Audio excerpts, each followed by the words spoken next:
Alright. Are here. What's up, gang? How are we doing?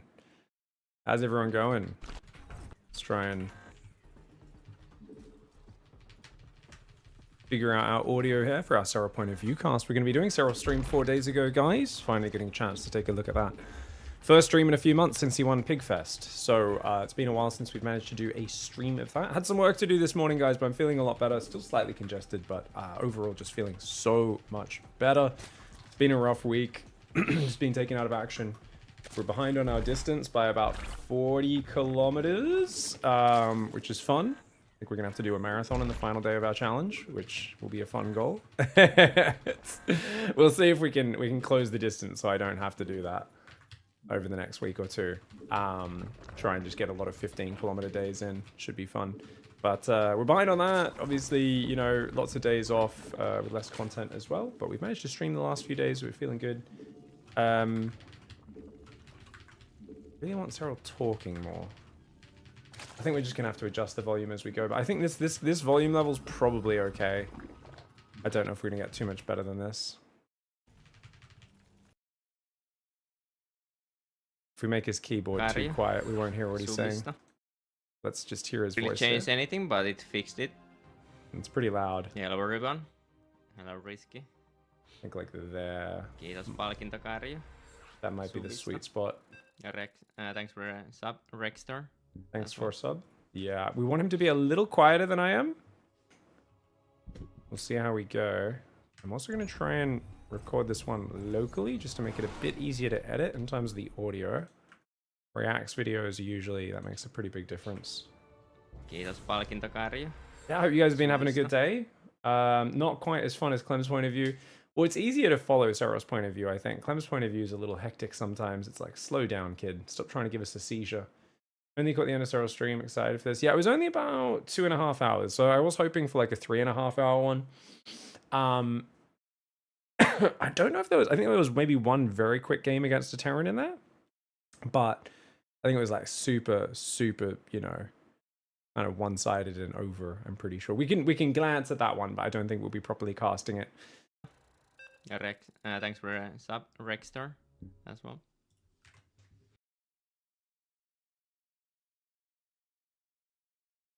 Alright. What's going on, everybody, and welcome back to another SERRAL point of view cast. I am Pig, and I am in the wrong spot right now because I'm blocking SERRAL's face.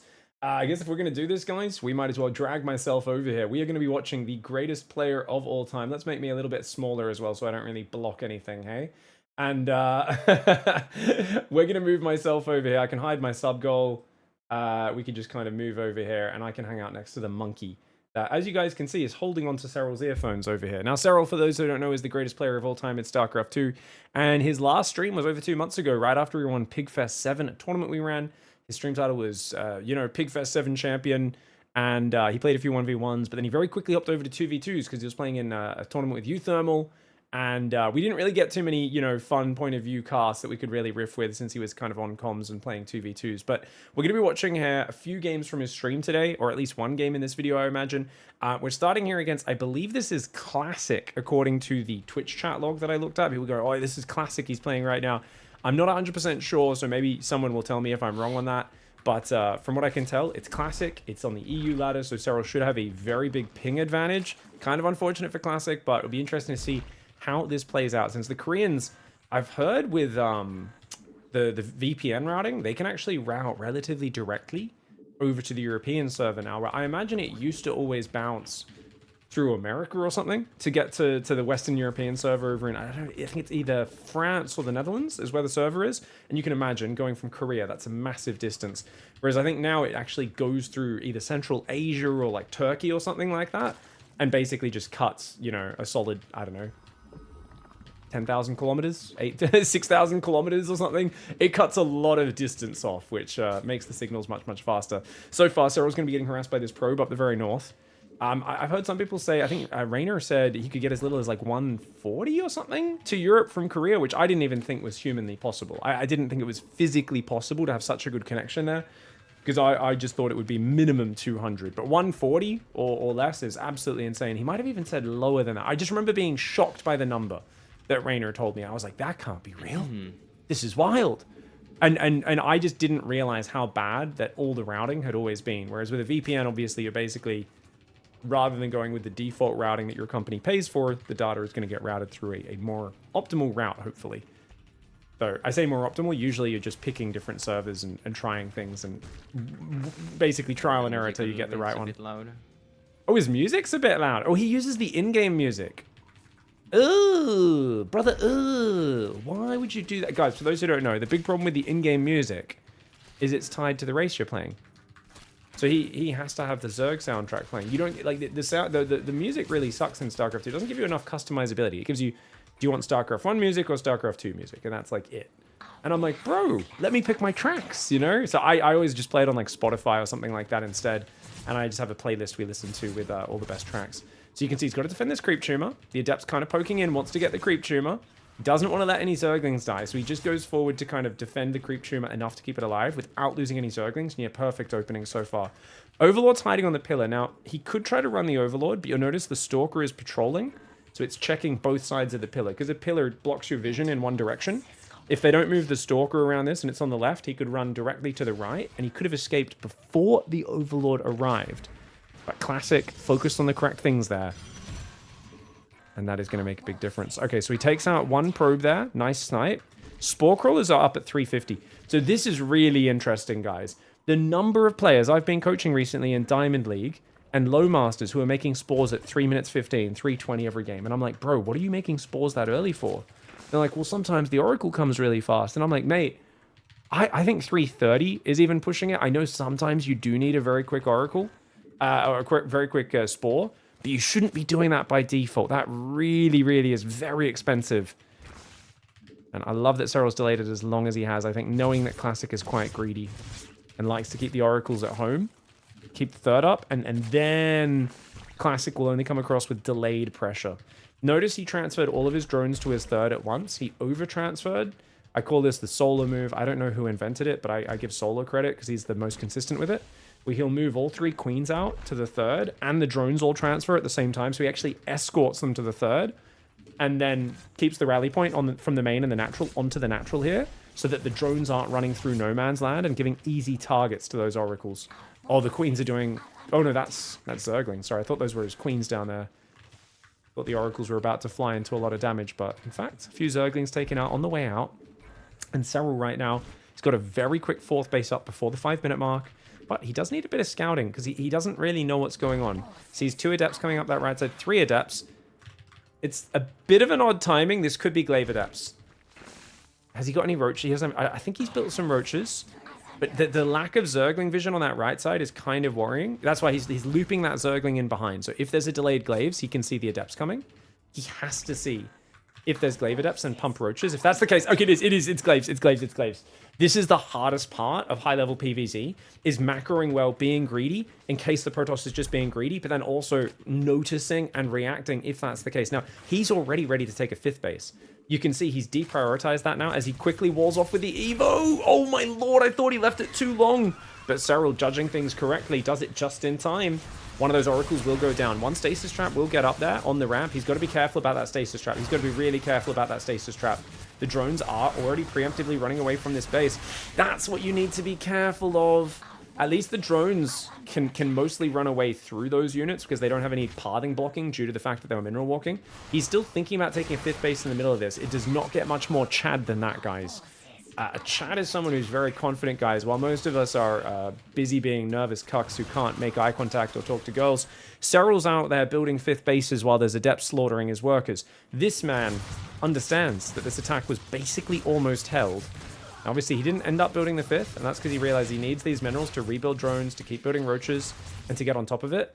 And look at the split on the units. So now he's like, okay, everything's disorganized. I gotta fix my shit.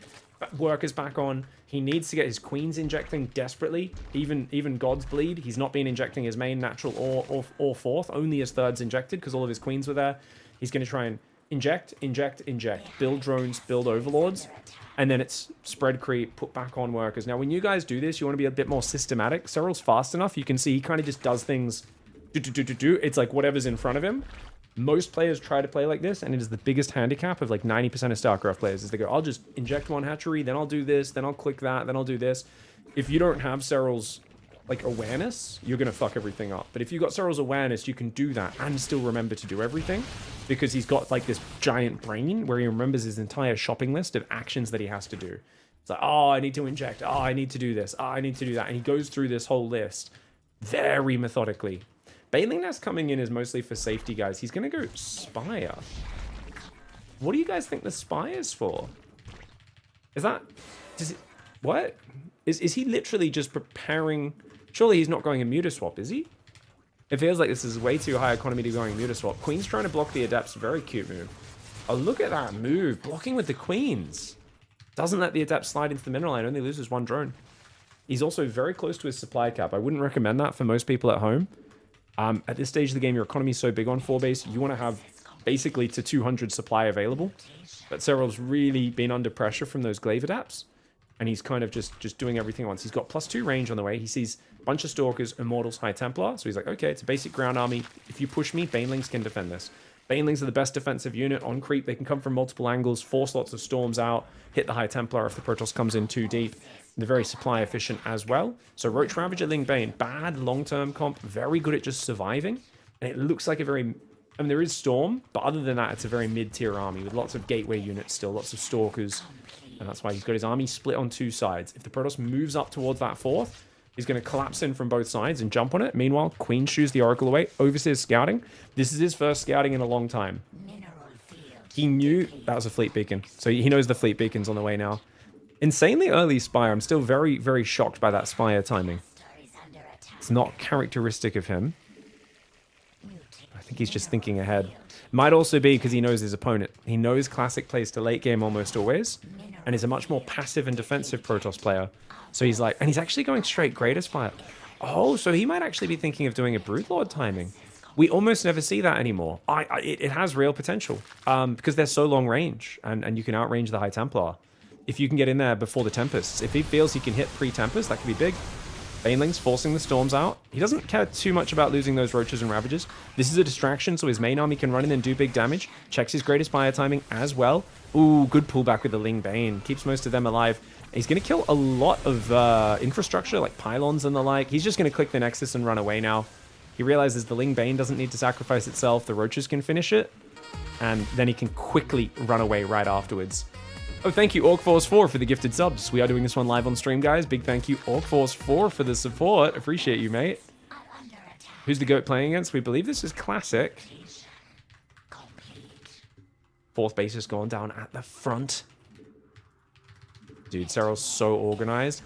It's crazy how good he is at bouncing between tasks. We often talk about APM doesn't matter, but it's your ability to bounce between different tasks, manage many different things without getting flustered is kind of more important. Oh, good quick storms for the Protoss, but forces the High Templar to morph with that Ling split, gets a few probes anyway, and Lings are pretty much free units at this point. Not exactly free, but they're always cheap, and they only cost minerals as well. Quite easy to mass. But he's on a very big Roachling Bane army, which does feel kind of peasant right now. It's not the army you really want to be hanging with super long term. Now, you'll notice on this northern base, he's got a Spore. I was going to say he should have a second Spore to stop Prisms flying past. He's got good Spinecrawler placement. Notice they're nestled behind the minerals, so that if Zealots attack from the front, they'll get stuck between the minerals, derping out against each other, going, why can't we get at the Spinecrawler? Why can't we get at the Spinecrawler? You always want to do this. You do this against Zerg as well. Spine behind the mineral line if you're up against Zergling-heavy styles. But in any sort of melee army, where the units will get bugged out, headbutting into those choke points. Broodlord's coming forward. He wants to hit a Broodlord timing. Problem is, Tempests are already out. So he's missed his timing in terms of like catching Protoss completely unprepared. But he's still got the ability to pull the Protoss army one way with a pack of units, and then hit the middle with the Broodlords. And his chances here are basically pull Protoss out of position, dive in, and make something of it. Now, he's already pivoting Ultras. He knew Broodlords was not a long-term plan. This is how you play Zerg and ZVP in general, is lots of tech switches, never staying on one unit comp for too long, because there are hard counters to those units. Lings get in, Zealots mostly taken out by the Banelings. No crazy damage for SERRAL, but Classic's economy sucks right now. So it's kind of awkward being on so many Broods. He's going to build more Corruptors now, interestingly. Interesting. Now, obviously, the most mobile kind of fighting army for late game... Lord was a bit of a mistake here, definitely. Yeah, the Broodlords are a Since bit he of a just mistake, went he's saying. Tempest, blindly, but Yeah, he thought he could get them up before the Tempests were out, but now he's kind of like, gotta.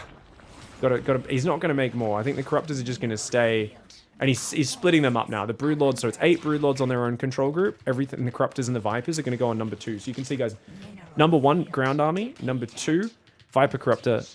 He's got number 4 is his like run by squad. These guys, these Roaches and Ravagers. He's trying to get rid of these because they are trash units.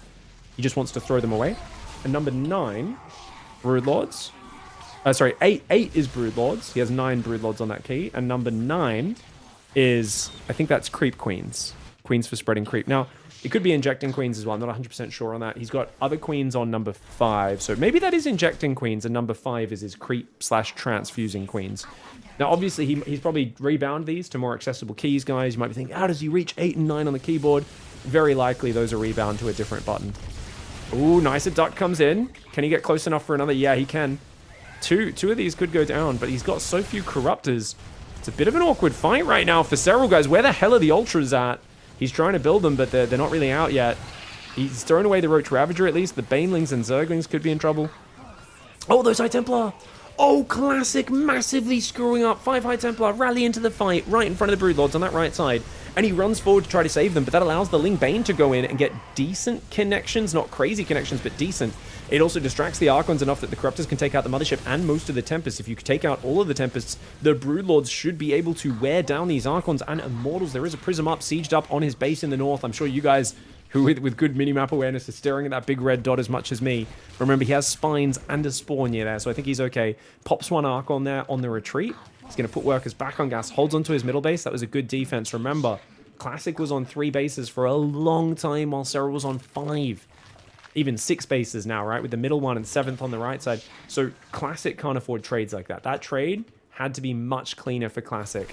So SERRAL's going to send a lot of Zerglings to try and counter that bottom side. He's going to send a Corruptor to clean up the War Prism. He's slowly adding air upgrades here. And he's actually quite happy with how these Broodlords worked out, considering that all came down to Classic moving those High Templar forwards on creep and derping out. Big mistake. He loses his base on the right side. It was not the very important base. He doesn't care too much. Ling's getting good trades. Adrenal Zerglings are very good units. Did he go double Evo this game, guys? I think he took a second Evo later on, but because he's blocking his bloody command card, we can't really see what his upgrades are. I'd guess he's at +2 melee, +2 range. I know we saw him start +2 range. He does have 2 Evos, actually. We can see on number 6 control group. So I would imagine instead of +3 range, he would have pivoted into Carapace. So he's probably on +2 melee, +1 Carapace. And he's probably on the way towards 3-2 at the moment, is what I would guess. Usually against Protoss, you prioritize attack upgrades rather than armor. But especially when you go into Ultralisks, armor becomes much more valuable. So one of the big problems a lot of Zergs have with Ultra transitions is they try to go Ultras and they have no armor upgrades, and it feels really awkward. Chat says, it looks like +2 armor. Well, I mean, how would you know it looks like +2 armor, chat? Protoss should have +3 attack by now, so you can't really tell with any of these interactions. The only thing you can tell is if Zealots are 2-shotting or 3-shotting Zerglings, but then we don't know what Classics upgrades are. So unless we know Classics upgrades, it's impossible to know. Reaper says he has +3 armor because he is clicking on units. Oh, you guys actually saw it? In the wireframe at the bottom, did ya? Good catch. What about melee? Did he actually go Carapace ahead of melee? Because I wouldn't have expected him to have +3 melee yet. 0 melee? No. Really? I don't know, those Zerglings looked like they were doing decent damage. Adrenal's good, but I guess Classic doesn't make armor upgrades. Classic doesn't make armor upgrades. 3-3. He's got 3-3, guys. Good to see chat still just making things up. He's got 3-3. I'm not sure when they finished. Obviously, it's probably recently that he finished those final upgrades.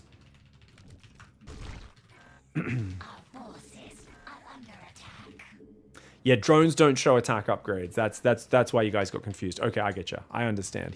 Whenever he clicks on a drone, you can see the armor, but not the attack upgrades. Yeah. I understand. That makes sense. I was like, who's speaking out of their ass? Why are people just making things up, man?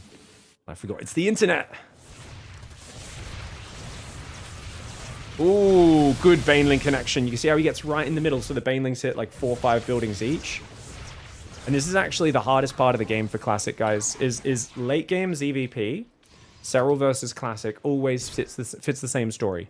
The game is minimum 20 minutes, usually over 40 minutes, and Classic usually can't defend his expansions.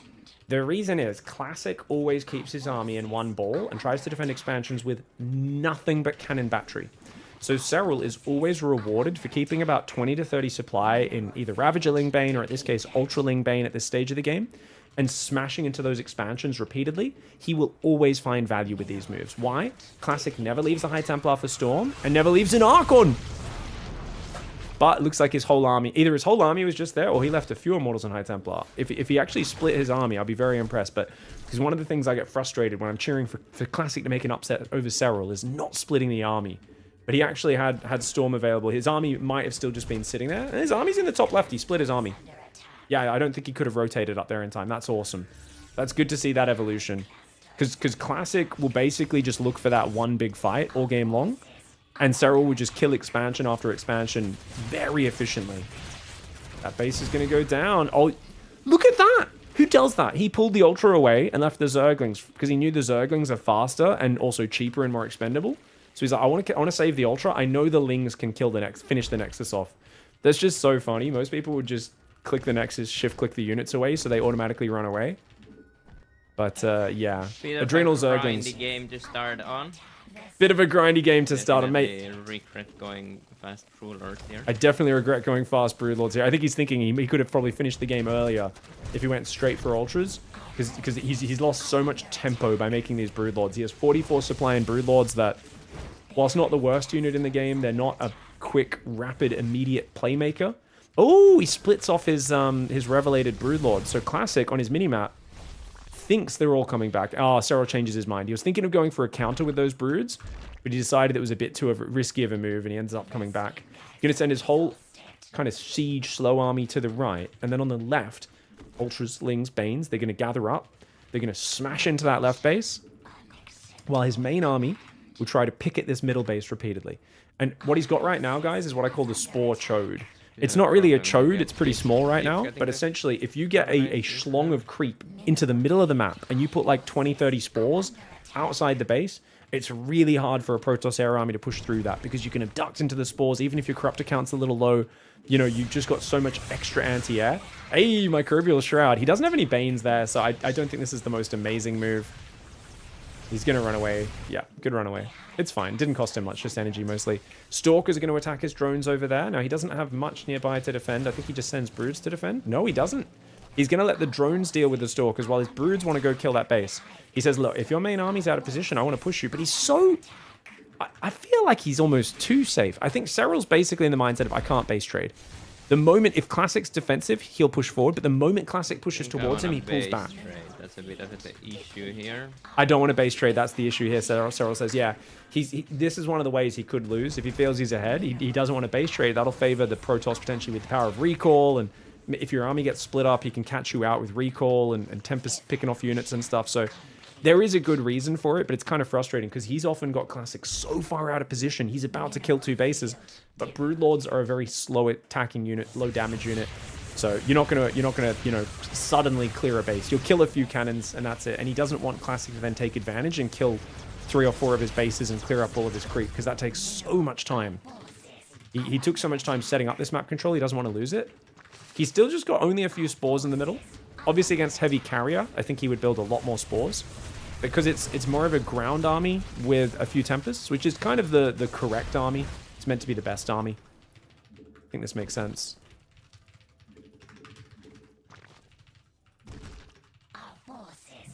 Yeah. Notice the push and pull. SERRAL's just going to go, I smashed into the right, now I'm going to smash in the left. Problem, he just saw there is an Immortal and a few High Templar with the cannons on the left. So that's quite hard to deal with. And he's going to throw the Immortals away. Dude, these Immortals were so good. Okay, he does recall them. That's a good save. Oh, Classic's going to snipe the right side base, though. SERRAL's going to feel some pressure. High Templar, I think, ran into melee with that Ultra up there on the right side. But the Ultra was distracted by the cannon. SERRAL was, of course, distracted by the army on the right side sniping his base. These middle bases are very hard to defend here on White Rabbit. Our forces are under attack.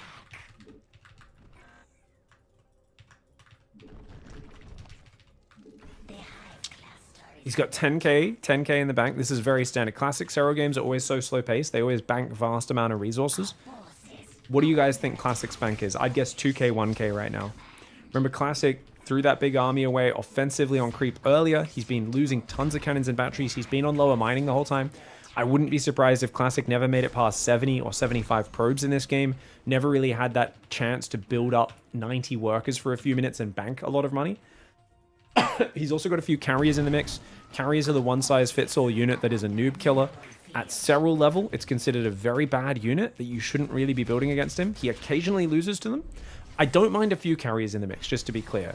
But if Classic keeps massing them, that's very, very much I'm going to try and catch you out of position. I'm going to hope you make a mistake. And just so few players ever get SERRAL to make that mistake. Other Zergs will make the mistake. They will get out of position. The carrier Archon will smash into you. You'll die to it if you're not careful. SERRAL is careful personified. He is literally Mr. Careful. Still respreading creep is really important. Creep gives you movement. It gives you vision.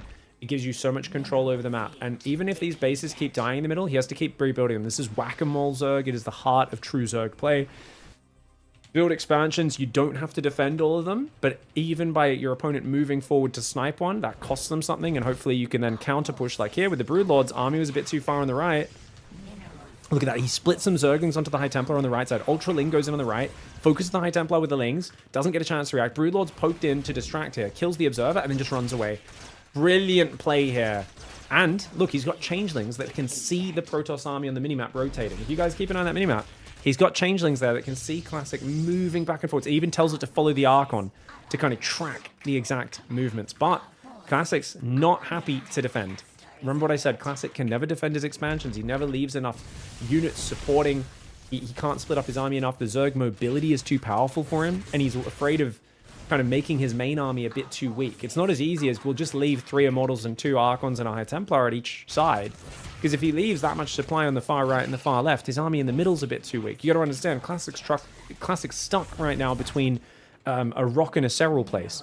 And that's like a lot of the time you pick the rock, you know, you say, I'll smash my head into the rock rather than the SERRAL, because it's very difficult to kind of find the correct positioning here. Fungal doesn't quite land there, but one Archon goes down to the Broods nonetheless. mutation complete. Mineral field depleted. The hive cluster. This sort of stage of the game, guys, I like to call often role reversal, where if you think of Classic, especially Wings of Liberty, and oh, hold on, Fungal, he's going to catch 3 Archons. Oh, he's even going to neural a few of them. Oh my god, and he Fungals a few High Templar as well. This is brilliant. Disruptors. Oh, I didn't even see the Disruptors in there. Disruptors are specifically to counter Infestors, guys. They're the best unit at shooting a shot from quite far away and one-shotting Infestors, so that they're there to like break Neural Parasite is their main goal. But they cost 4 supply each. And it's always been a very hard move to pull off that I'd say Trap was one of the best at. I'm not sure who else really could use the late game Disruptors very well. I don't know if you guys can think of anyone. Trap, I remember doing it a few times very effectively. And not many other players ever pulled it off, really. Where is Trap these days, by the way, guys? Is he in the military right now? Is he just full retired? You guys let me know. I'm trying to remember if he said he was ever thinking of coming back. I know Dark said he was coming back, but yeah. Mineral field depleted. Our forces are under attack. Good back of Broods just evaporates everything they shoot at. Well, it's funny because they're pretty low DPS. Like, they're very low DPS, actually. But like any air unit, because you can stack them all at once and they shoot one target, they'll definitely one-shot, they'll evaporate a unit at a time very effectively. And because you're holding your opponent at arm's length, and if you land things like Fungal, Blinding Cloud, Disabling spells, it's very hard for the opponent to close that gap. They definitely are. I'm going to hold you at arm's length and just punch you in the face. They're not the hardest punches, but they definitely wear people down. I think Trap said he's definitely officially retired. That's a shame. But yeah, if you guys know what he's up to, let me know. The hive cluster is under attack.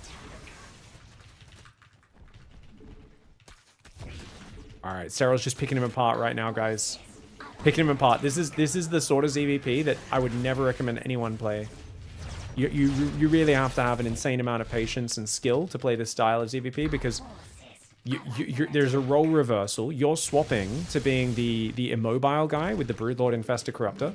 Luckily, the mix of Ultraling Bane in these little squads gives you some mobility, but otherwise you're basically just having this big, slow army, and its job is to like shoot and pull back and shoot and pull back and shoot and pull back and poke when the opponent's army isn't there and look for a little bit of damage. And then when their army comes, shoot and pull back and land fungals and shoot and pull back. And it's very difficult to pull off because most of the time in StarCraft 2, you want to find a certain moment where you're strong and just go and commit to the fight in a certain way. But the fight in this way, it literally is, I mean, we call this Sandpaper Zerg for a reason. We call SERRAL that when he's playing this style because it's like the way you win is like with a piece of sandpaper and you're just slowly grinding your opponent down. You're just kind of just going, yep. And you just, you know, it's kind of like wax on, wax off, but for 4,000 years of pick off a few units, pick off a few units, deny a base with ultras, pick off a few units, pick off a few units, never get caught. And for most players, if you don't have as many thousands of hours as SERRAL, it's very easy to just get caught, get jumped on. He's so good at staying out of feedback range with his spellcasters. He sees no High Templar here, guys. So he will take 2 free Corruptors.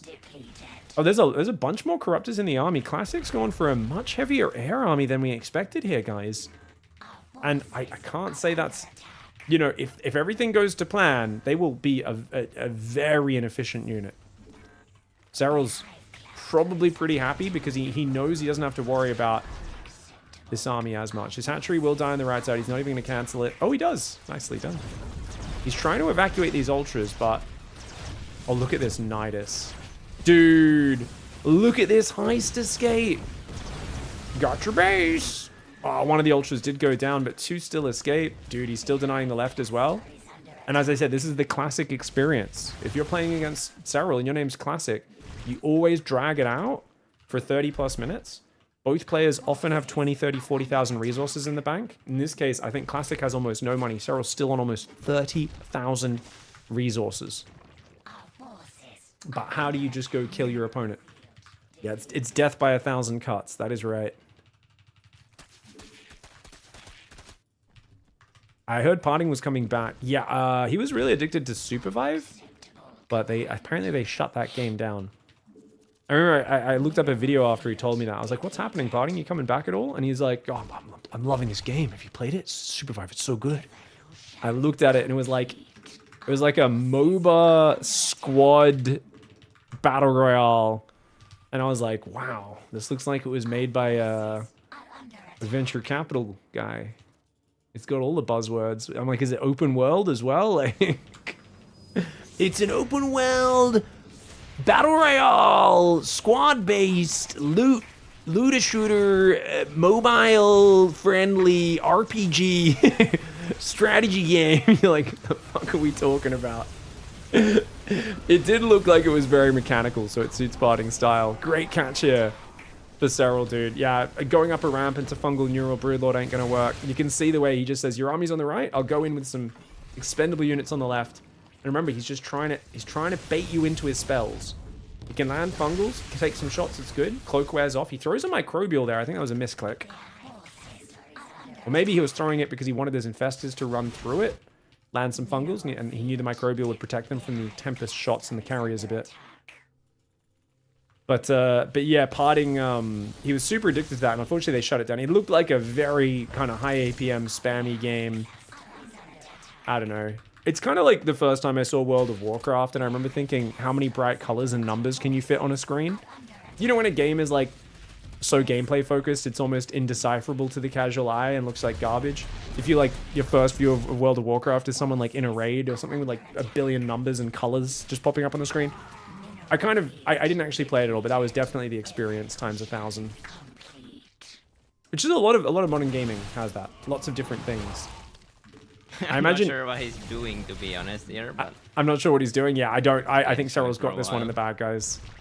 But I think it's kind of, it must be imperceptible modern gaming for the attack now, though. the non-gamer these days. I feel like a lot of games are so focused on like things being very clear in terms of good at this point, no, so visibility and stuff, and that sort of like readability and you know, game mechanics all stacked on top of each other to create satisfying loops for people who are already hardcore gamers.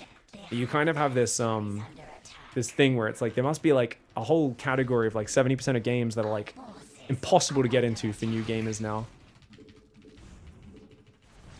Who knows? Maybe, maybe not. The hive cluster is under attack. Alright, I mean, the burrowed Zergling's denying bases. SERRAL, you're bullying him. Leave him alone, mate! Leave him alone! Unacceptable. The hive cluster is under Yeah. attack. I mean, to be fair for Classic, beating SERRAL on LAN is very hard. Beating him cross-server when he's on his home server, near impossible.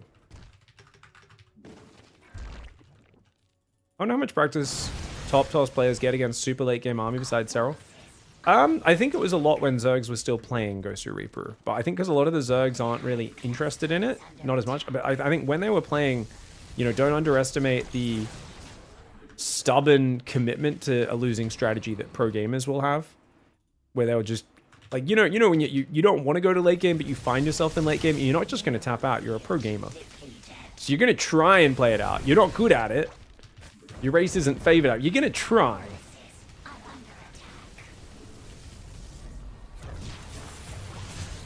Oh, hold on. Brewbod's pulling back. Queens need to do their thing.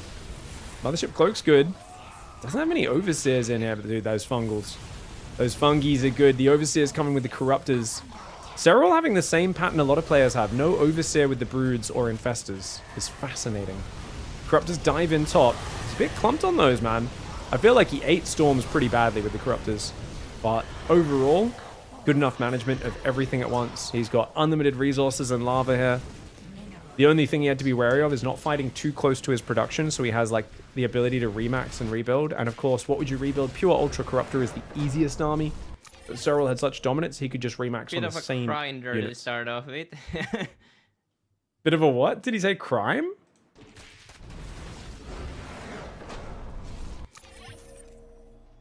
Bit of a grinder to start off with. Oh, grinder. A grinder, indeed. That's what we love you for, SERRAL. He's going to have a sip of his tea, his coffee there. I think they're more coffee drinkers in Finland than tea, right, guys? I think they're pretty big on the coffee. 20,000 resources more efficient. Very nice game for SERRAL. Not too much of a reaction. And you can see he was up in mining, up in army value for most of that game. And he felt really good about that. Shut down the 5-gate Glaive Adept. Wow, it was a 5-gate Glaive Adept, but I think he was ahead from defending the Glaive Adept. Honestly, the wall-off being as late as it was absolutely insane. GG, well played.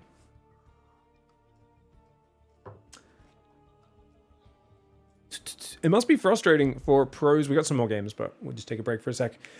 It must be frustrating for pros to retire from SC2 after winning like $500,000 or more. There's a good chance they don't have skills and or experience to make good money outside of StarCraft. I mean, that's how anything works. If you do a professional sport, generally what happens is you then spend a few years studying after that, or getting skills of some sort, or learning a family business, or getting a position as a lower level person at a business, and you start from there. That's the risk you take doing any sort of, you know, non-standard career path. And I think, yeah, I think the thing is, if they actually commit themselves with anything like the dedication they had to have for StarCraft, it's very easy in comparison to follow a relatively standard career. If you can get into this field, right? The reason being, you don't have to beat SERRAL or Clem or Maru or Hero to get a job, right? And at the top of StarCraft 2, to win really good money these days, you kind of need to beat those guys to be winning tournaments, and that's fucking hard. And I'm not saying workforces aren't competitive, and some jobs are much more competitive than others, but generally speaking, if you have the dedication in terms of build order and all that sort of stuff, and you know, just planning build orders for life, you know, going, okay, I just got to grind this thing to get good at this. If you take that mindset, it carries you over very well. There's a lot of former competitive pro players who are working in all sorts of different fields of high performing individuals, tons of like business owners, lots of lawyers, lots of people who obviously have gone into software and coding. So I think definitely not to underestimate it. I'm sure that it would be weird when you retire and your identity has to completely change. That is not to be underestimated. But I also have faith in all the StarCraft 2 players to go fucking kill it. You know, apply those skills and copy paste them over to the to a different field, because essentially what you've learned is how to work hard and improve in a very complex system with a lot of unknown variables and a lot of things that are always changing. You can't expect everything. So you just have to kind of like find things that will move you in the right direction. And you're not always sure everything you're working on is going to lead to success. But you're going to work on it anyway, and you're going to have faith in the system that it's going to make you a better player, etc. in the long run. And that's what really gets us there. So I think the players will get there for sure. Oh, the early days, they all became poker pros. Yeah. The StarCraft 1 pros all became poker pros. The old StarCraft and Warcraft guys, that was so common. That was so common, man. Back in the kind of what I guess was like 2000, mid to late 2000s, or just 2000s in general. It was basically that whole decade, right? Was the kind of poker explosion. Quite a few of the guys in the early days of StarCraft 2 were poker pros still, and we're having fun playing StarCraft 2. Christian, he didn't want to go to college. I was telling him he needs it to have a backup plan. He was confident he'd make a lot of money in SE2, and he doesn't need a college. Fast forward 5 years, he made like 20K in those last 5 years. That's a shame, Pashka. I wouldn't say college is always necessary, but definitely you need to have a holistic sense of building yourself up for the future, right? So, you know, yeah, you need to build skills and learn how to be a valuable member of society, don't you? and make yourself valued and make people want to give you money. and yeah, definitely you don't want to be like, I'm always going to definitely make tons of money. It'll be fine. But yeah, you definitely need to be prepared for like, hey, this might not work out. And if I spend 3 or 4 years doing this or 4, you know, whatever, I will at least learn these skills. Probably doesn't set me up the best, but then, you know, you've got to have different plans for what you can do, right? So yeah, whether that be learning a trade, you know, doing an apprenticeship, going to college, learning some sort of career, whatever it is. But yeah, it's an issue. American college is usually a scam. Internationally, it's much better. Yeah, I mean, it's don't get me wrong. It's university, college can be nice. It just depends what career it's for. You know, it's like anything. It's nuanced, right? It's just, you don't really need to do that for a lot of things, but it's a fun social experience. And if it doesn't cost you too much, it can connect you with a lot of intelligent people and put you in the right circles and teach you things. And if you're doing a STEM field, obviously you need it.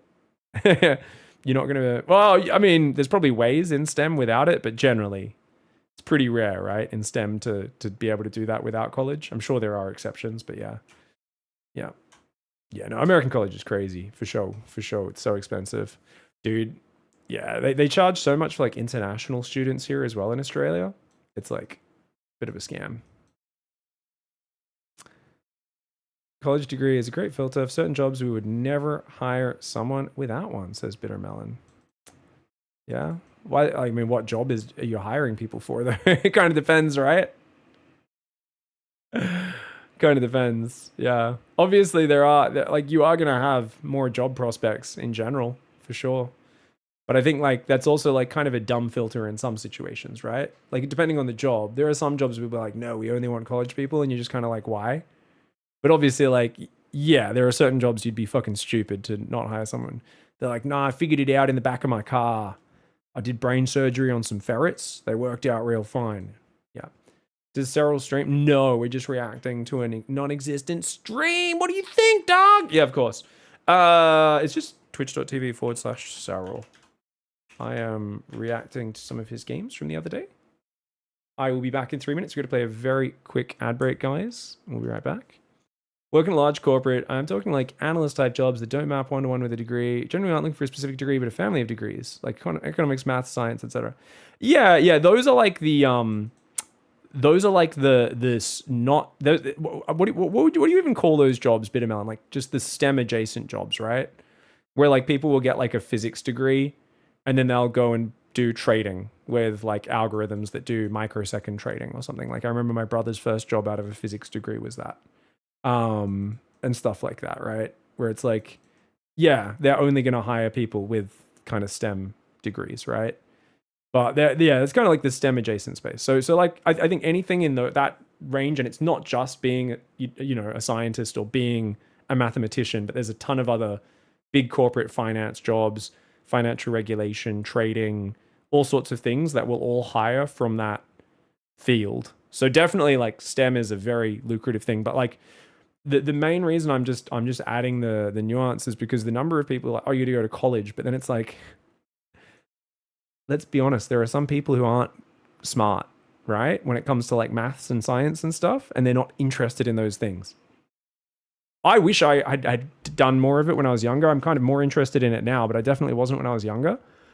So, the idea of you have to go to college or university for a guy like me who's just going to then do a degree in the humanities and fuck around. It's like, definitely not as necessary. But for the nerd who's going to do a STEM thing, you're like, yeah, okay, for sure, 100%. So it's one of those things. Because Christian, I don't know Christian well, but he doesn't strike me as a guy who's particularly mathematically oriented. He seems like a bit more of a buffoon like me, a bit more of simple man, one click buttons, one kill enemy. Totally just, and I don't know if that's real or not. I have no idea. Like I said, I've not really talked to him. Not much. But in that case, yeah, college might not be the answer. I mean, trades are pretty solid in most places of the world as well. I don't know. For some reason, there's like very little, unless you come from a trade family, people are just like, it like doesn't even come up in the discussion with a lot of people, especially if they're from like white collar families, where they're just like, being a tradie, being a plumber, that's a shit job. Literally, you have to work with shit. Like, yeah, you can get paid really well though, and it can definitely be a thing. You got the work ethic for it. It can be a very successful thing. Yeah. All right, guys, we'll be back. Give us a few minutes, and we've got more SERRAL games coming right up. Shrine. I think it was in the qualifiers, wasn't it? Wasn't it like Mana vs. Spirit? Dude, guys, do you know how rare that is? He just did the minute micro move. For those who don't know, that is insane. No one can pull that off in real games. Prince F is the only person in the world who can consistently do that. You have to be pixel perfect, frame perfect to land the grenade. You have to throw the grenade so it goes off the second the shade finishes before the Adept can attack. And it needs to land between the Reaper and the Adept so the Adept gets bounced away from the Reaper. Otherwise, when the bounce animation finishes, the Adept can still hit you and just kill you. Clem. That is, like, we've seen him and other pros try it so many times. It almost never is timed correctly in an actual competitive match. Oh, the snowballs! Oh, you're gonna kill my children on their way to work? I can punch your children as well. Say those High Templar before getting... Oh! Can I do an instant rewind? I want to watch that again. Sorry, guys. He was a Stalker, though. He lost another Stalker there, trying to be a bit greedy there. He was trying to both focus fire and micro the Prism at the same time. In comes that Marine drop we talked about, guys. More Stalkers will warp in at home. One of the Stalkers has gone down, but look at that. He just blinks the other Stalkers in. These guys blink in as well, showing absolutely zero chill. And he's using this Warp Prism to try and pick up, keep these low hit point Stalkers alive. And he wants to micro at home at the same time. He's got to be careful with that Prism. He's putting on gas while micro... Who rallies workers to gas in the middle of picking up Stalkers to dodge Marauder projectiles? Oh, you accidentally landed down here, silly Billy. Oh, you can't get back in while you're fungled. Oh, silly boy. Silly, silly, silly boy. Silly boy. Hey, you. You are a silly boy. No. So this guy's like, why do bugs always benefit Zerg? And he's forgotten about this. So what you could do is you could make a command center and load up to 5 bunkers inside. So this guy made 5 bunkers on one base, loaded them with Marines, loaded them in his command center, and is now sending a goddamn 25 Marine loaded command center to float across the map.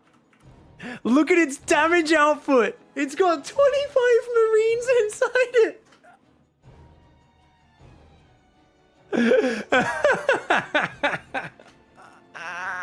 Guys, Protoss teammates in 2v2s are just the worst. I'm like, what are you...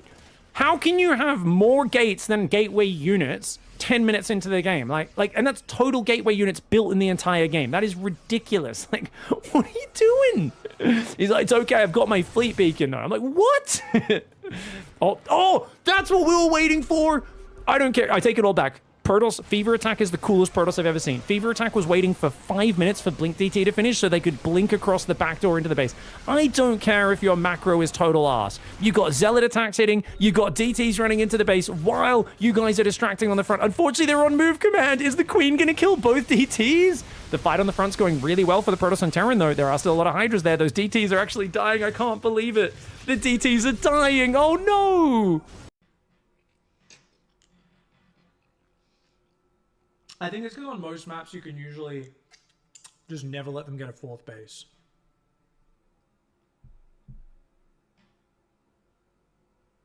Dot's turning nods. She's playing with my titties. What are you doing? Oi! Stupid Dot. I smash you with mango. Wait, I smash you. Stupid. Yeah. Is she here? Am I getting her? I'm getting her, right?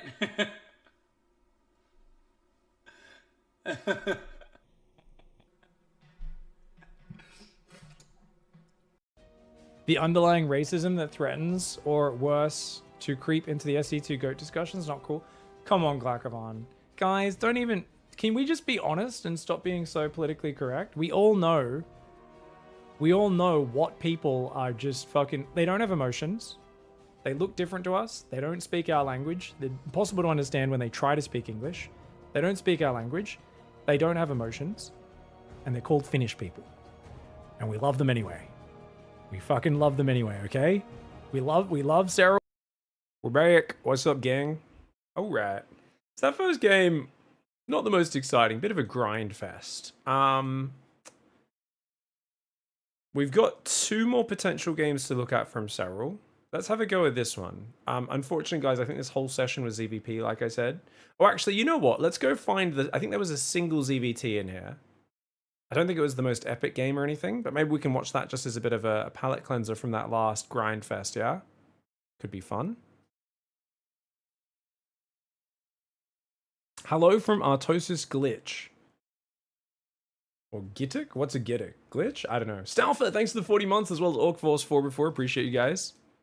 Who are we playing? Oh, this is against Clem. Oh, okay, we'll cast this. I didn't realize there was a Clem game hidden in here, guys. Oh my. Sorry, I thought this was like a newbie was playing. I have no idea. Oh, okay, we got ourselves another one. Let's do it. Alright, guys. We've got another SERRAL point of view cast, and I feel like every time he goes live, Clem hops on and snipes him. SERRAL's like, rubbing the eyes. He's like, okay, alright, lock in, man, lock in. We're about to play our nemesis. I think it's good. I think this one's like an hour into the stream or so, guys. 55 minutes. He's played a really long game against Classic, and I think one other game before this. So at least he's had a chance to warm up a little bit before going in against Clem. Now, of course, SERRAL is going to be in the bottom left. He does his early Overlord on 15. So it's 15 drones. You do an extractor trick to build an extra drone. Then you build the Overlord. He's going to rally these workers nicely to make sure they're all doubled up. So you can see he needs 1 more worker to go into that pocket, or 2 more, because he pulls 1 off. About 35 seconds, heads to the natural. He wants to build a 16th drone. You don't have to worry about getting blocked against Terran, and 16 hatchery goes down on 44, just as it's ticking over to 45 seconds. Beautiful opening so far. Now, you want to go up to 18 next, assuming we are doing a normal hatch gas pool, which I think he is doing. And you can see he's already rallied his egg. So he'll build a drone, and he'll rally the egg. So one of them is going to go join up in that little pocket, because there was only 1 worker in that top left pocket. And then he goes for the gas with the next one, and the next one builds the spawning pool. And look at the timing. 200 minerals as it gets there. 1:10 on the spawning pool with a hatch gas pool. Gosh, SERRAL's good at this game. I don't know if I've ever got that spawning pool down before 1:11, guys. Then again, I am an absolute noob. This is, of course, from SERRAL's stream, guys. If you guys want to check out SERRAL's stream, he usually streams once every few weeks. Streaming today, it's But it's Well, been... actually, I've been wanting to stream for a while, but I've been wanting to... Oh, he's actually talking about it. I have Does been he- relatively busy for the beginning of the year. Been relatively if you can busy. consider her. Hasn't really had the Yeah, time to April, stream. beginning of the year, but Okay, it's fair call, been, fair call. Yeah, I was going to say, it was a personal 2-month break. projects going on, so it's A lot of been projects going on. time-consuming and I wonder what he means. I wonder what he's been up to. Time for StarCraft, to be honest, but it's getting Yeah. better as the year goes forward. Not as much time for StarCraft 2. It's getting better as the year goes on. Has he been studying? Guys, it sounds like he's in university. Not so bad. Is Serral's- got me this new webcam, so Has he secretly Might gone as to well university? Basilisk got him a new webcam, so he's like, oh, I better stream. Better squeeze his streaming. What's he been doing? Maybe it's the Finnish military have got him in. Maybe he's in like their headquarters, just planning their defensive formations and stuff. That would be smart. I think, you know, I mean, I'm just saying, I hear those Finns. They figured we are the best defensive nation in the world, you know? Basically just layers of forest and snow and infantry dug in. And who's gonna micro that better than Serral? I have a theory that Serral has been hired by the Finnish military after his mandatory military service as an ongoing consultant, guys. Definitely a true science fact. This could not be fan fiction. Alright, he knows there's a Reaper ledge on the left, but the Reaper's right in front of him. He's got the third hatchery down on time, 40 supply. He's got another Overlord building. He's going to guard the creep with these 2 tumors. Or 2 queens, sorry, to guard the tumors. Wants to get the second creep tumor started. He's got the energy for it now. Going to build it kind of further back. Trying to bait that Reaper in. Reaper's going to go south to jump in the main. His Zerglings are positioned for it. Will they stop it? Yes, they will. Does not want to let him in here. Wants to keep him in the dark, does Serral. Now, interestingly, Serral didn't inject the main there, guys. I think he just put a connecting creep tumor between the main and natural. And he'll spread that around the main down to the very bottom right side to kind of give you vision of drops coming in and just full movement around your main base, as well as the ability to move queens in and out of his main much quicker if there are drops in there later. Now, he's already got his queens split onto 2 control groups. You'll notice, guys, number 2 and number 4. This is a special move for ZVT because Terran have Reapers, Hellions, and then Banshees or Battle Cruisers or whatever else. They're going to be moving around very quickly from 2 sides. Oh, he seeks a Zergling, and I love that Zergling hidden on the side. He sees that it's a 2-1-1. 2 barracks already, which means the factory has swapped off the reactor. So he knows this is only going to be 2 Hellions and 1 Reaper, and he needs to actually pull his Overlords back. He's going to send another Overlord out to the right side of the map, but the Overlords in this middle ring, he will want to pull those back because he knows when the 16 Marines and 2 Medevacs come, you don't want to give those any free kills. Also, he knows he doesn't have to worry about Spore Crawlers in this game, so that scout is excellent. Forces are under attack. I really need to get the creep on that location before he's Before the 2-1 comes. He's got about 40. He's got about 50 seconds, guys. So I don't think I'm actually gonna be in time. So He feels like if he doesn't get creep up, his queens won't be able to defend the hatchery. You need creep or your queens can't move. They can't transfuse. And he's going to go for Carapace first here into a second upgrade after. He needs to be doing nothing but building Zerglings right now. He's got 3 mineral lines up. He needs to pump Zerglings as much as possible. He's going to bring all of his queens together. If he was playing against Hellion Banshee, he'd have his queens split. 1 to go follow the Banshees, 1 to defend the Hellions. They kind of cover 2 sides. But now he needs a lot of Zerglings. He needs to get a bunch. He's going to send a few in for a little counterattack potentially. This is a 3 command center build, of course, guys. It's a 3 CC 2-1-1. You can see Clem's already... Oh my god, Clem's here at 5:35. Dude, this is so early. Serral's going to defend with not many Zerglings. I would build like 40 Zerglings here. Serral's gone 22 Zerglings, and he's already back to droning. What in the world? Where do you get this confidence from, mate? He's already telling it to rebuild. His queen's just slightly out of position. Oops, I broke my 1. Baneling Nest. He forgot his Baneling Nest. Oh no. It's pretty bad. Is his lair already going though? Is under attack. The fear is if there's like a 3 or 4 medevac timing with combat shields, most Terrans will Just swap goes- off. Maybe just make mass links on this low drone count because I don't Okay, so he's going to play low drone mass Zergling to make up for that. Because he's worried about a Marine timing hitting him, especially like with a few Hellbats. He needs an abundance of Zerglings to make this okay. This is a very stressful moment in the game. 126 supply right now out of 144. Baneling Nest is not yet finished. His Baneling speed is going to be very late. I think he needs to get countering with Zerglings, honestly. Zerglings, that's a lot of them. Ooh, you can't be moving through that site blocker, bro. Queen's getting jumped on. He loses a queen there. Let's get some transfuses out. Yeah, only one queen, that's okay. So you notice his fourth base only has a handful of drones on it, guys. Ah, he's going to lose that queen if he's not careful. Ooh, this is rough. Remember, he's on pure Zergling queen. The Marines are going to stim in the front as well. Oh, nice transfuse, though. Nice transfuse! Ooh, SERRAL. Well played, mate. Oh, damn. Okay, so this is such a stressful moment in the game. Trying to defend this angle. Any damage on these medevacs is really crucial because it makes it more dangerous for him to fly in the future. Any sane player would have built spores by now. SERRAL says, no, I need the mobile army to crush this push that's going to come. If I can't crush this push, I'm dead. Oh, God. Oh, God. Oh, God. This is so... Man, playing against Clem in this matchup is so hard, especially this build order. He's had great success against SERRAL with this build order.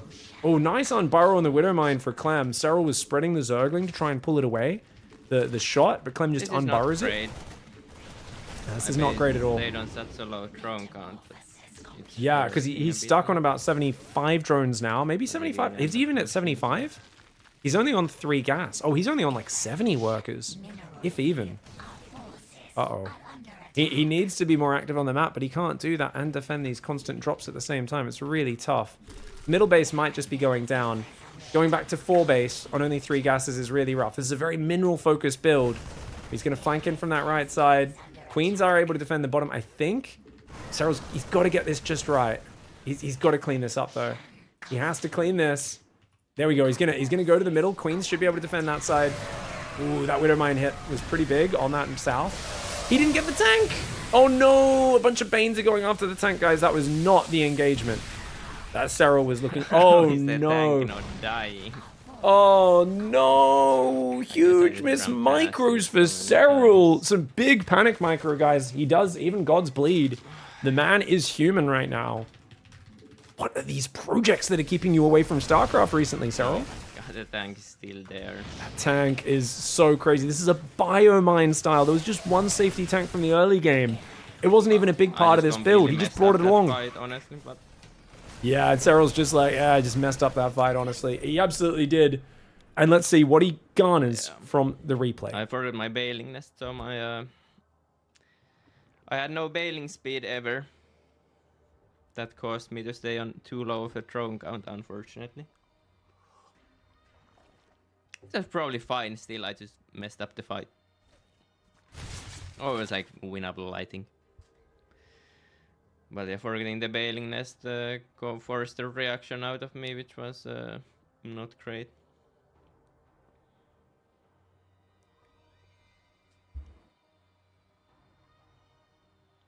I feel like this base maybe shouldn't be taken as well. It always loses me the game. There's too many spots here. I think this base is garbage in the middle, guys. This was very good, I think. I'm with him, man. I hate this base in the middle. Don't get me wrong, I get it. But if you don't play Roach Ravager, especially, it's just so easy for them to take a 4th and push you as well. And the ledge is insane. The bottom base isn't great, but at least the Terran needs to push far out of position to push you there. I don't know. I think I would rather expand away from the Terran. Even these links were unnecessary technically, but of course with that bailing nest I kind of was forced to make a lot of units of 66.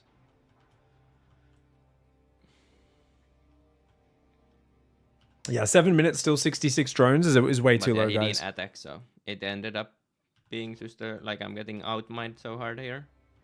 Although I didn't see these 2 medivacs. Bad OV spread. Yeah, bad OV spread. It's rare for SERRAL. You can see, guys, he had one kind of just down here below the base, right where my friggin' thing is. But he should have had one out here as well. He should have had a bit more time to respond. He had an Overlord over there, it looks like, on the middle right of the map. But definitely missing that medevac really set him back. Because if he was in position for that, it does way less damage, and he's allowed to keep droning during that period instead of being so busy being distracted. Just on the edge there.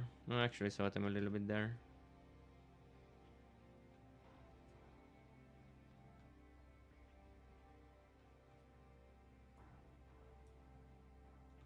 Well, yeah, just getting outmined so hard here is gonna be rough, definitely.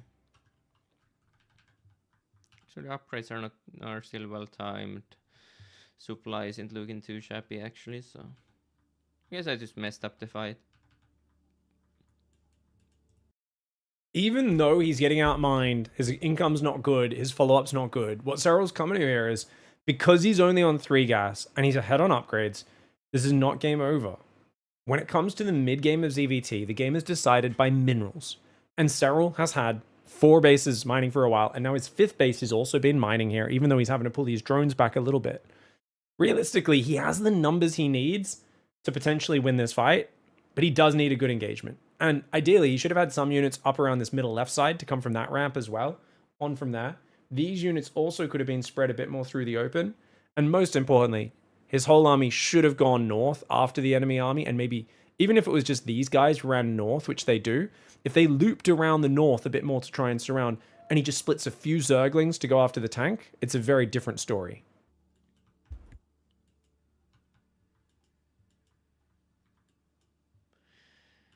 Yeah. Bad start He to did the a fight. good job of not having his army actually here, so my flank, I didn't flank anything because his army was here. But this is exactly what Sarah's pointing out, is his flank isn't really a flank. His army on the left is all stacking up on this corner. His army from the right is all stacking up here, and just it's not actually a flank at all. yeah, I probably shouldn't take this base. It's the easiest thing. It's hard to defend the other base as well. Tourmaline is, I would say, a pretty good map for Terran until the late game, where those corner bases are much easier for Zerg to take than Terran because of the Zerg mobility advantage. SERRAL's, beaten Maru in a really big macro game on this map in their first series at Pigfest, for instance. But it's interesting. He's like, yeah, maybe I just shouldn't put myself in this situation to begin with by not taking it. I want to share an insight. He says that. A lot of players, you'll say stuff like this as a high-level player, and then you'll end up, as you stew on it and go through multiple games, you go back to actually, no, I can defend this, just defend correctly. But he's on the fence with that decision. A lot of people, when they hear a guy they see as an authority say something like this, they think it's set in stone. The thing you want to learn about top pro gamers is nothing is set in stone. It is always a constant negotiation and adjustment based on the results, based on the situations they're seeing. So I would not be surprised if next week we cast SERRAL in a big tournament and he takes this middle base as well. Even though right now it sounds like he's concluding that this base is bad, I think there's still a high likelihood of him taking it. I would love to see him take the bottom base and see how he tries to defend that.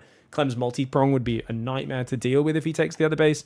But in this situation, Clem's frontal push is a nightmare to deal with. So which one do you guys think is the lesser of two evils? I have no idea. Or play roaches on this map. Or play roaches if you want to take the middle base, yeah. Because Roach Ravager can defend the middle. They're a little bit not killing the tank as well. Yep. Well, that was a very bad fight. I lost 3 times more resources there, so not much you can do after that, definitely.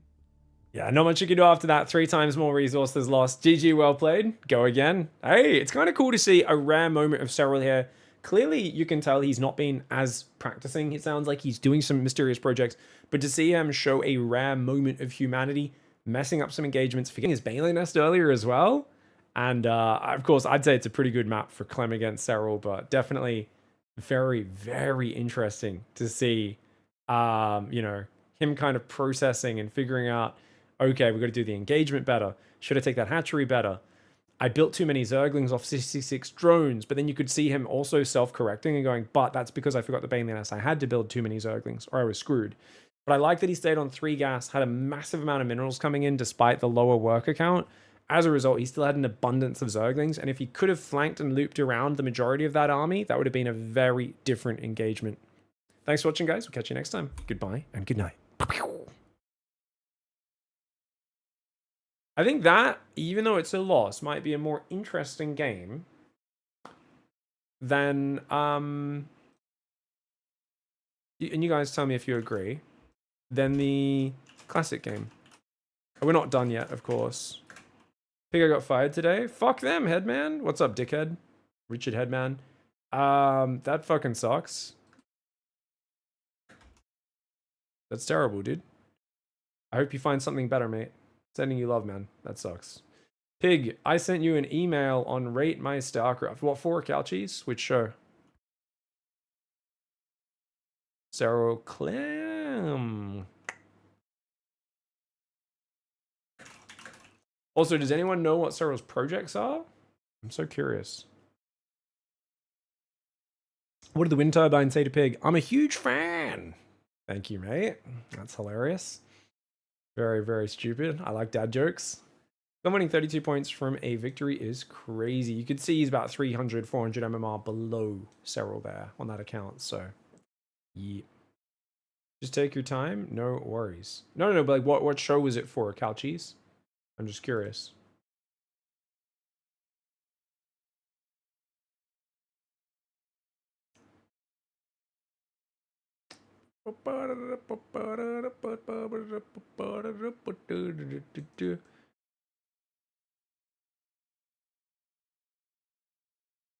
My man. Sorry, just scrolling up in chat, seeing what I missed, guys.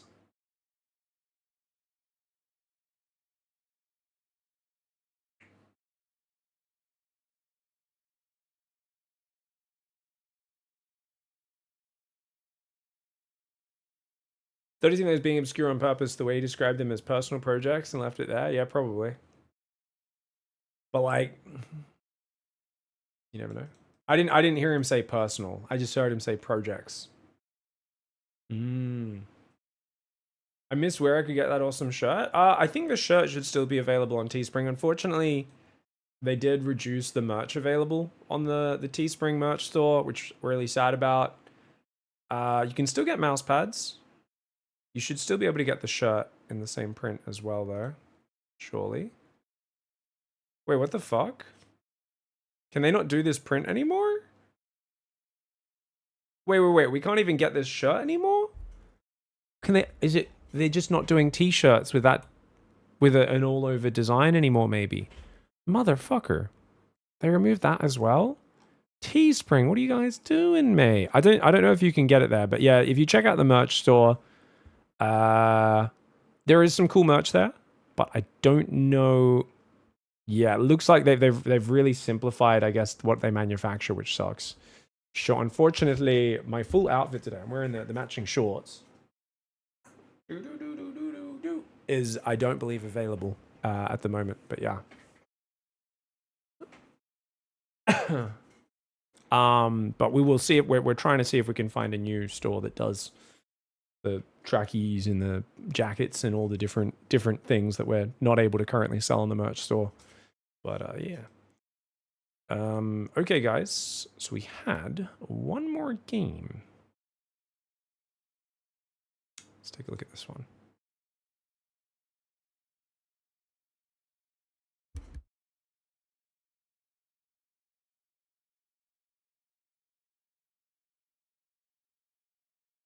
I think this was classic again. This is 6500 Protoss. This must be classic again. Holy shit.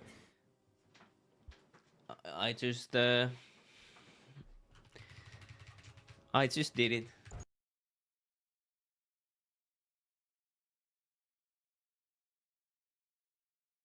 Alright. What's going on, everybody, and welcome back to another SERRAL Point of View cast. We've got a couple games today.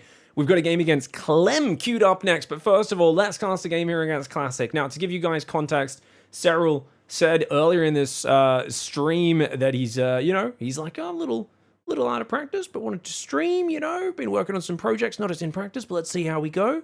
And yeah, it's going to be really interesting to see how he goes, guys, because he's playing Classic, and they already played a 30 minutes? Was it even longer than 30 minutes? It was a long game on White Rabbit. We're going on to Ruby Rock. SERRAL was saying constantly that he regretted playing Broodlords as early as possible because it turned into a grinder of a game.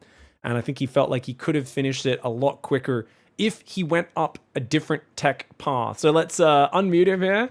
Let's listen to the greatest StarCraft player of all time as we watch his first-person point of view and how he makes the matchup, which Mosaic struggle in, look not necessarily trivial, sorry, because I feel like it always looks difficult when you watch what SERRAL's doing. But his success rate is so incredibly high that you almost, it's rare you even doubt that he's going to win, right? There's this weird effect where you're like, oh man, this matchup's so tough.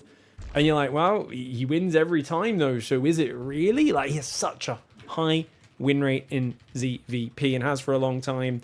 I'll never forget, so many years ago, you know, I always tell the story of saying, oh man, it's so hard to tell if they're doing this or this or this. And he's like, well, it's kind of simple, isn't it? And I was like, what? He's like, yeah. You know, because I was like, I don't know if they're going to do with these 3-base timings, or sometimes they rush Storm and 4-base. And he's like, well, you just, if they deny your scouting, you just run Zerglings in and you just check gas on the 3rd. And if they take gases, then you draw in your 4th base. And if they don't take gases, you build army. And I was like, it's not that simple. And he's like, it is. And I was like, no, it can't be. No. It's kind of like when Darth Vader told Luke that he's his dad. You're like, no! You know, like, it's like when SERRAL explains things, but then you actually get in game and you try to do them, and it sounds simple, but it's very hard to actually pull off in a timely fashion in the midst of everything else. SERRAL's ability to calmly and consistently follow those scouting patterns and do all of them is what sets him apart. So let's talk more about the builds, guys. This is a very typical hatch gas pool. He sees there is a single chrono on the gateway, and in case it's a stalker, he's moving his overlord back. Now, he's only built 2 Zerglings, which means if he doesn't have a 3rd and 4th, he can't build a 3rd hatchery if a pylon goes down. He can't kill a pylon in time. So he purposely had to go to this middle base. He might have gone to the southern base if the probe was up here. I think this is a reactive 3rd base placement, guys. He does also have 2 more Zerglings out now as well to help deal with the Adept. Well, that was unfortunate. I know the Ling wasn't hotkeyed. And he's saying it's unfortunate because he might lose 1 Zergling here. But in fact, he turns it to his advantage. He's doing some really nice damage. At least I got something. At least I got something. What are you talking about? Damage on the Adept there. This is a great start. Sorry, guys. Welcome to the stream of consciousness of the greatest player of all time, where anything we would count as a success, he counts as an abject failure. The experience of being SERRAL. The experience of being SERRAL. Little love kiss there. Yeah, that's the... They say that sometimes success is a curse, right? I think, like, the standards of SERRAL must feel like a bit of a curse for him. He does go... This is interesting. When he was playing White Rabbit, big macro map, had a few more lings, had a bit more map control, and I think he knew Classic was going to keep the Oracle at home, but because there's been 2 Adepts sent across very early with at least 1 chrono, maybe even 2 this time, he's actually building his spores on time. On that White Rabbit game, he didn't build spores until about 350. This time at 330. So double spore looks pretty dumb now. Double spore looks pretty dumb, though. You don't want to be building spores against Void Ray. Oh, this feels bad, man. Oh, and he loses... Is that 2 Overlords as well? And he's going to lose a 3rd here? Get a scout at least. Oh my gosh. Oh, dude, you do not want to lose 3 Overlords and build 2 spores. And the spores are useful now. So a lot of people go, well, don't you want spores against Stargate? Not against Void Ray. Timing is what matters. Remember, early on, you need to get as many drones out as possible. Minerals are really, really limited. And every single spore you build is a dead drone and 75 minerals in the dump. So he would have liked to delay his spores until about 4 minutes, right? Delay them a lot, at least 355 or so that because you only need queens to defend the Void Ray because it's slow. It's not like an Oracle. It doesn't just zip into the main and kill all your workers. And it goes hunting for Overlords. And SERRAL just said he lost this game, according to chat. Sorry, I didn't catch that one. My bad, guys. It's hard when we talk over each other. I can't always predict when he's going to be speaking. But he just said, I've already lost this game. I would have said the same thing there. That's a terrible start, but he's SERRAL. And remember, there is nothing more iconic than SERRAL's live stream, in SERRAL's live stream than him saying, oh, I'm dead, oh, I've lost, and then winning the game. Okay, he sees Chronos on the probes. Economic focus. Stasis trap he didn't react to. Because he knew he had 2 more seconds. He wanted to keep focusing on his scouting, and then he goes back at the last second so he doesn't waste two extra seconds of mining time. Oh, what I would give to have the calm consistency to be able to rely on making moves like that. Wait, what? He's making a macro hatch, guys. Is he playing... Which is a bit funny. Is this a mass Zergling style? No, I actually made them. I guess I was so convinced that it's gonna be... SERRAL has a macro hatch build? Hidden something. Stalkers are here. He's going to need a lot of Zerglings to defend those. He's going for the counterattack to start. There is a shield battery there. He's just going to grab one probe and then pull back. He's got a few roaches, I think, on the way. He wants to make Ravagers, of course. A key against Blinkstalkers. He's going to want mostly Ravager Ling here, and he could explode with a counterattack across the map if Classic overextends. Why do I have a permanent Amazon ad for a Tefl pan in the stream? You might want to refresh. I think ad blockers can get rid of those. I'm not sure how good ad blockers are on Twitch. If you sub to the channel, you get an ad-free experience. Apologies for Amazon's obtrusive advertising process. Good surround on the Stalkers. Great split against the Adepts. Classic with some good blinks to the high ground. I think about 2 Stalkers died there. They're not a great look. The Roaches were not a great look. Obviously, guys, Roaches are slow, especially until Roach speed kicks in. You need units that can jump on top and shut down the enemy. And he is. He's playing Massling into Ultra. He's playing an Ultra build. So Macrohatch makes sense if you're playing Mass Zergling, guys, because you need a lot of production. He's going to take a 5th base up north, Macrohatch in the natural. He's going to be going double Evo. Why double Evo? Carapace is absolutely crucial when you're playing Ultras. It's also really good for Zerglings. If you can catch up your Carapace to the armor upgrades of Protoss, normally you're behind. But if you catch up, really you take 3 shots to die rather than 2. Gonna need a Baneling Nest to deal with the Zealots and the High Templar. Ultras are the real key. Ultras will wreck Zealots, High Templar, Archons, everything that's not Immortals. Basically, Ultras do well against. And this has been Stargate into Gateway style. There is no Immortal, probably not even a Robo on the map, right? He's just using Oracle for detection. But Run By in the north is getting him. SERRAL a little bit out of position there. It's just, oh, it's an Oracle, not a Run By. Oh, that's huge, though. That's massive. The melee Zerglings will take out the 4th of Classic. Now, SERRAL is supply blocked in a moment. He's got to build about 5 more Overlords. Make sure he's done building Overlords for this game. Quite questionable. But, he's saying it's questionable because quite a few Zerglings died, guys. And he's right now worried about surviving to Ultras. So killing at base, limiting future mining for Classic, not as important as him having enough units to survive right now. That is why SERRAL is sounding stressed, because he knows he had a bad early game. He's had to drone up here to be competitive in late game. He's on like 80 workers or so. But he realizes, like, yeah, this is maybe buying me time, but I'm also sacrificing army for economy, which will boost the strength of my opponent's attack. Luckily, the army pulled home for that, and that should make him feel a little better. And yet we let out a very frustrated sigh as the Ultra Cavern finally goes down. I think he was delaying Ultras. Look at the bailing speed. I don't mind it too much anymore, I suppose. Sorry, so guys, let's pause for a second so I can give you the breakdown, and then we want to hear what he just said. He's going Ultra Cavern delayed. He could have started that a while ago. Why didn't he? I think he could have started a bit earlier, but I think he thought the game-deciding fight was about to happen and Classic was about to push in. But instead, what he's ended up doing now is he's saying, oh, wait, crap, you're pulling back? You're rebuilding your... Ah, damn it. I need to go up to Ultras, right? Let's hear what he had to say.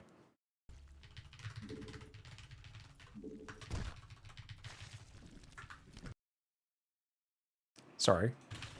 Our forces are under attack. Mineral field depleted. Evolution complete. Don't look happy.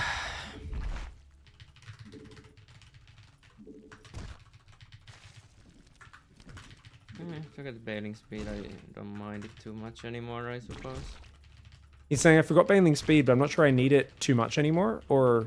Oh, no, it is on the way. It's almost ready. It's a lot of good things. But he knows once Ultras are out, that's more important than bailing speed anyway. He's at this dangerous point right before Ultras are out. It should be pretty hard for him to kill me, at least. He's saying, okay, it should be hard for Classic to kill me at least, but like, SERRAL's really realizing, okay, we're almost at the safe point once these kindness plating is done and these Ultras are out, but, you know, I think the Ling activity keeping Classic at home is crucial here. And you're up on 5 bases now against the guy who's just got his 4th up and running. There is an economic lead in this game for SERRAL. Kindness plating starts. That is huge. Ultras are beginning to build. And look at that. Great Queen positioning. No flying that Prism into the main base. Not on this time. Really good Queen positioning. Twitch chat's laughing at the fact that the stream title is just called Relaxing. Nice relaxing StarCraft stream. Okay, it's Tempest again. That's crazy. It's Tempest again. That's crazy, he says. Problem for Tempest here is he's playing Ultras. He's realizing, he's saying crazy as in Classic's just on autopilot. He's clearly playing a mass Zergling style. He's shown about 1 billion Zerglings to Classic. So for Classic to build a capital sniper going ship that straight is meant to Ultram snipe should be pretty Brood good for me. Lords, it's an odd decision. And when I say odd, it's a bad decision. Classic's just doing the standard or thing whatever, so- because Serral went Brood Lords last time from this position, and a lot of players will play Lurkers. But if you're playing Mass Zergling, it's almost always Ultras, and that's why double Robo is really what Classic needs to be doing yesterday. If he doesn't get that double Robo up soon, there is going to be a potentially brutal Ultralist timing. Problem Serral has, a lot of his supplies in Roaches, Ravagers, Zerglings. He can't, It does feel like his army is constantly a bit mispositioned. he can't max on Ultras just yet, I was going to say. I love it. He's kind of smack-talking Classic, guys. Classic is playing with delay to Europe from the Korean server. VPNs have made that very playable, but it's still obviously a handicap. But I love that he's kind of like confused by Classic's army being out of position constantly. It's like, mate, you've been running Link Bane Ultra in from every angle for the last 5 minutes. You've been running circles around him. Banes are going to get the worker line. He's going to clear the Nexus and then run away. Get out of there. Good pullback. Good pullback. I love that snipe. He's got Infestors coming now, guys. Okay, so Microbial Shroud will also add depth to this army. But as you can see, he's only got a few Ultras so far. He really wants to get rid of these Roaches. They are just wasting supply right now. Such a bad unit at this stage of the game. I'm just not sure if I want to. Mineral field depleted. Gonna split links to the right. What are you not sure of, Serral? He says, I'm just not sure if I want to. What are you... What? Finish your sentence, Serral. Too shabby. He's in focus mode. He's mumbling. Mineral field depleted. The hive cluster is under attack. Link's gonna come in on the south. Our forces. Big army's coming up north. I think Serral would love to fight right now. Oh my god, pushing on creep is crazy. Classic loses his 4th again. Classic feels like he has to go. Serral is going to shut this army down. If you step on creep, Serral is going to monster mode your army, man. You cannot be on creep right now against Ultras with no Immortals. Guys, remember when Hero lost, was it 4-3 to Serral or 3-2? In the World Championship 2024. It was Serral had Mass Ultra and Hero stepped on creep. You do not step on creep against Mass Ultra unless you have a perfect army for hard countering it. You have to be so careful here as Classic. Maybe making these Corruptors might be a bit of an mistake. He's saying making the Corruptors might be a bit of a mistake, realizing the Tempests and are not a threat. The Mothership's not a threat. He needs to just kill the ground army, and then he can make Corruptors afterwards. Let's go back and just hear his whole statement, because I did mute him for a second there, and I think we might have heard some other thoughts. He just didn't send it there, but I guess he just doesn't think he has the army to do that. Mineral field depleted. Unacceptable command. It's probably correct.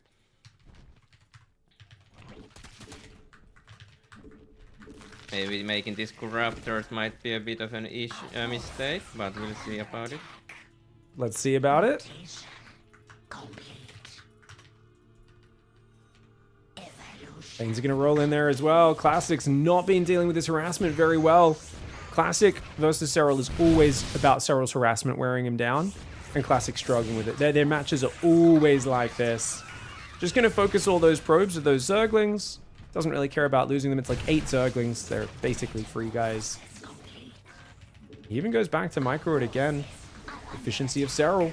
It's a big ground army. I think there's 1 or 2 Immortals in there. Microbial Shroud Fungal! Whoa! Microbial Shroud Fungal, though. And that is a lot of Ultras, but there's like 4 Immortals? 3 Immortals. The Overseer needs to come back. The Overseer needs to come back. The Overseer went too far forward. Dude, no detection. Oh, no! Serral had quite a few Ultras, but that was so many Archons. That was a way bigger army for Protoss than it was for Zerg. A much bigger army. I mean, you've been killing his economy for the last 5 minutes. No surprise that a 50 pro Protoss has a bigger army right now. Ooh, okay. This is really tight now. He's trying to buy time to remax. The Queen Transfuses are good. He's going to pull to the left to secure the rally. His Queens all go down. He's got more Ultras building. And he's just trying to wait until he's got enough, and then he's going to jump on these Immortals. Classic doesn't want to pull back because he knows he's got such a bad economy behind this. But Serral's got more Ultras coming out, and he's going to go for it. There we go. He's making more Overseers, realizing, oh god, we don't have enough Overseers. He's got 2 red hit point Overseers. One goes down. The other one goes down, but he's already killed the whole army, so it's fine. He's going to build Corruptors now after that, and that's the way you often want to do it as a Zerg, guys. Focus on clearing the biggest, scariest part of their army, in this case, the ground army, and then pivot into the other part, in this case, the anti-air corruptor rebuild. So I think that's a really smart way of playing it. And yeah, you can kind of see the way he is doing just a systematic defense with the Remax. The Ultraling's going to go base trade. We do have the Immortals here, are a real problem. They're going to potentially kill a hatchery. Tempest killing a hatchery as well. Classic really making a play of it. The Zerglings and the Ultras, I don't think they defend this in time as long as Classic focus fires. He does get another hatchery. So both players are going to lose pretty much all of their mining bases. Classic will only leave the bottom left, I think, is still going to survive. What is this? 4 Tempests and a Mothership? SERRAL's max. SERRAL can rebuild his hatcheries as well.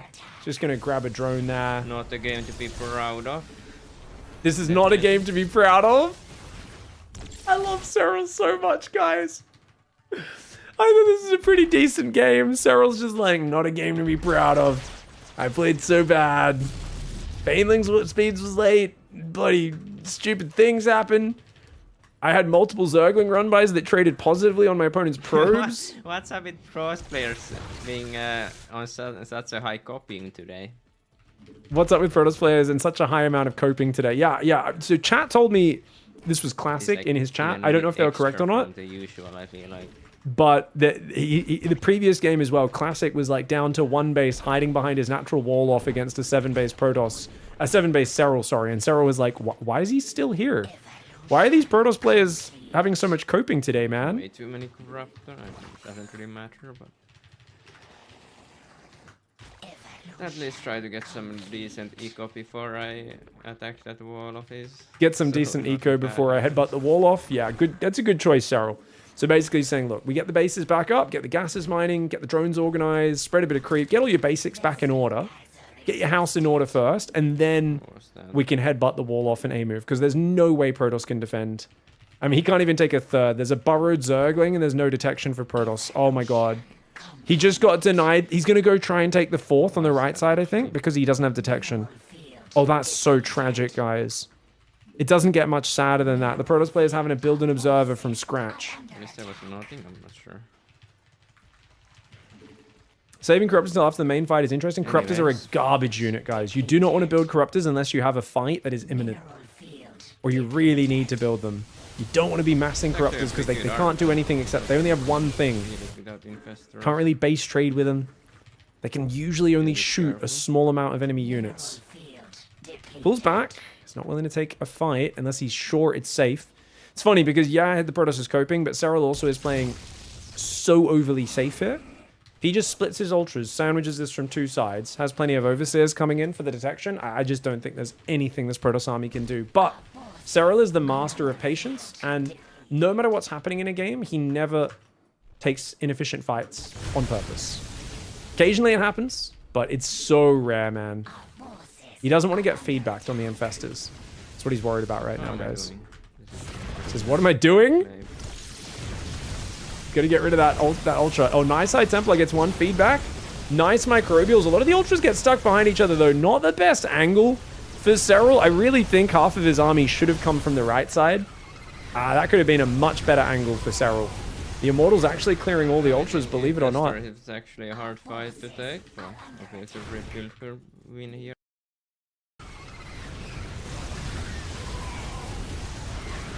No, in Infestor, it's actually a hard fight to take. Well, okay, it's a rebuild. I think he's saying without Infestor, it's a hard fight to take because the Microbial Shrouds ran out or something like that. He actually had Microbial on most of that fight. But the Ultras were kind of stuck behind each other in the middle line. You should always really be splitting and looping all the way around when you've got more than 6 Ultras. Half your Ultras should be looping in, and you want to hit from 2 opposite sides, not 2 angles of the same side. You want to have a full moon of Ultras rather than just a crescent. There's not enough splash damage. Even Lings coming in will be big here. The Immortals are struggling. I don't think they have any armor upgrades either. That's going to be that. He's going to take out the last bit there. Classic will go down in that rematch. Bit quicker than the half-an-hour previous match. Still, actually just he had a lot of money. Actually, I was very close to dying there then. If he was that rich behind it. Surprised by how much money Protoss had? No. I'd love to rewatch these fights though, SERRAL. Like this first fight was pretty good, but I think the Overseers ran out amongst other things. Surely you want to rewatch this engagement. This is what gets me. I wish pros would watch these fights back. They almost always 8 times the fight. Because they're just looking for like 1 or 2 small details. For him, he's looking at immortal count. Actually. 3 There's 4 immortals in the fight. 2 are still rallying. immortals actually already on here. Yeah, he only had 3 actually, because the other ones are just chilling. It was actually quite bad. So the immortal count's quite bad, yeah. But this is just not that big an army. You can see SERRAL has 4 queens. That's 8 supply. He's also up 45 workers. It's 45 plus 8, guys. That's 53. So he's down 53 army supply. He just ran a bunch of Zerglings in there. He has a bunch of Zerglings that are not in the fight. Bunch of units in production that are not in the fight. So realistically, he basically engages with 7 Ultras into this like pretty friggin' chunky army. I think half the Archons might already be dead at this point. This is a few seconds into the battle. I think there was actually another layer of Archons in front of these ones up here. But it just goes to show that you've got to be really careful with Ultras because often if you're running around killing all their bases and picking away at them, they lose economy. They replace that with more army. They're going to end up with a bigger army supply than you. And with Ultras and any melee units, you need to have overwhelming numbers that can get on top from multiple angles. I guess ultras, but I guess I didn't have that many of them, so... Hey, yeah. He says, yeah, I just didn't have that many of them. Because he's kind of like, if there's only 3 immortals, Ultras with Microbial should beat that. But it's a numbers game as well. I wonder how I managed to rebuild so much. I guess he still has mining here. And Archons are free, well, free mineral-wise, so... And he had a lot of gas, so he could build a lot of them, I suppose. Yeah, he's just wondering how Classic was able to rebuild, but this is always what happens in messy EVPs. This is the downfall of a lot of Zerg. They get in a messy, scrappy game, both players' economies get dumpstered, and they think, oh, you know, it should be even. But it's like, no, you need to be a bit ahead in those situations as a Zerg against Terran because of mules, if you both lose all your workers, but against Protoss, it's, even if they lose all their mineral bases and a lot of mineral probes, they've still usually got excess gas, and they are the one faction that can make a really good combat unit out of almost pure gas. High Templar into Archons, really versatile. It's not the best combat unit, but it's like well-rounded, right? It's tanky, does splash damage, does bonus versus all the Zerg units. It's like a very decent unit in all situations, and it helps buffer for High Templar, Immortals, whatever else you've got behind it. Obviously not as good against Terran, but against Zerg specifically, the Archon is a godsend in these low economy games, which is why it still felt vaguely competitive, whereas you'd think being down 100 supply means it's game over, and it is game over, but it looks still vaguely more competitive because of the High Templar remax. That's it. Interesting. Thanks for this up, Gonus Games. All right, guys, and he's going to give some thanks to his subs. I want to say big thanks to SERRAL for playing some epic games. That was awesome. GG, well played. That's funny as, man. I think I'll put that game up and the Clem game together, guys.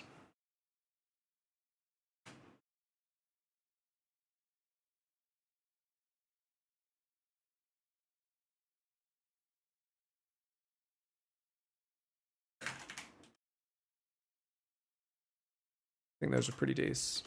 We do need more SERRAL streams though, because I feel like the more he streams, the more switched on he is when he's streaming, and the more like epic brawls we get with him against Clem and that sort of stuff, and you get these like back and forth action-packed barn burners, which are really, really, really what I want. So yeah. Do.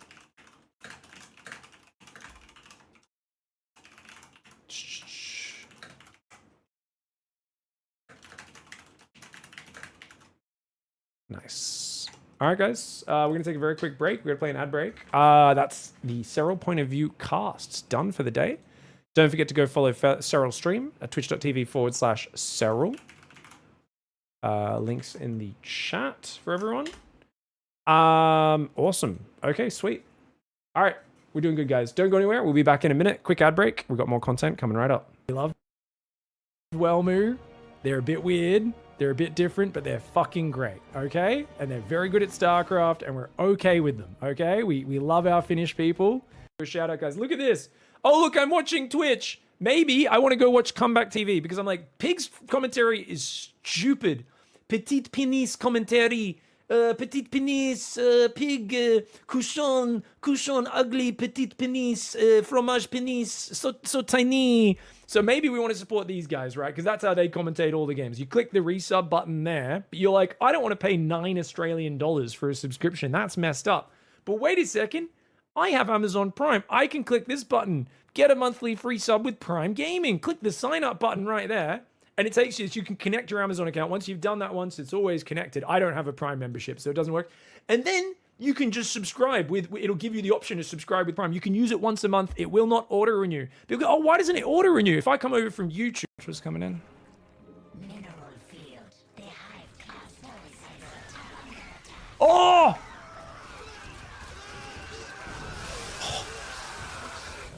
That's a GG. It's a robo building. It's a long shot. Can he get it? When behind Dark Shrine. That's what they say, guys. That's a saying we have in StarCraft. Oh my god, these stasis traps are utterly ruining right now. Lots of probes going down. Stalker's running in right now. He's like, okay, let's try and get the Oracle. Dude, he's going for he gets the Oracle. He gets the Oracle, and he recalls out. Oh, Geralt with a Maples level play. 300 IQ. He only lost 6 probes at home, and now there's no detection until that robo builds an observer. Holy shit, Geralt just pulled off the most unlikely play. And this is what you need to do. If you're stuck on that train, you need to do some James Bond shit to get off that train. You're on the train to Dicktown, you need to like jump out the window, climb on the roof, and then have a hand-to-hand knife fight with like 6 different henchmen on top of the moving train. And that's what Geralt's doing right now. He's like, I will get off this train before we reach the destination.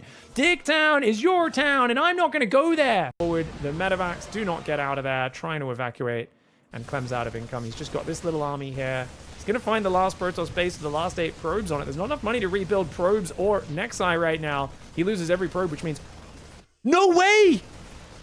Clem just forced to draw. Clem just forced to draw. There are no probes on this. Oh, no, he has enough money to rebuild. He can rebuild probes. He can rebuild probes. There's still 2 Nexi. If he gets rid of the Nexus, if he gets rid of both Nexus, it's a draw. If it gets rid of both Nexus, he can float his buildings and it's a draw. He needs to get rid of both Nexus, though. No, don't get distracted by the army. Clem, this is your only condition. Your army is so much weaker, but he doesn't get the Nexus. If MaxVex keeps the Nexus alive, he can rebuild probes and long-distance mine. But if he can't keep the Nexus alive, then he will be dead. Clem knows that. He's only got 1 medevac, and Clem not able to get the draw condition there, and he'll have to tap out now. So he's going to go for what we call the virgin harassment again, guys. This is what you do if you don't have a lot of things to spend your APM on.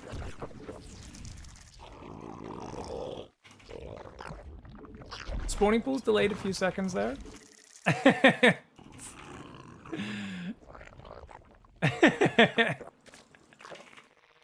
Get wrecked, MaxVex. You suck, dog. Being in dire straits, because if Dark can mine the middle bases, which he's mining that left side, he might be able to win.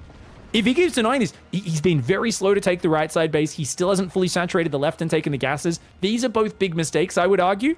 But you know what? He's just everywhere. He is everywhere. Shades of Dark versus Maru on Neo Humanity from Masters Coliseum. I know that's an online tournament, not a big LAN. A lot of people forgot it happened. Go back and watch Dark versus Maru on Neo Humanity and watch Dark hit Maru in 17 angles simultaneously and Maru just unable to keep up. This is that game. This is that game again. This is exactly what Dark's specialty is. You give Dark momentum, he has a fat smile on his face. He is flowing into every single opening. And look at this, burrowed banelings. Oh, please resaturate this mineral line. Thank you very much. Get wrecked. And then he reburrows them again. He's going to do it again on the mules that just dropped. Clem watches. He drops 5 mules and the banelings instantly kill them. I mean, don't... Guys. Boy, guys, don't forget to subscribe so I can afford a couple Fosters. I'm getting thirsty, and you know I can't live every day without a Foster's in my hand. Also, don't know if you guys have heard, grocery costs have gone up, and every day I got to toss a shrimp on the barbie. It just costs me too much. So I can't afford me Fosters and me shrimp on the barbie unless you guys donate me some dollary dues. Yes, please, hit me some of those donations. Did you guys know I'm sending $200 to the winner of this tournament no matter what? That's right. And I'm going to lose money like I do most weeks, especially because I haven't been able to commentate these ones live in 2 out of the last 4 ones in the last month. So if you guys want to help minimize my losses and toss a few shrimps on me barbie, don't forget to use that !tip button in the Twitch chat and it's in the linked comment on YouTube. Help support the tournament so I can keep on running these. Thank you very much. Alongside Stegosaurus, of course. All right, guys, we got a game. ZVZ, JMac. I think we probably got casting settings on. Let's check. Yes, we do.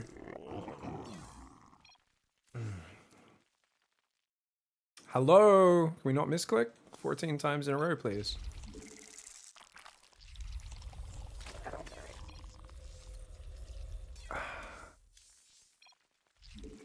Sorry, we're just doing a 14 overload, no extractor trick just yet. I guess I can do one after the overload.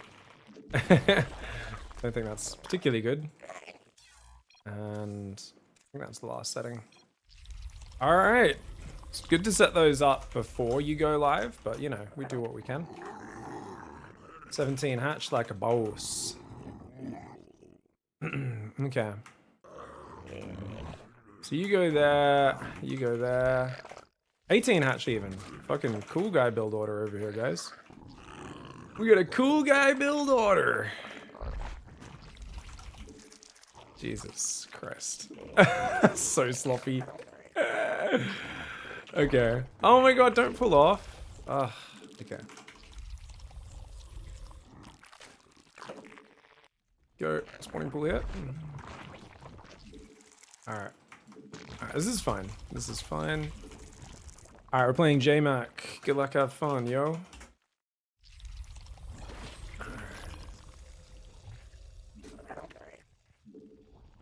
Alright.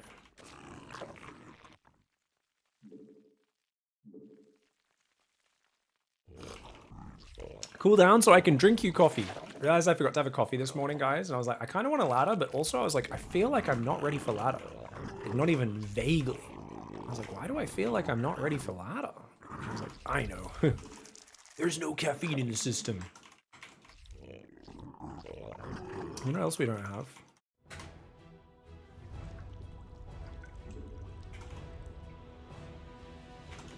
Music.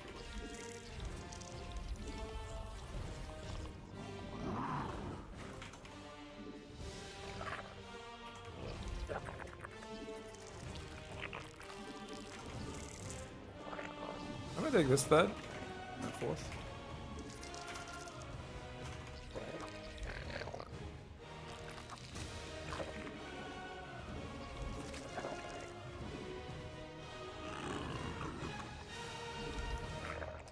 We got that overload way too early.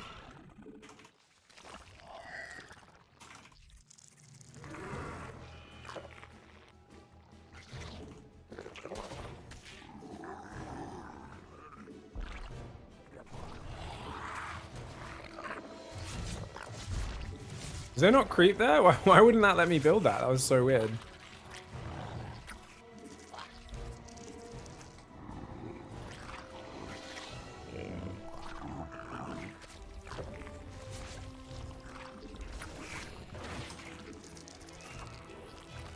Going 27?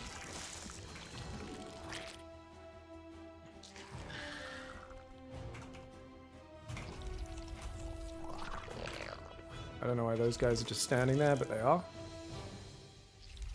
Metamorphosis complete.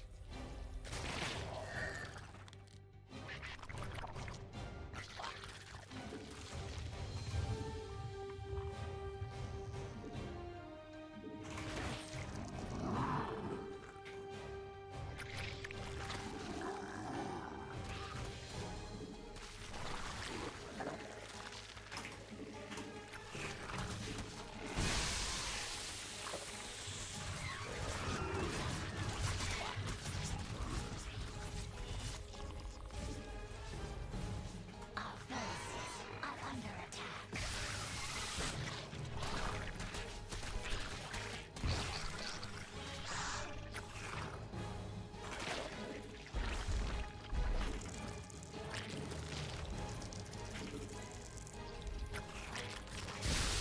Nicely done.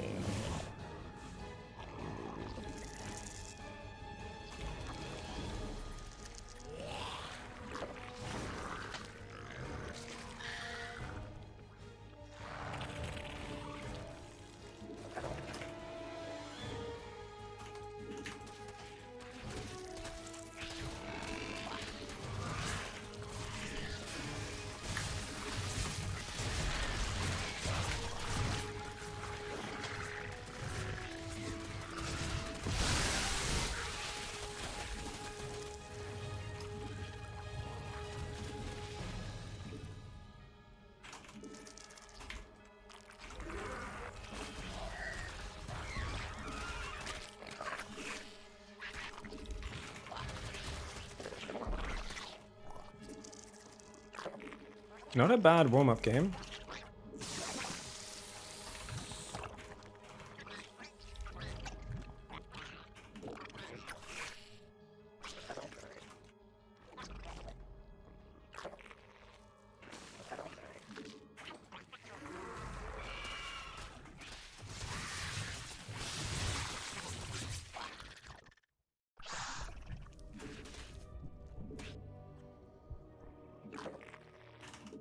Our forces are under attack. Our forces are under attack.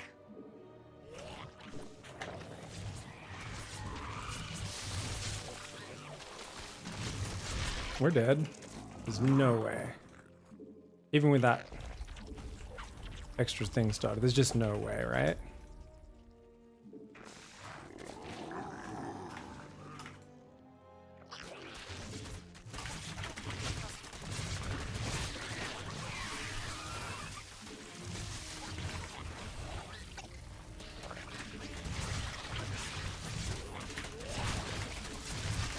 At least he's sacking his units to kill a base that I don't really care about. Like, I care about surviving, you know? I don't care about that. At all.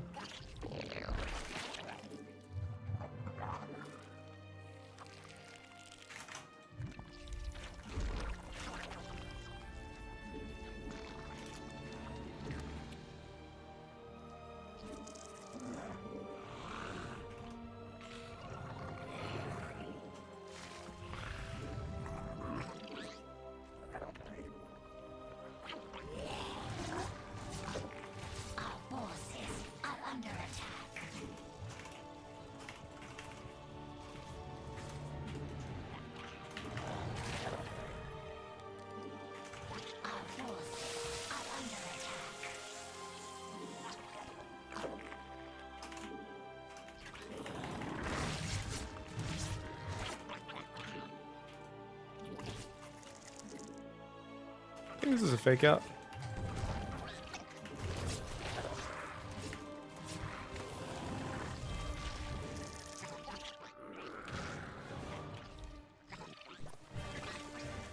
Mutation. The hive cluster is under attack. Mineral field depleted.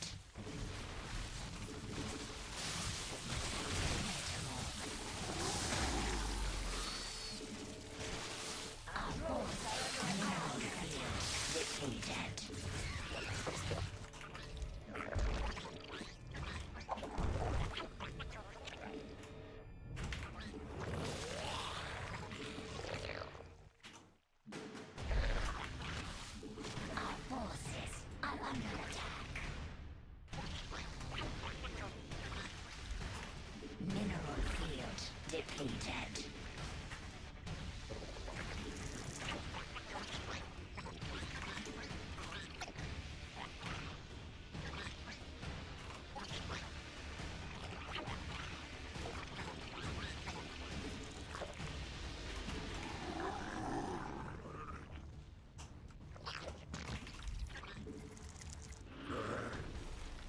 He's already got +2. If he loses this game, and that'll take an impressive display, I feel like.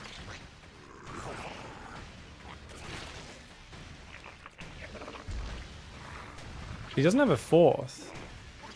I guess he just all ins. Fair enough.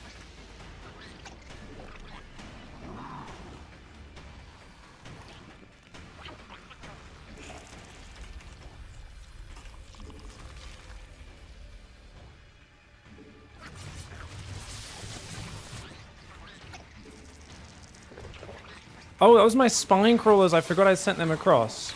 Because I was thinking I was doing this as an all-in.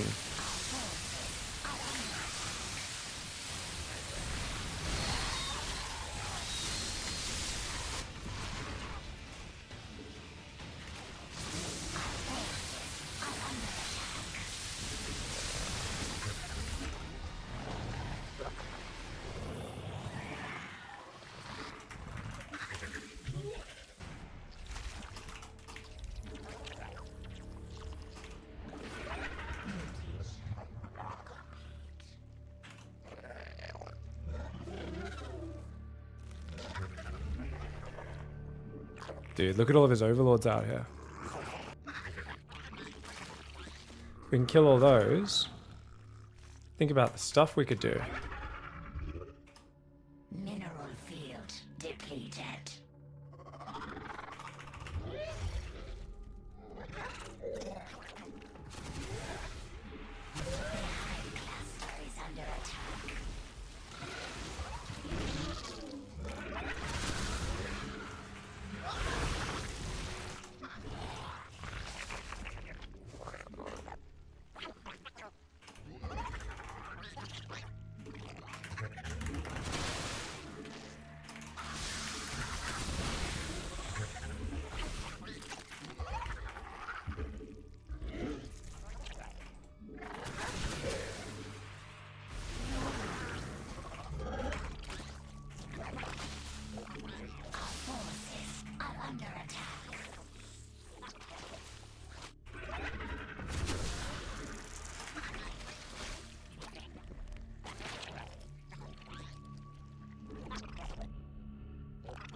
Mineral field depleted.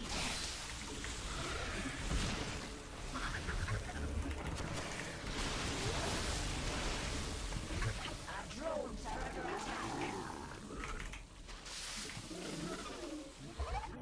Mineral field depleted.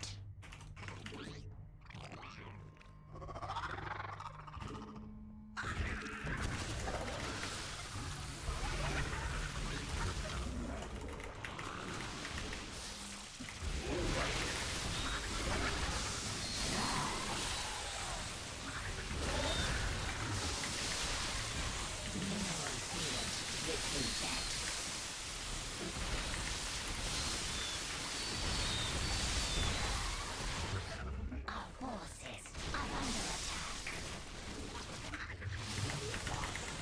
Our forces are under attack.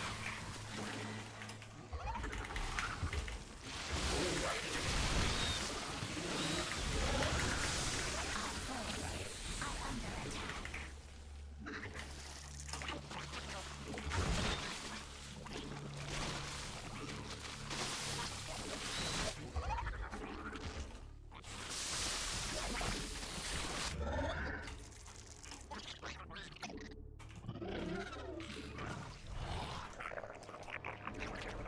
Our forces are under attack. Don't know why his guys are always out there, eh?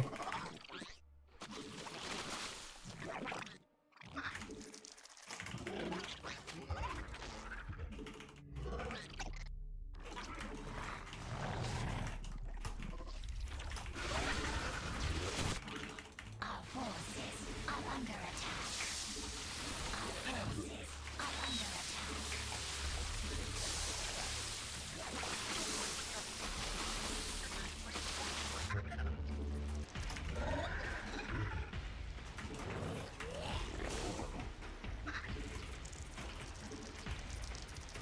Our forces are under attack.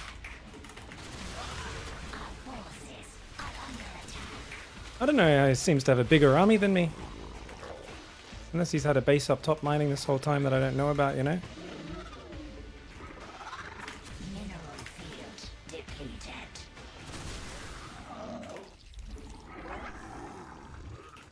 Guess I don't have that carapace upgrade. Mineral It does matter. cluster is under attack. Our forces are under attack. Mineral field depleted.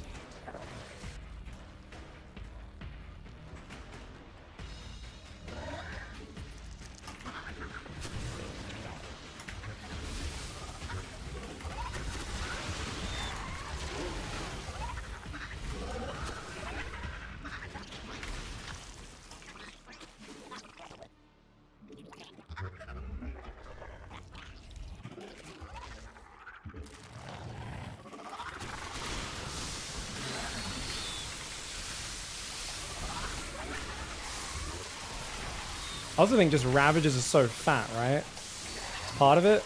They look scarier than they are.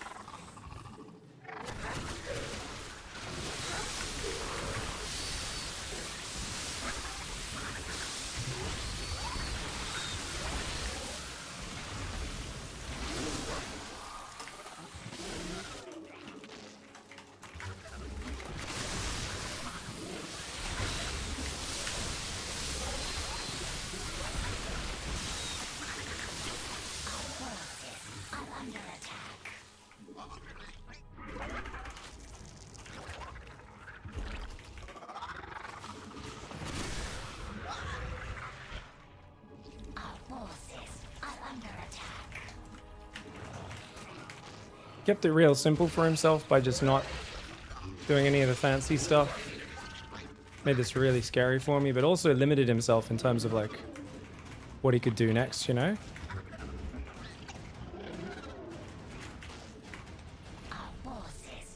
Like he still doesn't have a fourth, so can't just keep staying on 3 base forever.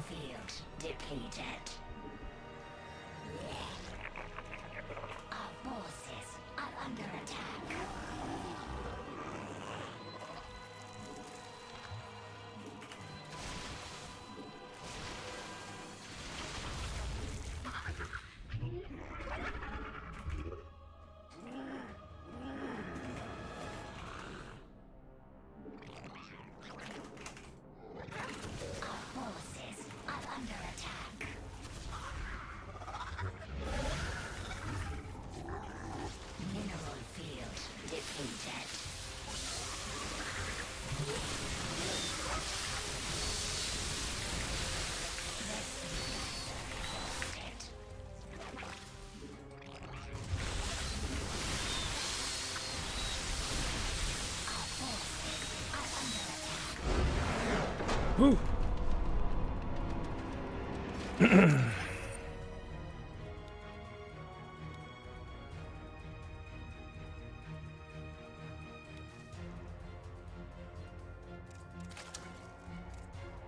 think he overcommitted to killing my third when he should have just been trying to kill me, I think.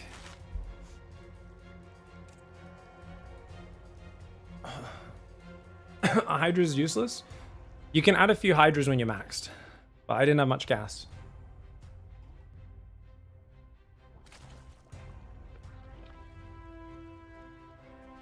I think his plan was just to never go past 50 drones. And I think this is just kind of the style. He's given himself like blinders in the matchup to just do a real simple style and just try and do it well. It's not a bad way to play, man. I was on the ropes for a long time in this game. But despite, you know, having no third myself, I was able to come back. I think it just comes back to like, why'd he snipe my third? It just makes no sense, right? Because if you're not planning to go past 50 drones, you almost want me to overdrone my third. I think the first snipe here was fine.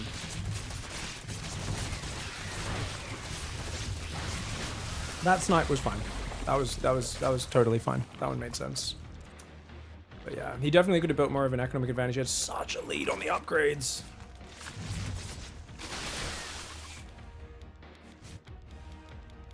This snipe, whilst kind of juicy, was a bit silly. I could have got even more roaches. If I microed that better, I could have got even more. But as it is, like, he's lost enough roaches that it probably makes up for me losing a minute of mining time. You know what I mean? If you throw away 10 roaches to kill a hatchery, it's like, yeah, I can lose a minute of mining time and it's not the end of the world. And, you know, I throw a third and a fourth up after this, which I think was a really good idea. And, yeah. Surprised he didn't full commit. I thought he'd full send sometime about here. Like, because now is the point where I've taken maximum damage from my third hatchery getting sniped. And your upgrades are still miles ahead, so I feel like he should have already committed to this by now. This is just a few seconds late, but then I think we distracted him really well with these drones. These roaches came in here, these ones ran in there. And the drone pull for me was perfect. These tanked a lot of damage. And we did take a few big biles on these guys when I was busy trying to multitask, but landed some big biles on him as well, eh? So we end up managing to defend. We were down 10 drones at the end of it, but could have been much worse.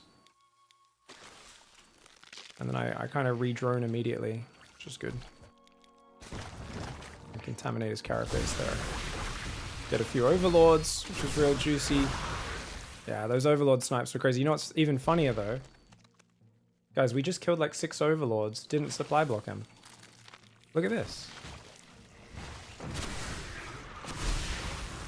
So I kill 1. No supply block. He's still at 2 out of 200. I killed 3 more. He was 2 overlords over supply. Okay. He was 2 over. It's not as crazy as I thought. I thought he was like 5 overlords over supply, but he was 2 overlords over. That's pretty standard. Sometimes you just hold down the Overlord key, build a few too many. Yeah, it's man. Cool. GG's. Crazy style for him, man.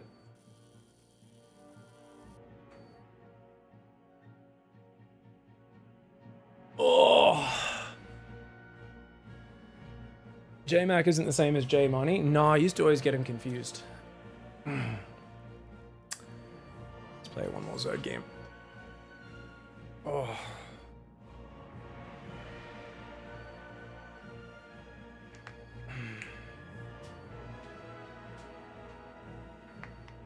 I don't really like the Ravager addition to the Roach battles.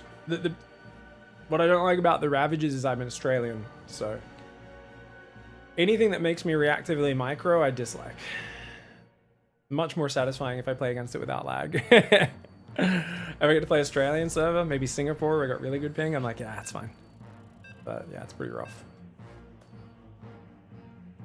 Yeah, if he'd expanded a bit earlier and stuff, squeezed around a drones in very occasionally, not a lot, just every now and then would have been good. As Maples, guys.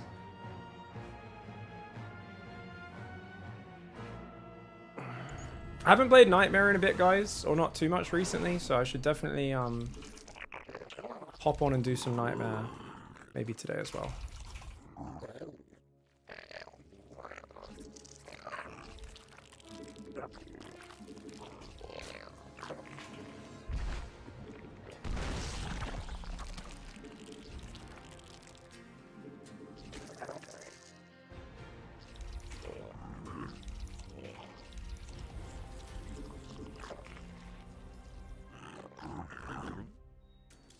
So ZVP.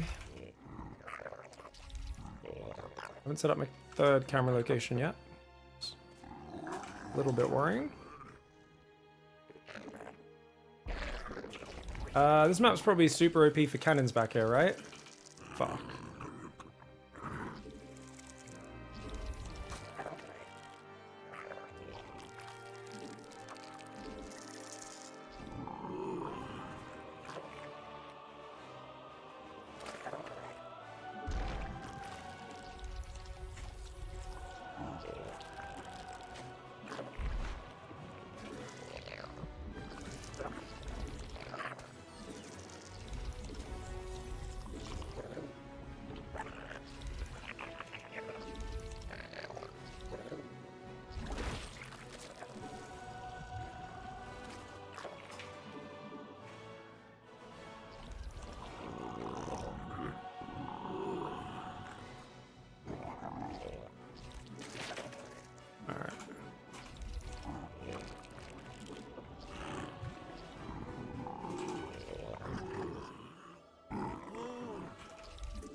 Come on.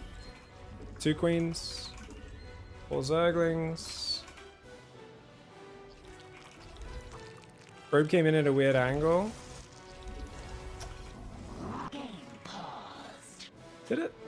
I didn't notice. Alright, I might as well grab my water, one sec.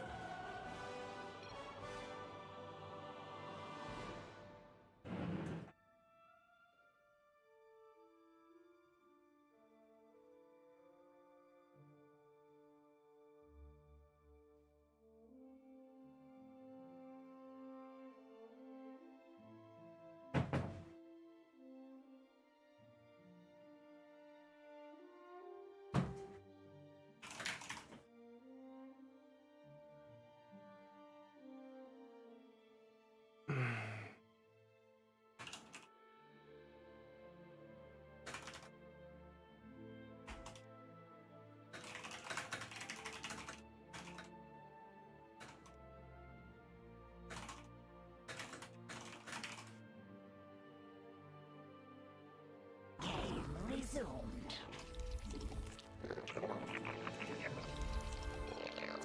Pull off gas.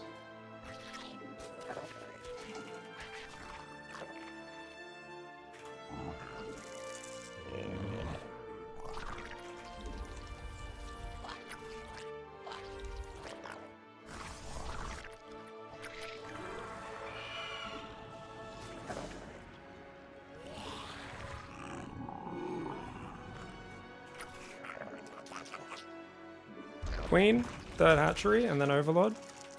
Overlord goes here.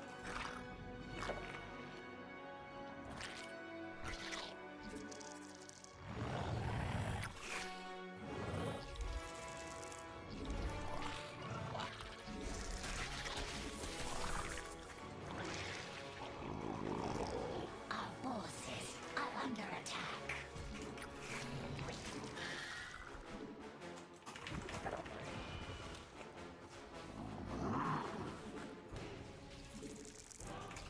Bunch of Overlords. I wasn't expecting to lose that. Fuck. Should have moved that Overlord faster. Okay. It's complete.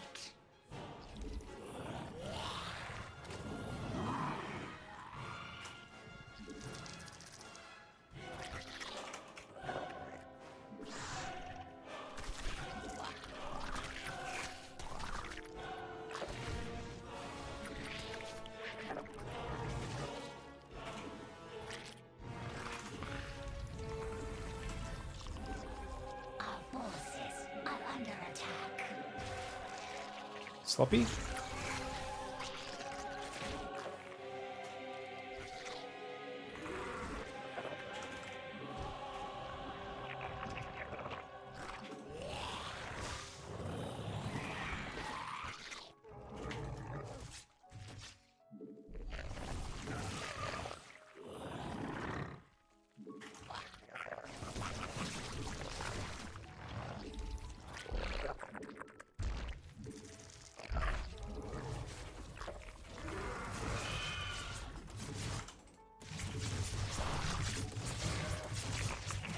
Forces are under attack.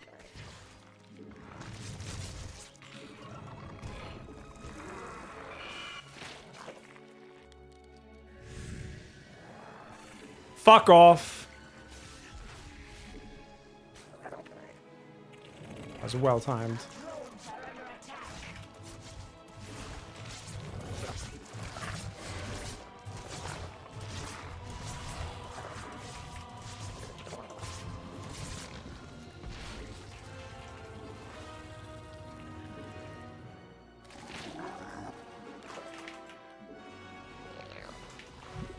It's 5.5 minutes and I have nothing. Cool.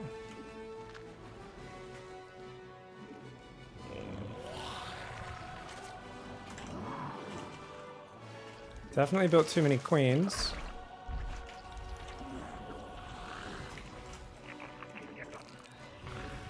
GG, well played. Good harassment. Really good harassment. Family-friendly stream. This has never been a family-friendly stream. What psychopath thinks this is a family-friendly stream? Try to make my Pigcast YouTube videos family-friendly. This is no Pigcast right here. What's going on?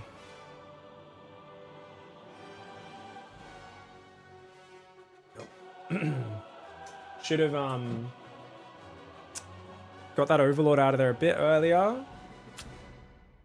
And rebuilt my Zerglings a bit earlier, so the Adepts... Yeah. After killing the probe, I should have just pulled my Zerglings back as well. It's like, there's like an APM hole where you're like, but what if I snipe the second probe? That'd be amazing. Not a bad idea to shift-click the Lings to make them run around as if they're hunting for the second probe, so he worries about it. But I think it's more important for me to, like, double-check injects, drones, spore timings, all that stuff at that moment, and, like, get those lined up, fix my macro, make sure I'm not supply blocked, but also not overbuilding Overlords, and also have a clear direction I'm going as well. I'm not sure what my next ZVP game will be, but I think I've also got to pick an opening at the start that I can start with, and then I'll pivot if it makes sense. Game paused. You've been plugged in for days. Wireless mouse, what are you doing, mate? What are you fucking... Why are you... Is there a way to check the battery? Pikasaur's tomorrow, every week. Is there a way for me to check my fucking battery? I swear. I guess it's not in IQ these days, is it? It's in something else. Anyways, I don't know. I'll look that up after this game. 6. Okay. Tell me when. I'm just gonna play with the mouse plugged in for now. Cord's a little shitty, but that's okay.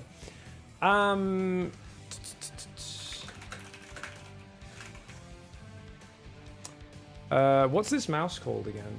Fuck.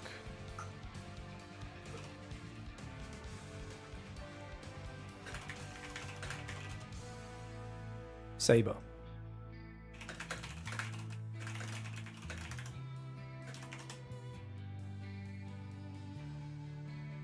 Apparently we can check it in IQ.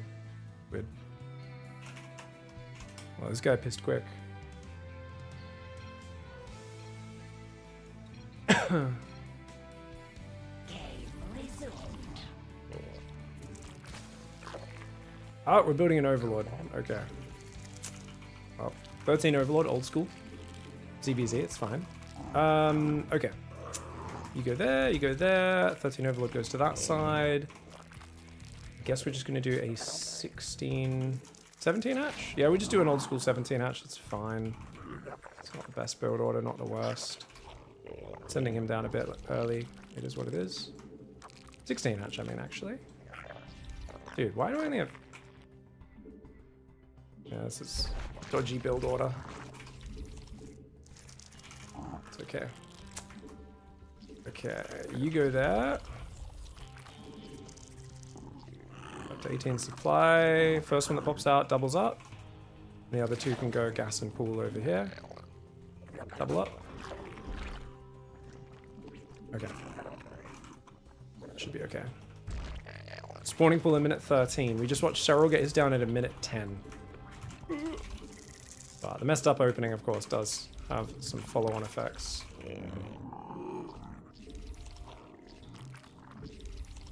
48-second hatchery. GG. Yes. Fucking accidentally, because of my mouse fucked me up there. I should have. I wasn't able to start my 14th drone, so I just built the Overlord when we unpaused. That's alright. Honestly, a few seconds here and there is not going to kill us. It's 5k Zergs. We've got a pretty big advance on X-Gay Pidolite. So this is definitely an interesting opponent we're playing, guys. They used to be gay. They've come out of one of those conversion camps, conversion therapies. Very cool. Super cool. They prayed the gay away, apparently. Good to know.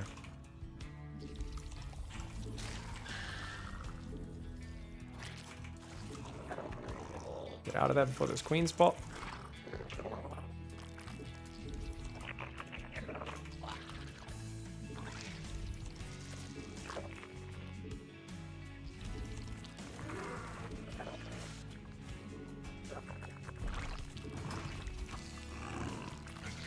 Ooh. Oh, it's a Ling Flood. Never mind. All in. Should have known.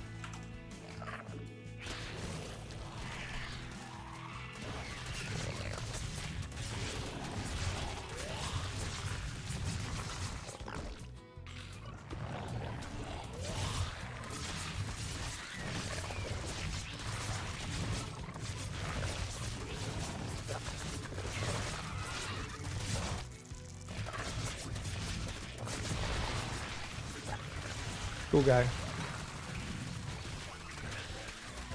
Took way too long to realize what's happening. Why is my Overlord here, guys? The fuck is this Overlord placement, you fucking gronk? If you don't know how to play ZVZ, this is a really good way to do it, guys. Just fake hatch first.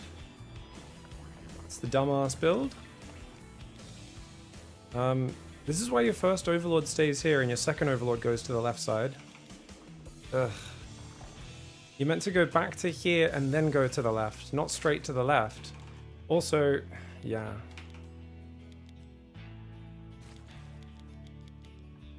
Oof, so sloppy. GG's. Yeah, not even seeing these guys coming. Pretty rough. Every second matters. The Overlord's really good bait though. That's really well placed by him. Yeah, we're probably pretty screwed there. It's 10 drone all in, so you can lose like 15 drones and be fine there. But not a bad all in. But let me just very quickly look up if I can check the battery on my thing. The LED flashes red when low and turns solid green when fully charged, but it is solid green now. If I unplug it, it's red. Now it just turns off.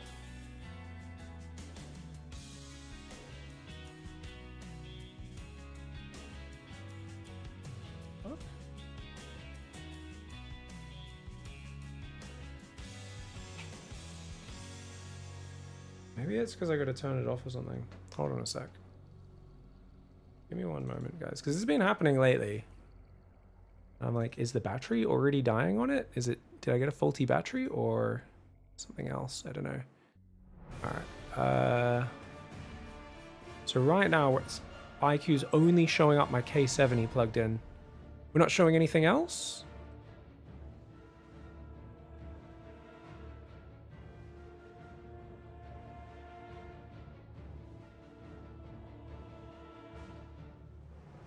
It also doesn't blink, it just stays solid.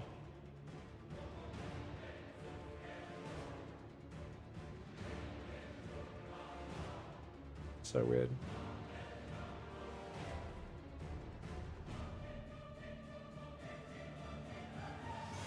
What's up, Rude Lords? I always die to this. Queen in the pocket looks good. I'll try that. No, don't put your queen in the pocket. Get your queens on the ramp, mate. You just got to react fast. It's hard to defend, but you've just got to get your queens on your ramp. Preferably don't inject if they show it too early. And you just want to fight on your ramp. You want to put a bunch of drones on hold position in front of the queens. And you just want to basically build as many Zerglings as you can. You want to hold on your ramp. You just want to limit surface area. You don't even, like, even if they snipe your expansion, you're fine. You've got more than double their work account. You just need a little bit of time to build a bunch of Zerglings and to limit the surface area. That's all you need to do. So you want to get to your ramp. I just couldn't get to my ramp on time. I should have pulled up to the ramp and gone back to defending the ramp after kind of half defending the first wave. Pig, do you know why Phoenix Colossus fell out of favor in PvT? Probably because of battery overcharge getting nerfed, I would imagine. It doesn't really utilize energy recharge at all. And battery overcharge is really good for turtling styles like that. But yeah. Sorry, I think I'm just going to leave it on the wired mode rather than wireless mode. And then I'll try to switch my mouse onto wireless mode when I start playing. Because it's probably just basically draining battery whenever my computer's off, I think is what's happening with the mouse. Hey, can you send me your casting soundtrack playlist on Discord? Oh, I think it's here. I think it's here. It's just most of my favorite, the best tracks from the 3 soundtracks, which is mostly Wings of Liberty. So it's basically 5 tracks from Wings of Liberty. It's 4 tracks from StarCraft 1. There's actually quite a few Legacy tracks. There's 6 tracks from Legacy. Legacy has some epic music, and there's 2 Heart of the Swarm tracks, which have some good music, but also they get a bit quiet and drag on too long. Problem with Heart of the Swarm is they like get way too loud and then way too quiet for like a minute. You're like, is the music stopped? And it's just like dun dun dun dun dun dun. You know, it's a bit annoying. That's all right. Play some more games, guys. So we've only got even the 2, and they're 7 minutes long, the 2 Heart of the Swarm tracks. And so even the 2 Heart of the Swarm tracks you could probably take out of there to make the playlist a bit better. But the StarCraft 1 tracks are fantastic, of course. Probably my favorite part, to be fair. I could probably just listen to StarCraft 1 on repeat. It's been a while since we did nostalgia music on this stream, guys. So after this game, you guys can let me know what you want. Warcraft 2, Age of Empires, Morrowind, RimWorld, just cool stuff. What server is this? NA, same as always. Can't be playing anything else with good ping from down here in Australia. Pull the guy off the close patch. So guys, we're playing patches. Mr. Patchy Patches. Alright, we got a 16 hatch. Still pretty bad timing on that. That was like 47 seconds. It's fine. I don't think it matters too much.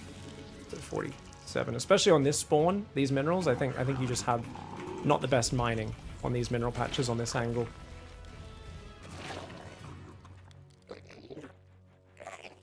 Oh, there should be a gas. And then pool. So Patches is a bit of a crazy cheesy, guys. And does lots of weird stuff. So the game will no doubt be a little scary. Going for like a 15-15 into 2 base Roach Warren lair is probably the smartest way to play against a guy like Patches, but I've done Hatch Gas Pool. We're going to try and open Zerglings. We'll see how the game goes. Just put the Overlord on this pillar. Game pause. No problem. Pauses every game from my opponents or me. Or Gucci. Mods, fuck that shit. You have a backup file, right? Don't tell me he's manually editing it every time something fucks up. Need to figure out which tracks these things are called in the game files. No worries. Yeah, how you doing, Anabolic? What's up, Doggles? Stupak, how are we doing? Bit of Melon, thank you for the sub. JW, wireless mouse, Dan's game. Yeah, I recently finally swapped. I was just on the wrong profile. No problem. Civ 5 music? I don't know if I never played Civ 5. That's a cool idea. You guys let me know if you got any other games that, you know, not games that are from the, like, they've got to be games that aren't going to be getting actively copyrighted. So if it's some fucking niche Star Wars game or some shit that has all their music that they never actually paid for the rights for and is getting claimed, please not that. But I think Civ 5, I imagine there's plenty of people making Civ 5 content since it's the competitive Civ and doing all of that. I'm only building 2 Zerglings, guys, so this is a bit cocky. Build 2 more. Civ 4 is better. Honestly, I only played Civ 2 and Civ 6 a lot. I played Civ 2 on the Test of Time mod a fair bit. Commandton is just now started, so he's doing a gimmick build. Okay, good to know. It's 1 base something or other. I'm gonna go down here in case the Reaper jumps in from that side. Build a 3rd queen in the main. Fuck are you doing, dog? What are you up to, you dirty dog? You guys are fucking... Where are we going? Fuck, is this... Yeah, so it's 2 racks Reaper, but his Reapers have gone to the wrong side of the map or something? What in the world?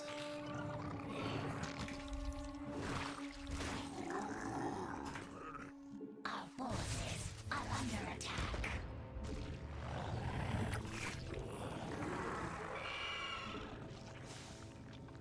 The Hive Cluster is under attack. And that's a factory and now a 3rd barracks as his factory tries to run away from a Overlord Scout, which is hilarious.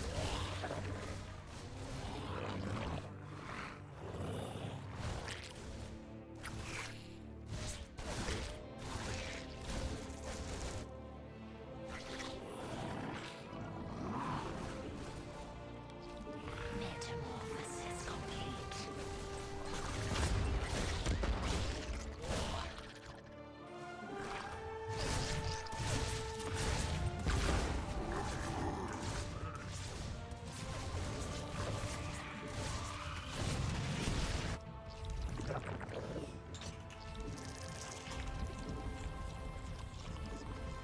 Three barracks.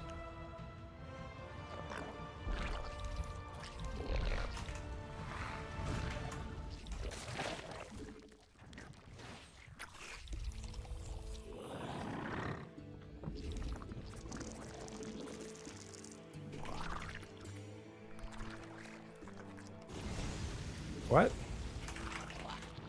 I was not expecting that off this opening. You have 3 barracks. Why you got Hellions? Eh.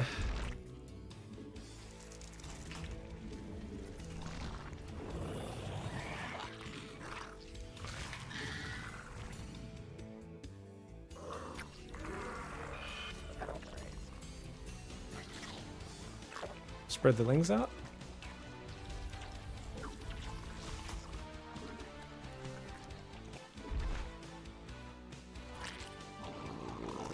Gotta try and figure out what this is.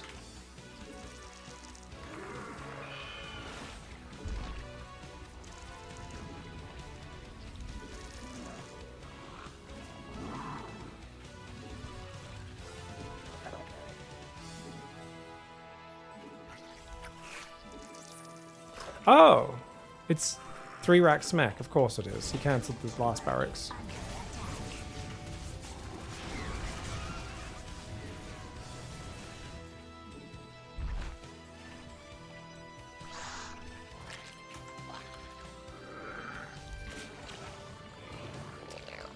Okay.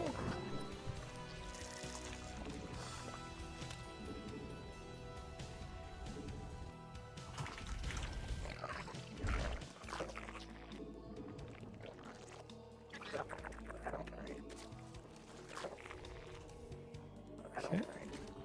Our forces are under attack.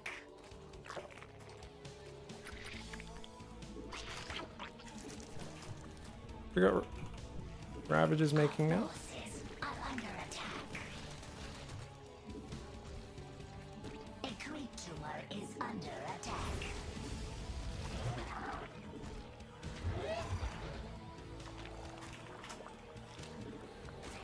Lots of overlords. We're on 61 drones. Let's check there's no BC transition. Metamorphosis complete.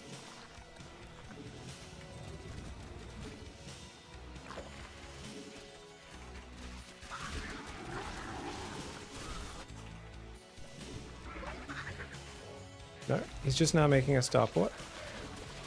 More roaches.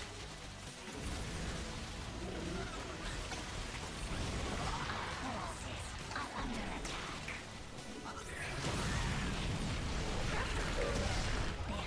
cluster is under attack.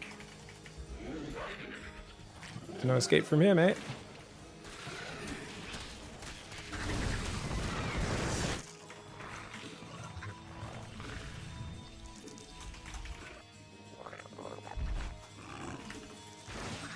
Yeah, let's get Burrow. Second Infestor. Spread creep. Did we kill the other rock? Not yet. Okay. That's gonna go around that side.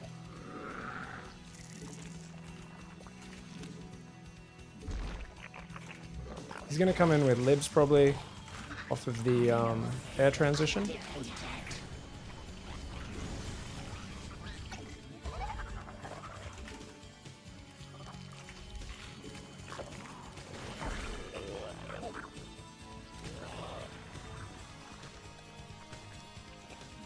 Okay. These guys just gonna chill there. Mineral field depleted. Mineral field. Spread creep. Is under attack.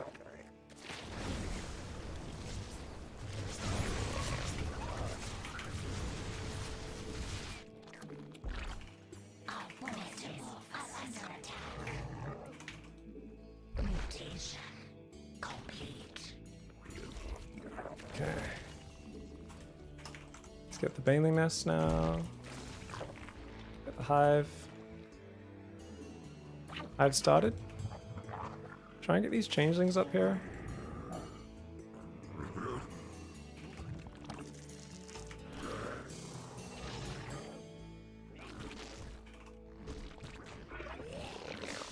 Second spy, because he's gonna go mass BC now. Cluster is under attack.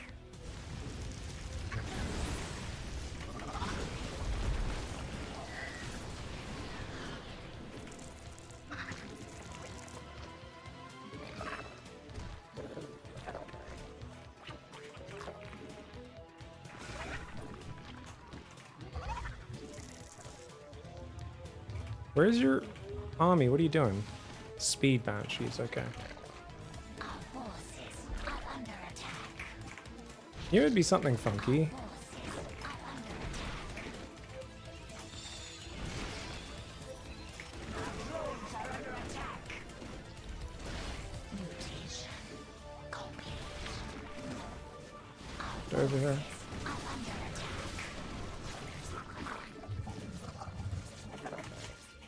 Our forces are under attack. Unacceptable command.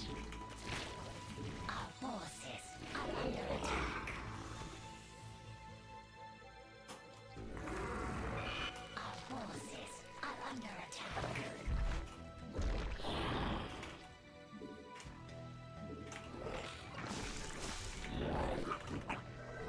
Okay, got the Baneling Nest. Very confused. about what's happening in this game right now, guys. Patches is doing Patches things. A creature is under attack. Mineral field depleted. Mineral field. Our forces are under attack. Our forces are under attack. The hive cluster is under attack. Our forces are under attack. The hive cluster is under attack. Mineral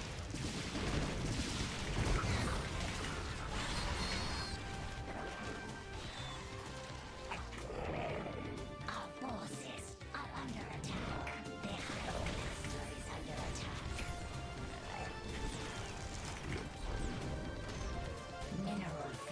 depleted.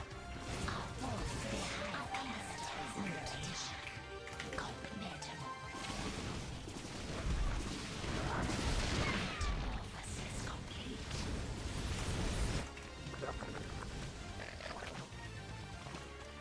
Our metamorphosis complete. He doesn't have a lot of stuff going on, but we have even less, which is not good. The hive cluster is under attack. Our drones are under attack.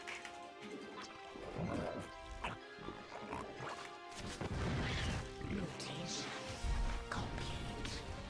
Mutation complete.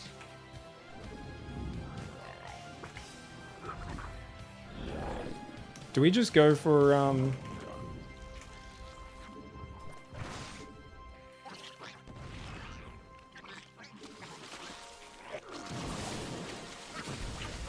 forces are under attack. okay.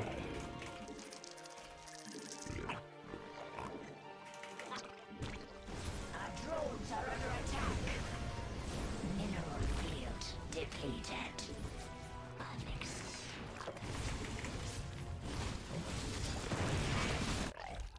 I don't know what his army is. The fuck is his army, guys? Field depleted. Unacceptable command. It's just tanks and Thors and stuff?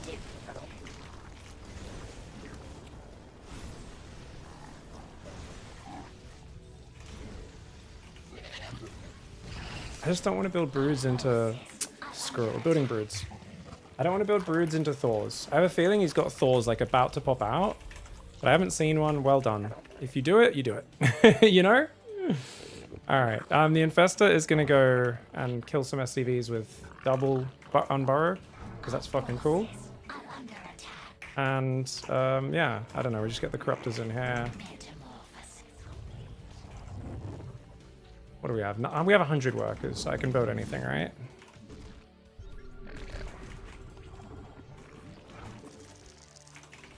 Did I never rebuilt the Hydra Den? I'm gonna build Zerglings now.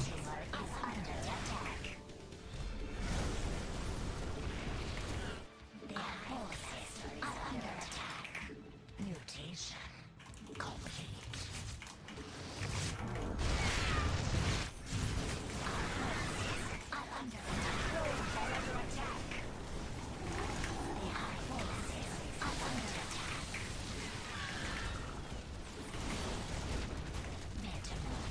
Brood Lord's killing stuff. Brood Lord's killing stuff.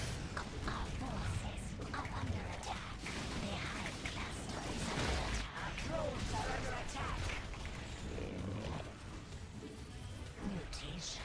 Our forces are field depleted. They're in the middle firing range?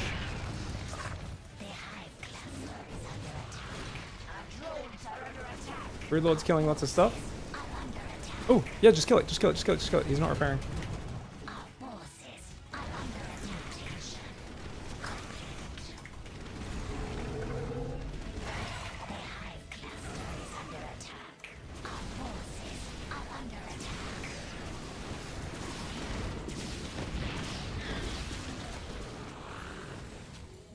Our forces are under attack. Our hive cluster is under attack.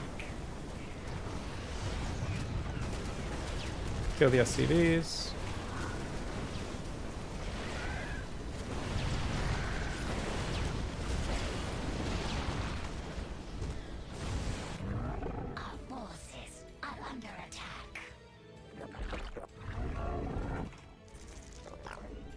Okay. So you guys go up here. Put some more drones. Some more drones. Mineral field depleted.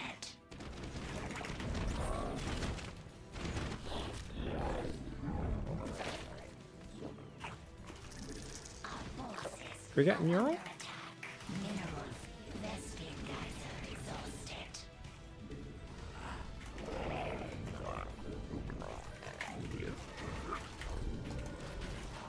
Our forces are under attack.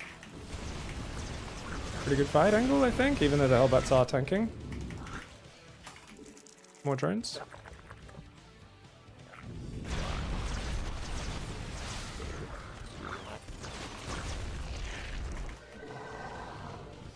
They are there. Trying to distract me.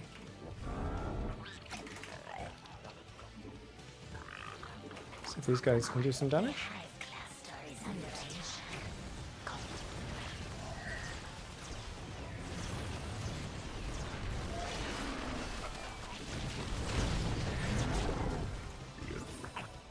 Our forces are under attack.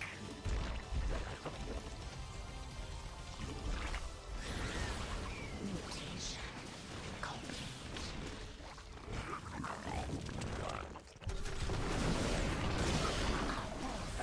Are under attack. Metamorphosis complete.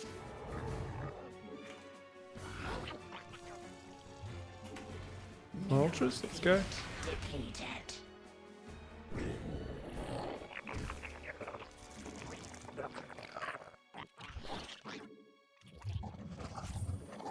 More Zerglings.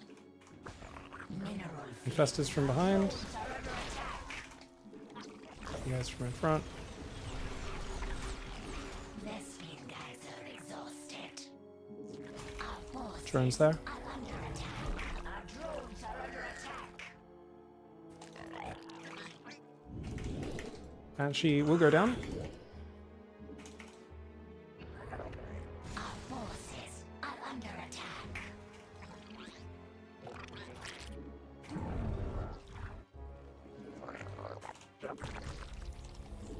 Unacceptable command.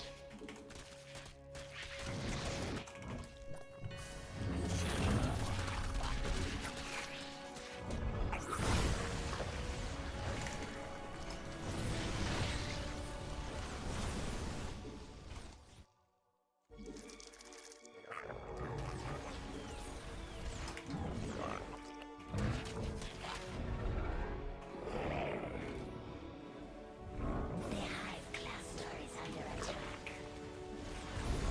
Mineral field. Get him. Forces are under attack.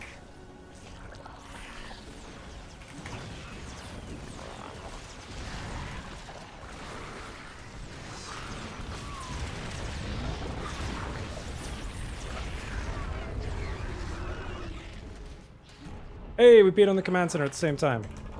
Ooh, Patches, you mad lad, you. Mineral field. Tricked me at every stage of this game, bro.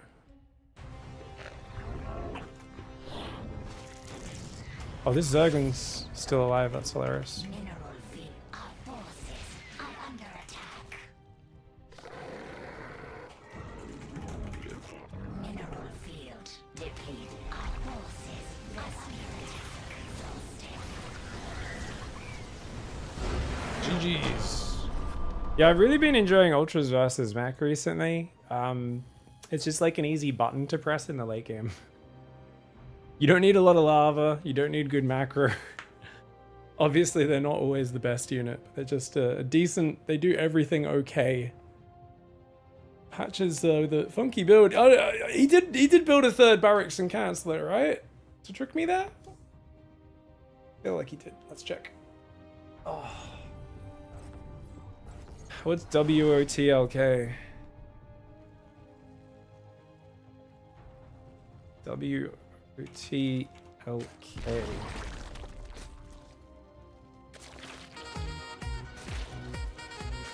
Oh shit, drone up. Thank you, mate. Holy crap. Thank you, drone up. Hey, 10 gifted subs, guys. Slap the bacon down to say a big thank you. He starts a third barracks here, right? I can't believe I fall for this. Look at this obvious fakery, guys. He's like, quick, put a barracks down before I kill the Overlord. And then he cancels it. The genius. He was building the real factory on the left where the Overlord had already passed through. Simple pig, so dumb. So dumb, so dumb. Thanks for the bacon, guys. Slap some bacon down. Say a big thank you, guys. We can't only have 2 people. 10 people got gifted subs, and 2 people are saying thank you by slapping their bacon. Guys, manners. Don't make me turn this stream around, kids. Got to treat your sub gifters with great manners by taking your bacon out and slapping it.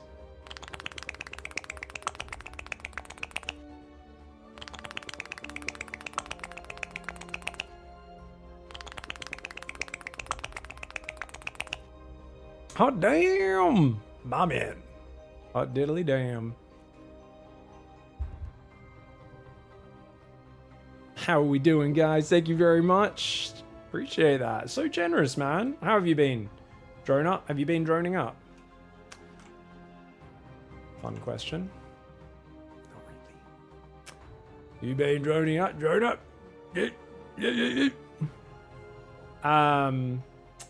Like asking someone called Timothy if they've been keeping time or something. Not as good as you, 100 drones. Yeah, probably too many. Bit of a shit show of a game. 100 was almost certainly too many. But I wanted to be able to build the units I needed for whatever weird thing he was going to do next. Thankfully, I think we just had such a big economic advantage that we could afford to lose 25 drones over and over again by not being prepared. And it wasn't the end of the world. Whew. GG's, guys. I should play an ad break, but I'm going to queue one more game quickly. No, the ad's breathing down my neck. Sorry, guys. Twitch is going to force me to play an ad break. We'll be back in 3 minutes. Straight into game. He's got 7 barracks now. Looks like he's enjoying 7 rather than 8 barracks. Oh, these aren't well placed. I think you need those slightly to the right. Oh, that's tragic. Oh, but he walks over it. Holy moly. Sorry. Oh man, I hope my filter maxes on my mic, because I apologize if I burst anyone's eardrums. That was like 25 Marines. Nah, he's dead. Even with his cute move, I think we're fine. Maybe? Oh my god, why is my reinforcement so slow? Oh! I was like, where are my fucking reinforcements? So I clicked on the changeling, but apparently I misclicked. Or he dropped the second one. Either way, big dick plays. Okay. So he's decided he needs Tempest to pick up Protoss from afar. Baneling's going to go for the clumped up cannon battery. Bit of an Artosis pylon does get taken out. And the Baneling's going to go after that very stacked mineral line. For sure, you're an N-word. Homophobic slur, racist slur. Homophobic slur, racist slur. Homophobic, racist. Threaten violence. Threaten violence. Threaten violence. Threaten violence. Homophobic slur. Racist slur. Homophobic. Homophobic. Homophobic. Homophobic. Racist. Racist. Racist. Threaten violence. Stuff and all that. But these pro gamers apparently prioritizing injecting their hatcheries and sending their lings into each other mineral lines. Virgin detected. Houston, we've detected an anomaly. There appears to be a lack of sexual encounters for the professional gamers going on, and because of that, they're optimizing their lava injects and actually winning the video game. Yeah, I don't know, man. I think probably they're just lava injecting. They're probably just producing units a little bit. No, bento, bento, bento. Calm your ass down. Bento, bento, bento. Stop your howling stuff. Bento, don't you howl anymore. Yeah, hey buddy. Yeah, come watch StarCraft. So what we're doing is we're Nidus swarm hosting, and we're doing it to Terran players, because Terran players, what do you... That's what I thought about Terran players as well, but when you play them, you realize it's not their fault that they're that stupid, Bento. The U.S. Air Force. Brought to you by the U.S. Air Force. Bombing harder than Maru in an international land. Yeah, there could be some good opportunities for promo if there are. Not even waiting for this ad break to end, guys. That's right. 30 seconds of exclusive content. Only for subscribers and ad block users. What's up, guys? How we doing? Okay, what do we got? Maze. Oh, what's the CVZ today? I should play some Terran or Protoss games, guys. See if we can hit these same players, eh? Normally when I play Protoss, I just get PvP all day. Zerg, I get a shocking amount of ZVZ. It's always really weird to me. Hey, Dave, what's up? What were you guys casting or playing today? Just ladder, or was there an event on? Thanks for the raid, mate. How are you guys going? Everyone over from the Cracktown crew. Jamming guitar after Artosis. What was Artosis happening? What was... You guys just watching Artosis stream, or are you jamming Artosis as well? Heyo! Sorry, this Overlord's pretty friggin' late, guys. So this is a bit of a derpy opening, but that's alright. Playing some crappy ladder. Oh, Artosis raided you. Nice. He sensed a kindred spirit. He's like, this guy seems like he's also angry about Protoss. That's how Artosis chooses people he raids, for those who don't know, guys. Sometimes he tunes in, he's like, oh yeah, we should raid Pig, it's been a while. And then he sees I'm playing Protoss and he's like, fuck this guy! But to be fair, he actually loves StarCraft 2 Protoss. The traitor. The traitor that he is! I only hate StarCraft 1 Protoss for some reason.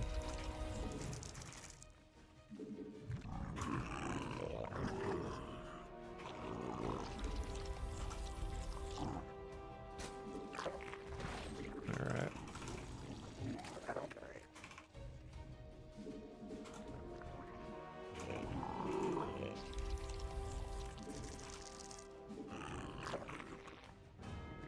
How's everyone doing? It says that SC2 Protoss is the Brood War Terran of SC2. It's really not.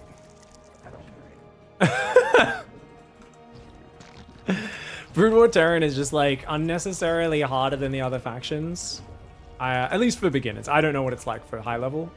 But for beginners, it's like unnecessarily difficult. You're playing it, you're just like, why is everything so hard with this faction? Jesus Christ. Why am I so fragile at the start of the game?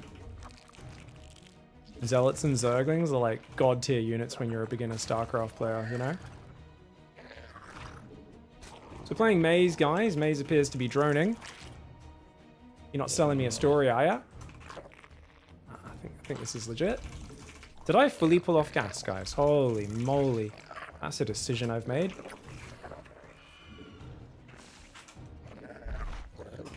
That's why I kind of grabbed everyone and put them all back on gas there, because I was like, uh-oh.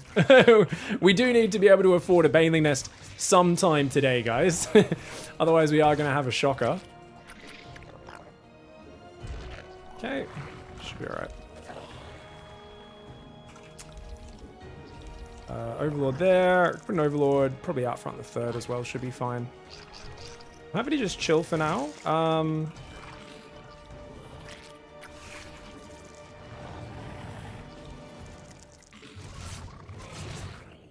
Alright, that Zergling should be dead soon. Move these guys back there.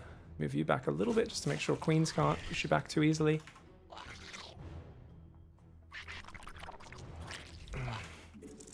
Metamorphosis complete.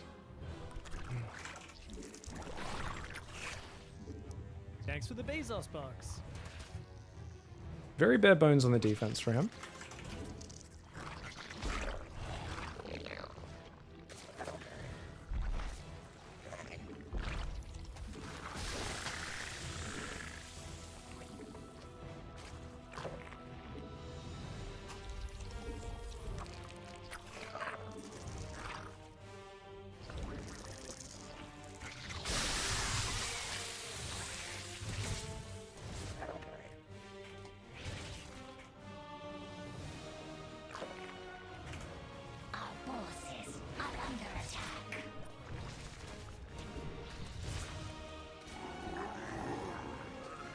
Oh, I didn't build any banelings at home. Whoops.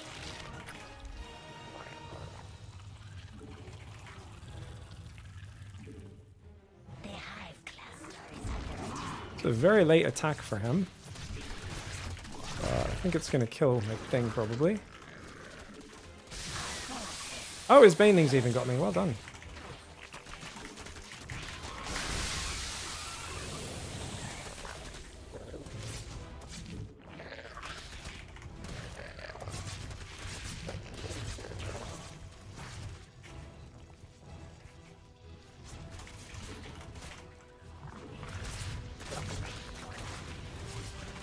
Oh, he's got roaches as well.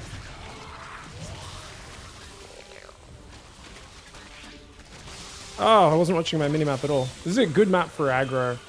GG, well played. Really good, tight, obvious play for him. Like, what's interesting about his Ling Bane timing is he goes like 35 drones, then into the Zerglings. Not even 35, he goes 37 drones before the Ling Bane pressure.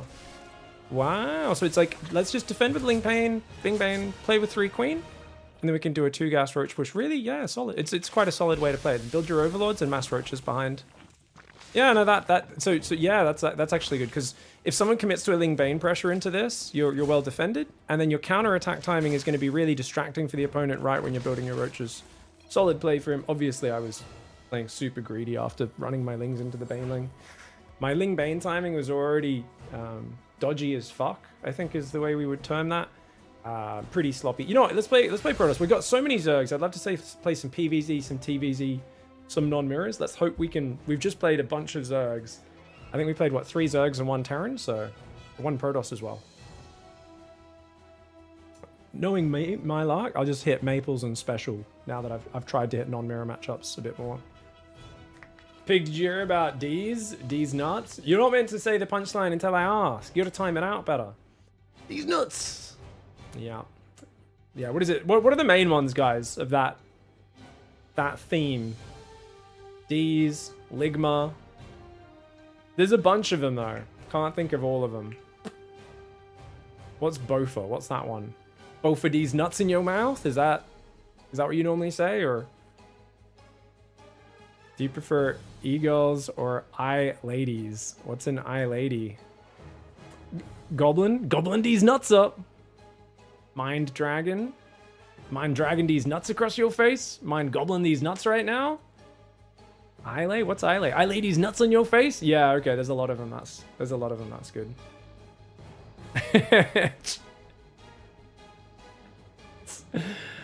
Do you know Candace? Candace, what's that one? Do you know Candace and these? I don't know what the line is for that one. Pig, you get better at playing Zerg if you just play like SERRAL. That's true. Pig, mind buying a nice meal and a peaceful evening.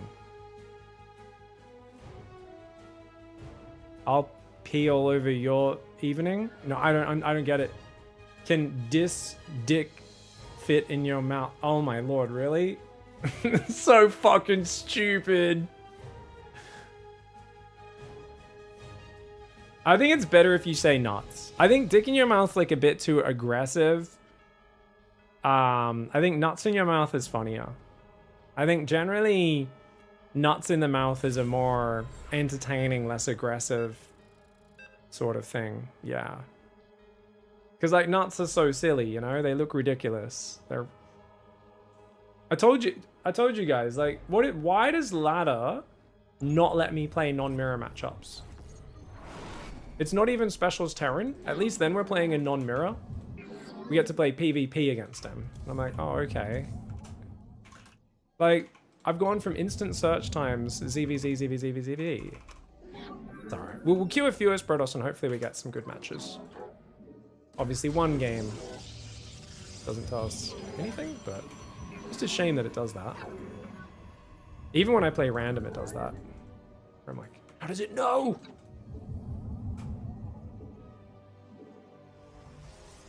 Because my Zerg MMR is very similar to my Protoss. That's why I'm kind of like, come on, you should be giving me the same opponents.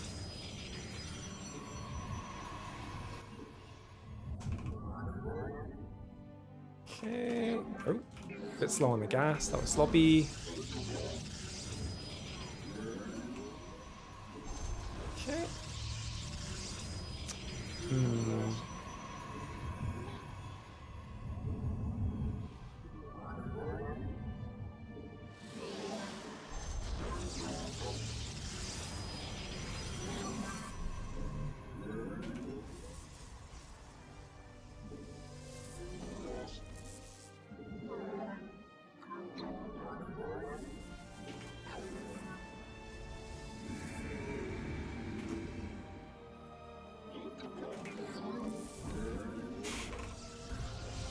Some would say that's not worth it.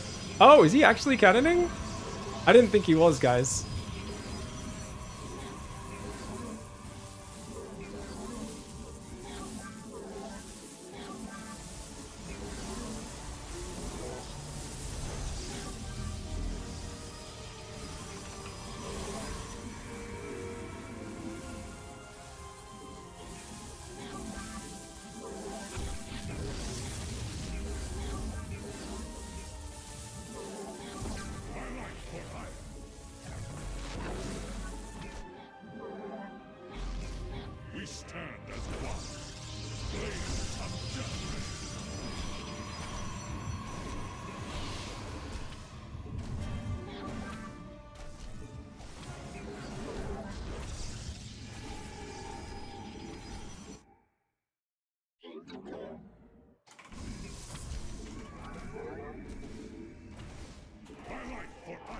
Probes under attack.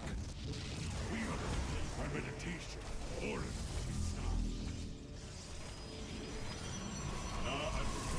Two zealots, easy kill it. Alright, this should be game. Especially if we build a robo.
Technology research. I am the voice of the eclipse.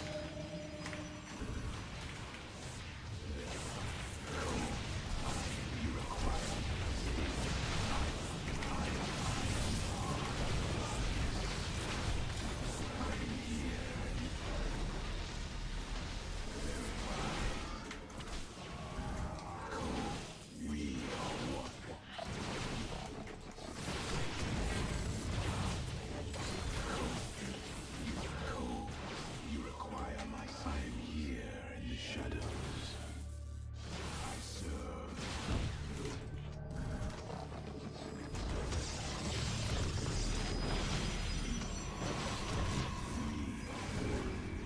I am here in the shadows.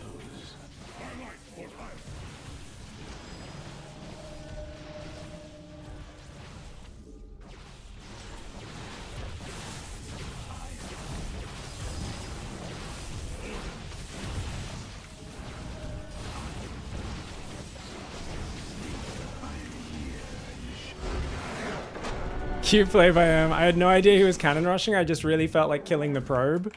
And that actually made it much easier to defend his push than it would have been otherwise.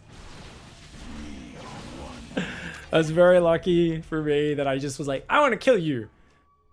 Because I happened to have the guy there to build the second gateway and I got 2 hits. So I was like, oh, we might as well fucking bring the other probe that was about to go on gas to get a hit. And then we might as well intercept you there and get another hit. And I was like, well, I might as well...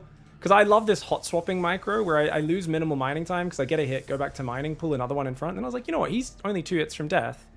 What are the chances he can escape if we do that? I'm like, ee, that's cool. And at this point I realized, wait, what the fuck? He's actually rushing me. I had no idea. But yeah, pulling lots of probes and just focusing those pylons down. Pretty good.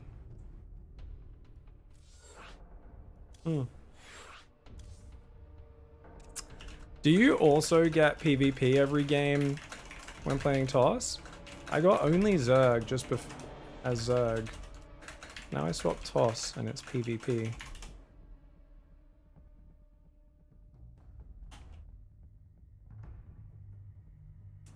He says no. Ah, just me that has the curse then. Okay, special doesn't have that curse. Well, we'll let him find game anyway. We'll let him find game to dodge the PvP.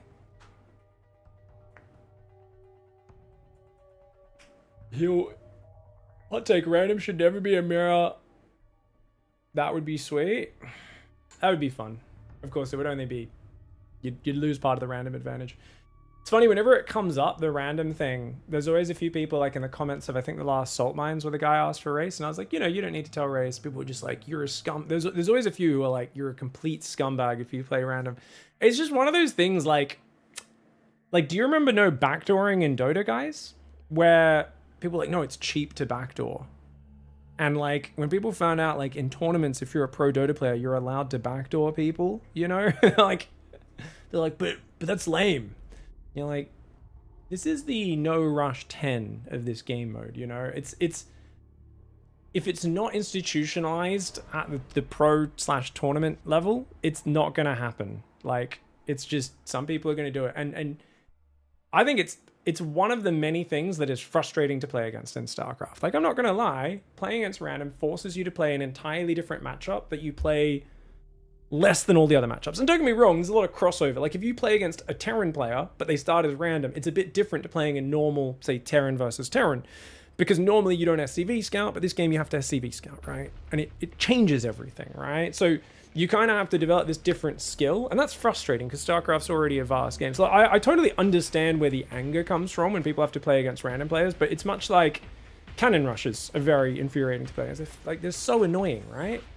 You're just like, I gotta fucking do this crazy micro challenge for the first few minutes where them with 1 or 2 workers can basically kill me if I don't realize what's happening really quickly and then micro all my workers really well. That's annoying. That's kind of like, StarCraft's kind of filled with those things, and I feel like if Blizzard never changed it, then, you know, it's just kind of dumb to be upset about it, you know? And at pro level, if people are going to play random, they're not going to tell race. They're going to try and use that advantage as much as possible. Like, it's not like Flash. When, you know, Flash was playing random in StarCraft 1, it's not like he was telling his race. He was trying to utilize the advantage as much as he could. That's the whole thing. You try to use that to make up for the fact that you're always not going to be as good across all 3 matchups as a main race player. I always play random, I reckon about 80% are mirrors. I mean, it's definitely not 80%, right, Geonic? But it just feels sometimes like it's a higher percentage than it should be. Obviously, I can check. So if we check, our ZVZ is way less than my ZVT overall, and it's the same as my Protoss. So, you know, that's made up. PvP is 9 times as much as my PvZ and almost double my PvT. Okay, so the PvP thing's not imagined. The Zerg one might be imagined, but the PvP one definitely. Nah, it is, says Geonic.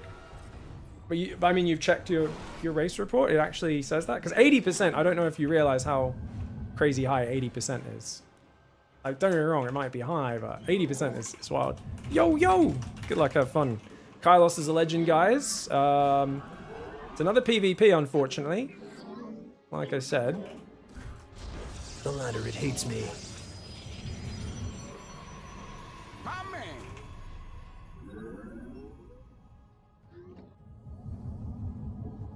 Random players don't master anyone race, and that offsets the advantage. Yeah. But people are still like, yeah, but you get this super cheesy advantage, so you're not as good, so you just do cheesy bullshit and rely on the surprise. Like, you can understand where the frustration comes from, right? I'm actually going to do a 1-gate expand this game, guys. Not really a big fan of 1-gate expanding, but we'll give it a go. I think... I can't quite think of what Kylos' style is in this matchup. Hopefully it's not too aggressive. We could end up in a bit of trouble. I normally don't. I try not to make a habit of 1-gate expanding unless I think there's a good chance, you know, the other player's just going to try and play a quote-unquote normal game. Let's actually build my Cybercore on time for the, like, literally first time in my entire life.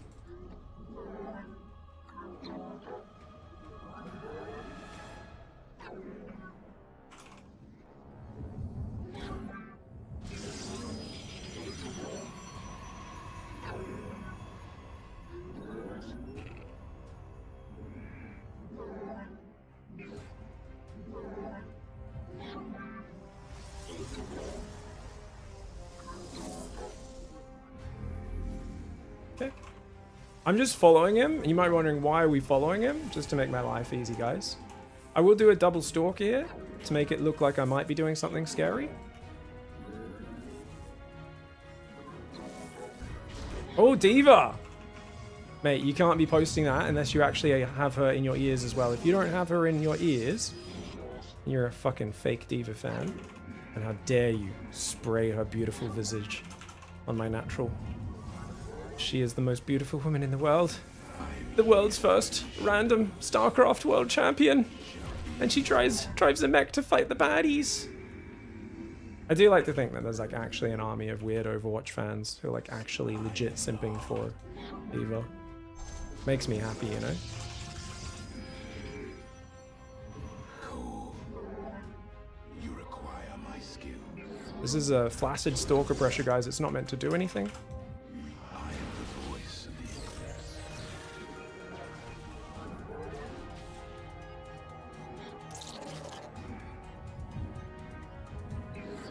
I am the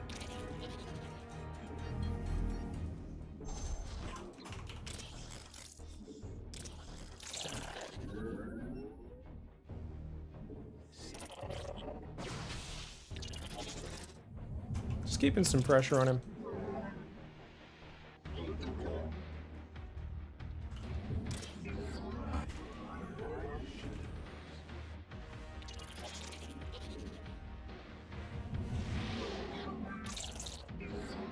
research completed.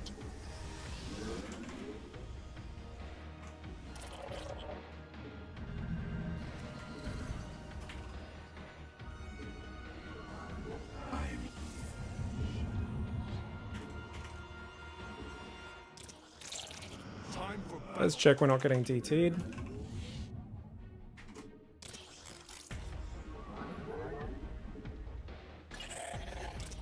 warp field online. Doesn't look like it.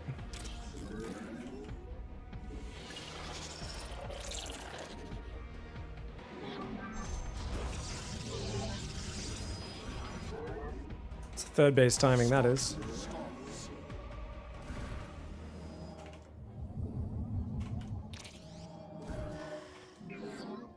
These guys are triple stacked. Let your will, Engaging the enemy. glory to the dead.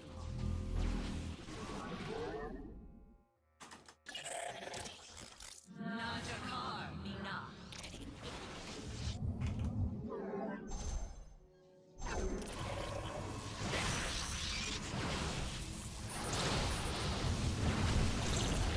Okay, we'll lose one stalker for a pylon. It's unfortunate though that he took the third in the same spot. I thought most people took it there, so I didn't think he'd see it. But he does see it. And that hurts.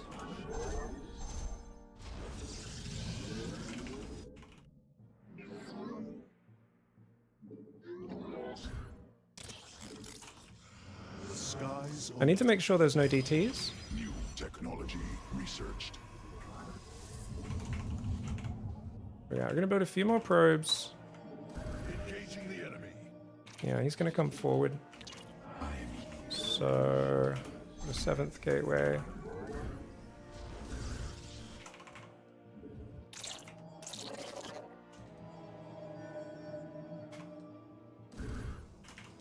Very well.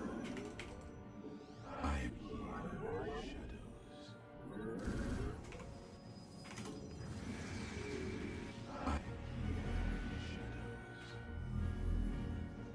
None of those look like dark shrines. I think we're okay.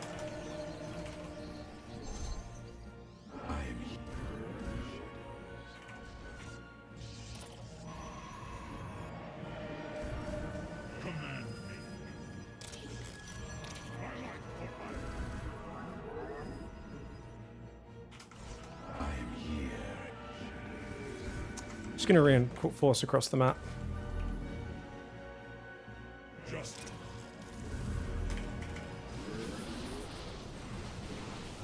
enemy assaulting probes. Pylon under assault. Highlight for fire.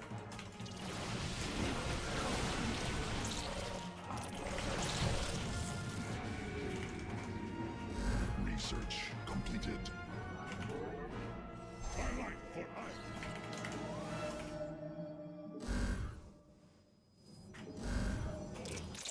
Twilight for Twilight for Okay. We are the Twilight for I'm ready. Twilight for Let's go. It's an observer, right? Mineral cluster expended. We embrace the glory of battle. Twilight for hire.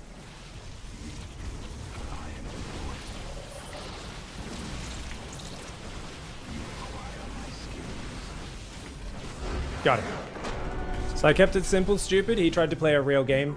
That was his mistake. He didn't realize he's playing a baboon who doesn't know how to do that. So even though I'm floating money here, we've got this really slow 2-2 transition. I completely died to DTs. I was going to build cannons next, by the way, just so I have a maybe something to hold on if it is indeed DTs. And then I would have obviously added gases, the robo, which we've just started, etc. But essentially, we would just take a fast third and then just do like a 2 gas, 3 base mineral. Keep it as basic as possible. I'm sure he has a +1 finish probably by the end of this game, right? Maybe not finished, but yeah, it should be finished. So he's got +1, you know, he has a robo. So Kylos is playing a proper game, and I'm just basically going, and he could beat me for sure, and I actually quite liked his little pressure there. How many? I think he only got 1 though. Probably split too many stalkers there. But I think we didn't lose too much here, right? Especially with the, when I chase him, I get like 1 or 2 more. Probably could have blinked after him a bit better. So we are slightly out on the trading. But he's got a 3rd gas, he's taking a 4th. He's got the gateways coming in now, and I'm just like a bit up in supply because I'm just doing nothing but zealots, stalkers, or 56 workers. And then I'm going the 4th base and the double forge only after that. So I'm just keeping it really, really simple. Just not trying to play a proper macro game at all. What are those hotkeys, bro? I use the core, so it's a right side of the keyboard hotkey setup. So my keyboard's way further to the left on my desk, and it's on a little bit of a slant as well. It's a bit of a weird setup, but it's pretty nice. How you doing, Kylos? What? Nothing wrong with taking a fucking 4-minute 3rd base and then just doing that. You're catching DTs from me next time, says Rocker. I did scout with hallucinations, so you better put it in the corner, Rocker. You proxy it in the corner, I got like a 3% chance of finding that. You don't put it in the corner, you put it in your main, I will scout it with a hallucination, you'll cancel it. What you won't realize is I didn't look at the scout. You'll fucking cancel your Dark Shrine thinking, no, he's gonna see it. You're not gonna realize I wasn't watching. I shift-clicked the hallucination 20 seconds earlier. You think I'm gonna even look at that thing? Even if I look through fog, it looks like a fucking pylon. I'm not gonna tell the difference. I don't know, he's building a pylon in there. Won't even know. The 300 IQ game that I play. Too clever, you know. Geonic says, so here's my games. PvP 17 games, PvT 15, PvZ 9. Yeah, so that's like 40%, right? I don't know. What's 17 out of... Let's quickly crunch the numbers, Geonic. 17 plus 15 plus 9 is 41. So 17 out of 41 is like about 40%, right? Not even. 45. Let's say 45%, something like that. Your TVTs is 21. Yeah, it's way high. Yeah, not 80%, but it's just the most played. Yeah. And your ZVZs are 19 compared to... Oh, really? Wow. That's a lot of ZVZ. Yeah. Yeah, it's so weird. No. It's so odd that you have the same thing as me. Because you'd expect each one to be about, what, 33% mirror matchups, right? But then they get up to 45, 50, sometimes above 50%. And you're like, oh, that's so odd. Bit of bad luck. Yep. Too far down the Rocker rabbit hole. I had to add to it. You haven't been playing as much, right, Rocker? Are you back on ladder a lot? What's going on, dude?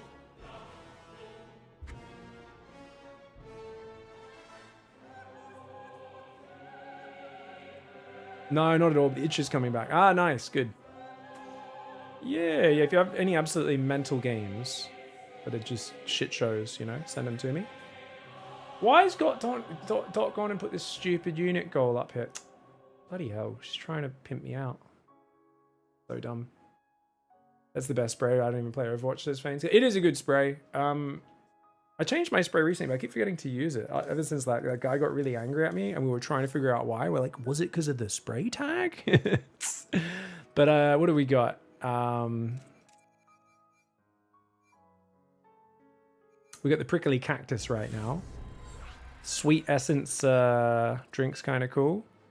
Oh, the salt shaker's good. Just gonna play Kylos again. Big, did you hear about the new portraits? Like, I heard someone say that the last patch they did uploaded some portraits, right? From like the Chinese tournament. But it's like not actually loaded in yet, but it's like they looked in the data and they're like, oh, it's there ready for like when they actually drop the proper season or something, right? Going DT this time. Protections for cucks.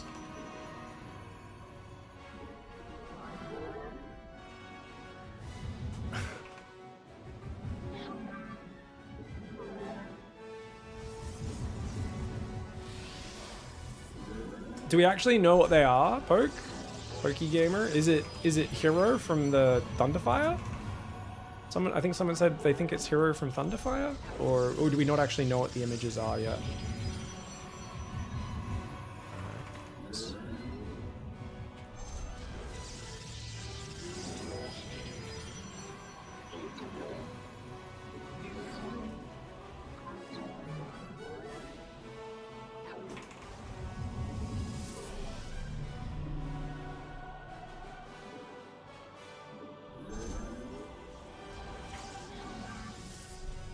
Keep it simple, stupid. I don't really have the most interest in this matchup, so apologies to anyone who wants to actually play games against me. If you get mirror matchups, I do a lot of very easy, simple builds.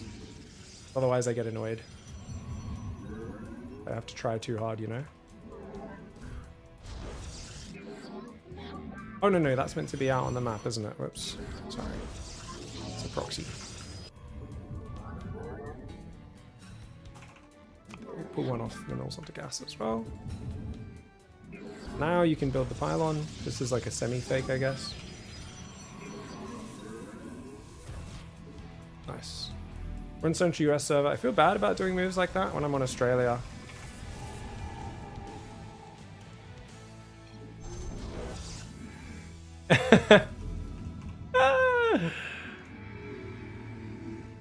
Oh, we definitely shouldn't have built the 17th probe. We don't need that, guys.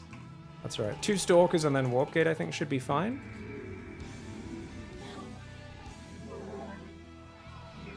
Yeah, this guy's just gonna go hide.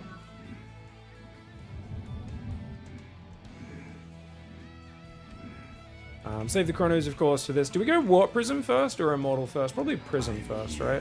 Shadows. I am here in the shadows. Do we just wall off fully after that guy? I feel like we probably do. Yeah, I mean, I should have already built a 3rd gateway. What are we doing, Pig? This proper execution by me. When I say proper, I mean not proper. Terrible. I am here in the shadows. I am the voice of the eclipse. For the reckoning. Oh, we're chronoing into not an immortal, guys, because I don't quite have the money. Oh, don't get force fielded. Don't get force fielded.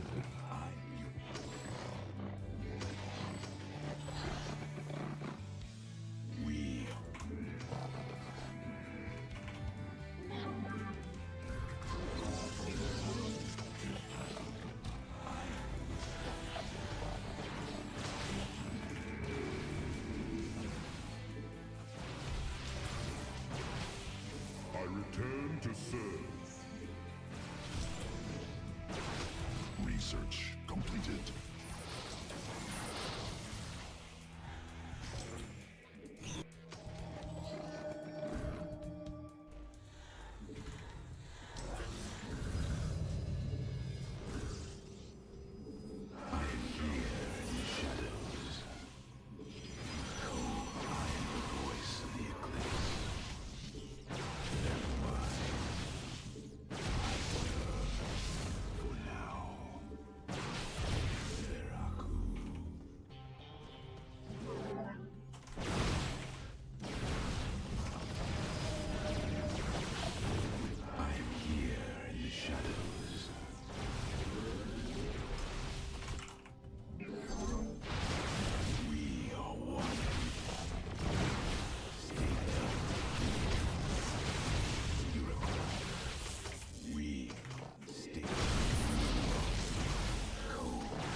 Got him.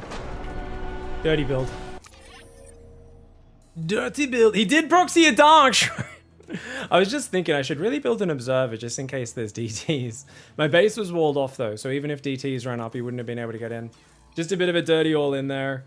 GG's is what it is. Alright. Sorry, filthy proxy robo. You can search first. I'll peek quickly. Did you look at the replay? Yeah.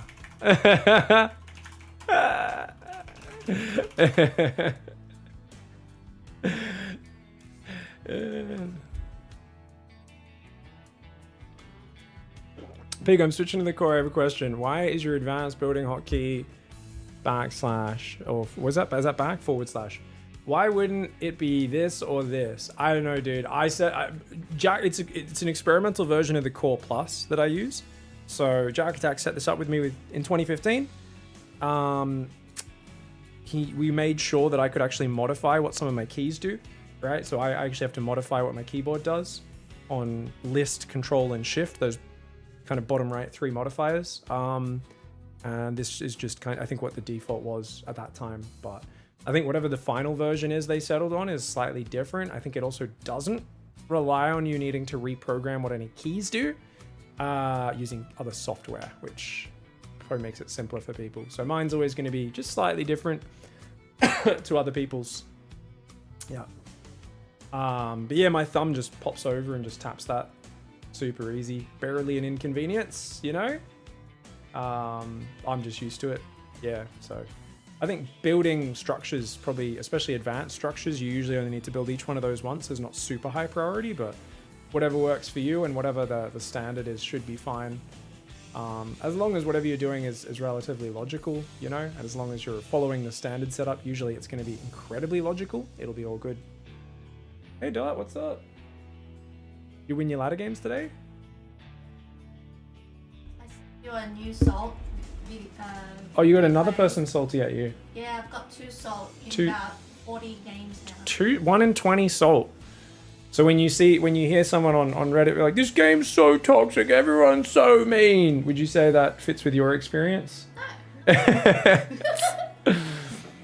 Yeah, I was wondering if those people either haven't been on the internet before, or like, I think maybe what happens is they like respond. You know when someone's like so innocent and someone's like saying mean stuff and they're like, oh, why are you so mean? And like, then the toxic person like hunts them. They're just like, oh, this person like fulfills my urges of giving back all the feedback that I want from being a douchebag, basically. I don't know. What did they say today? They were just fuck you for playing Zerg or something? No. You watch it. We should. Oh, okay. We're gonna do a waifu salt mines, guys. I'm sure it's very high level StarCraft. It's on your Discord. It's on my Discord. Alright guys, quick ad break. We'll be back with waifu salt mines in just a sec. Get the setup. Oh!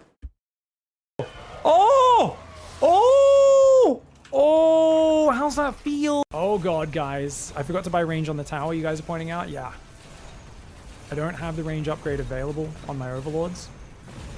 Please kill the tower, guys. Please kill the tower soon. We need to kill that tower right now before I lose any more overlords. Otherwise, we're dead. The wasps are on the wrong side. They're not protecting me. The wasps aren't protecting my overlord. Oh no! We're gonna lose another overlord. Oh, we got the tower debuff. Perfectly timed tower debuff. Perfectly timed tower debuff. I was never stressed. I am so good. My first tournament win. I knew it. These were strategies I practiced. Lib range before? Wait. What? It's so... Guys. Can you imagine being so well endowed you can't see the end of it? That's insane. I've heard of like really obese people not being able to see it because their view's blocked. But imagine looking down and it's so far away. Like, Terran players need glasses to see the tip now or something. What the hell, man? That's so fun. Still haven't seen any aliens move out, interestingly. Guess he's just focused on his macro.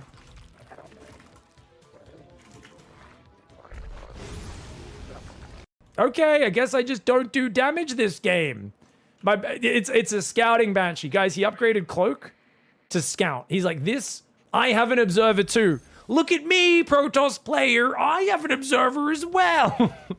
It's just, it runs out of energy after a while. Has to go hide in the dead space and come back later for a second scout. But remember, orbitals take forever to build. You got to build one, takes like 70 seconds. Then you have to upgrade it for another 35 seconds. It takes minutes of attention. Oh my God, the wombo combo. He just landed a fungal parasitic bomb combo. Got like 2 to 3 medevacs. The rest are in the deep red and he's gonna do another zoning nuke. Oh, good storm. That was actually a big juicy storm there. Morphing Archons on top of the nuke. Probably not the best. Classic. Classic. He didn't see it. He didn't see it. He hasn't seen it. He hasn't seen it. Oh my God. That is the pressure of playing Maru right there. Against any other opponent, in any other situation, Classic notices that nuke. But Maru puts so much pressure on that you lose track of what's going on. Let's rewind that one. And he did not see that red dot at all.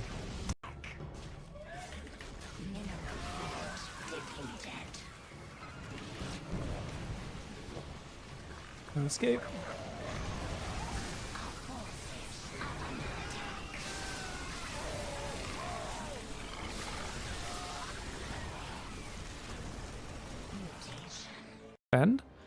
But especially if you pick up 16 Marines and move out, which a lot of Terrans would do right now, that could be really bad. But look, luckily he heads in the direction of the Lingbane. This is good.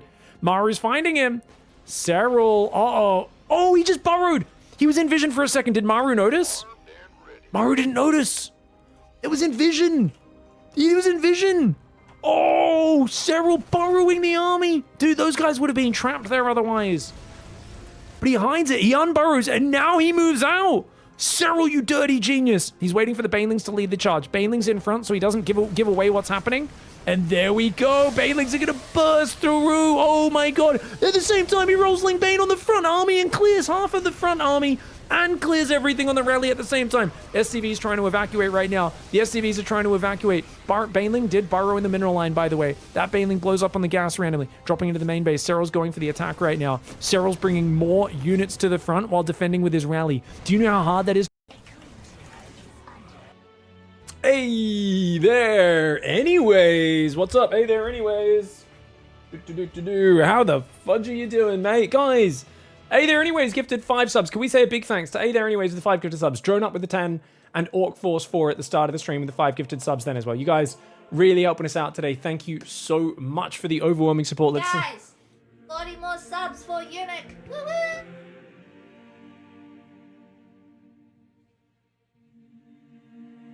Guys, I'm doing the most epic burps. Dot's looking at me like I'm a fucking subterranean sewer mermaid or something. It's great. Subhuman. Subhuman. Oh, an underhuman. She thinks I'm an underhuman, guys. Sorry, underhuman. An underhuman. She's gonna burn my family rat. I actually read a really funny one the other day. Hold on. I have to slap my bacon. Hey there anyways. Thank you very much for the bacon. Sorry, what did you read yesterday? I like this one. It was human adjacent. Oh, you're human adjacent. Like Yeah. you're not quite human. Yeah. You're human adjacent. It's like, you're almost there, buddy. Like, Yeah. soon, like you're almost bipedal, you know? Like, amazing. All right. Are you gonna put the... No, I had to put my bacon away. It's away now. It's fine. They'll ban me if I show my bacon on stream again. You know how it is. All right, guys, let's get after it. Hey, Giant Bass, what's up? I always forget if it's... I think it's Giant Bass, like bass guitar. But we never know if it's Giant Bass or Giant Bass. We've had this discussion 1,000 times, and I remember it, and then I immediately forget it, and then I just alternate Like between... bass, the fish? The Yeah, like, fish it could be a big bass. You call it a big bass, or you like slapping bass. You know, Yeah. English, confusing language. Ah, it's the fish. It is, yeah, it is like a barramundi. Okay, nice. Oh, you play bass as well. That's He slaps both bases. Bass bases. You don't slap the fish. That's very mean. You know, chuck it in the cooler and let it slowly go to sleep. Yeah, that's pretty brutal as well. Anyways, let's do some salt mines, guys.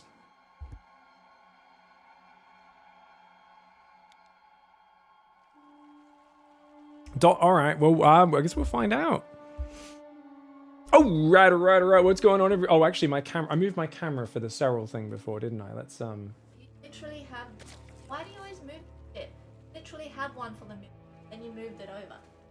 Well, I had to make myself smaller and do stuff. So. I'll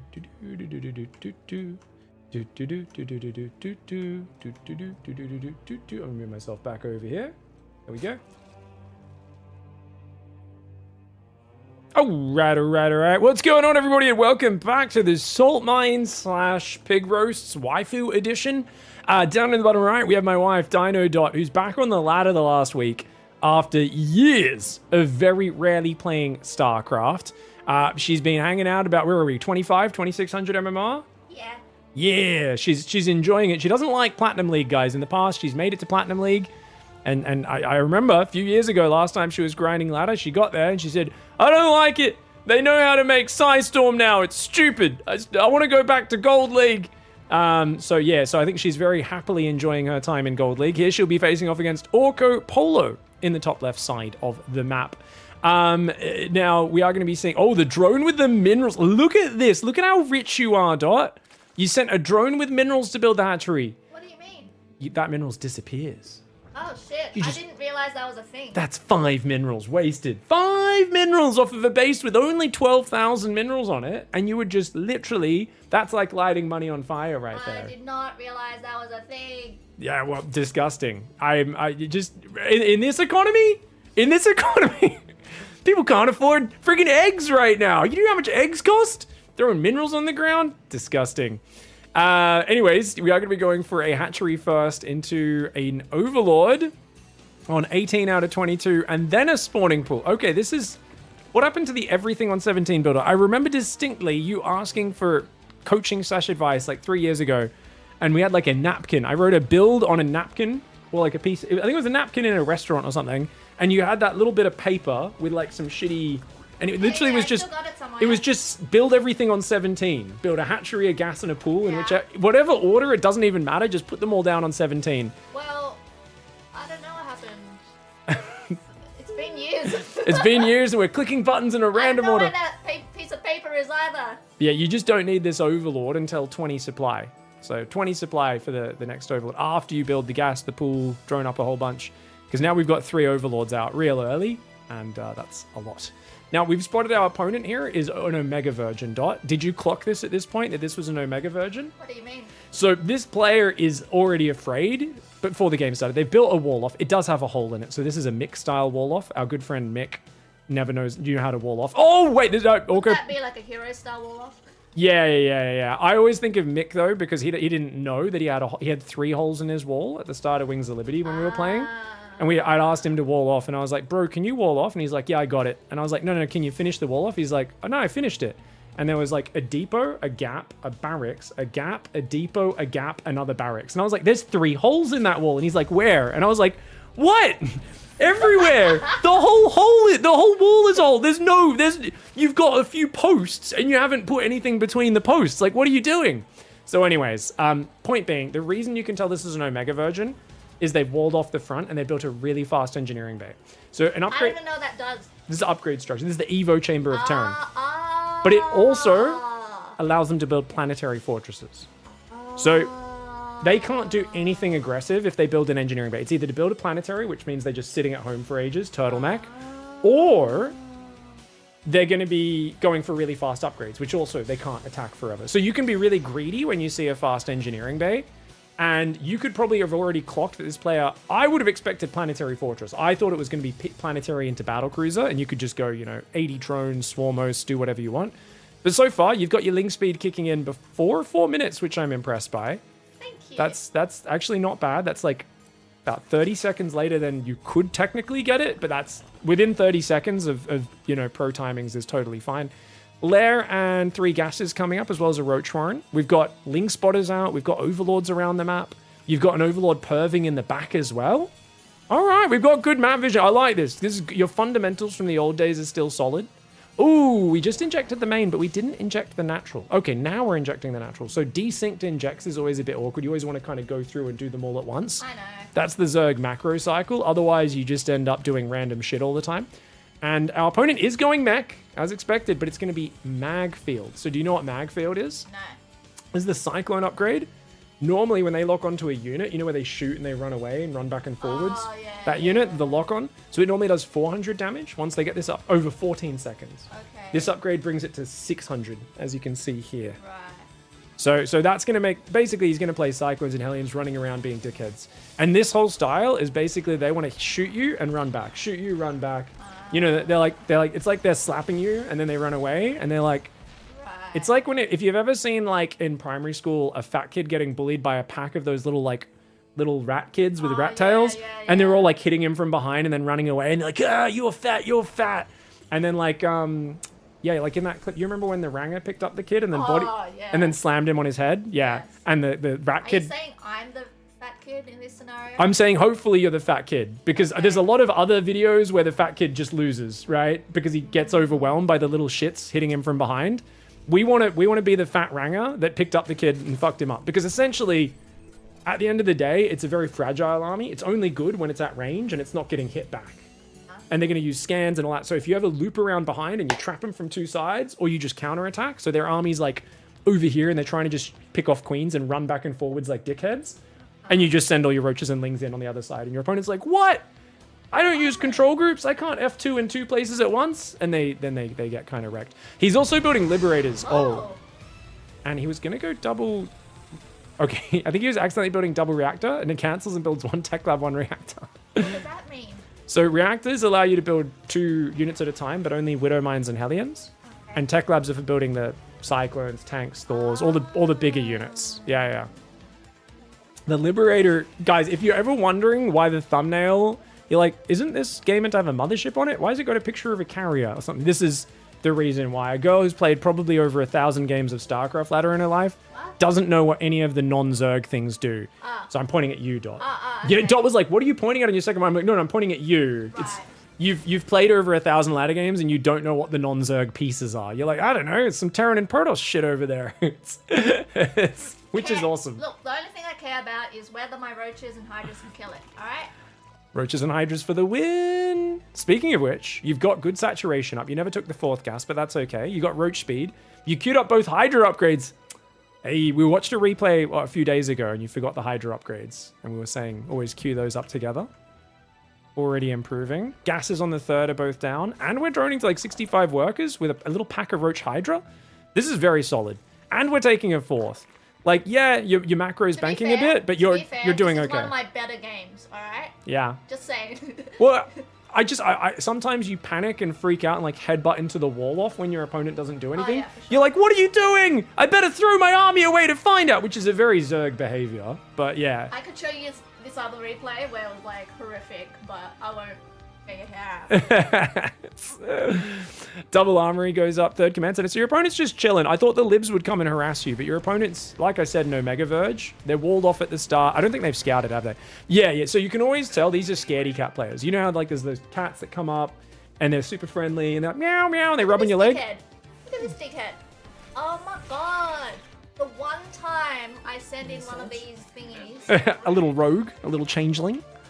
But yeah, look at his vision. He's not been past. That's the first time he's ventured out of his corner. He has no idea what you're doing. Yeah, I don't know why. Because he's a scaredy cat. There is about, I'd say about 40% of StarCraft players. Look, I think I saved this link. Oh no, I didn't. Especially in the lower and the middle leagues, they play like this. Different link somewhere else. Ah, okay. But yeah, they sit in their corner, and in their mind, they have no game sense. They have no concept of what's happening in a StarCraft game because they don't interact with the opponent. Because they're too afraid to go out there. Because one time they went out there, they got jumped on by an army and killed. So now they're always in this like afraid mindset, and they never develop any game sense because they're just so afraid. Like, look at this. They won't even lower the wall to move out. They float the command center, and they hope they get the planetary up because they're not even willing to risk to move out to it. If you guys look like this when you're playing, please get out there and just pick a timing attack and do it. This is such a scary way of playing StarCraft. To be fair. Yep. Sometimes I'm just so locked into the macro and just building shit, I forget there's an opponent. Literally. Yeah, in this game, it would have been nice if we went over there, because this is a free cancel. You can still kill that really easily, but if he gets enough libs and other units and the planetary up, that's where things get scary, because we're not making evos. Oh, we did finally, but these evos are really late. So you really should be attacking right now. I've been building really late Evo as well. I think it's good to go kind of late. It's just like, just make sure you trade this army now before like all his upgrades kick in and your army just sits there on 0-0 for like 5 minutes, right? You went infestation pit, right? I don't know. No, you didn't. No infestation pit. 5 gases, droning the 4th. We're building spores and spines everywhere. Okay. I was scared he'll come with some dirty shit. Oh, that's a good move. Okay, if we A-move this, you literally can't not defeat this. Like, look, you're up 80 supply.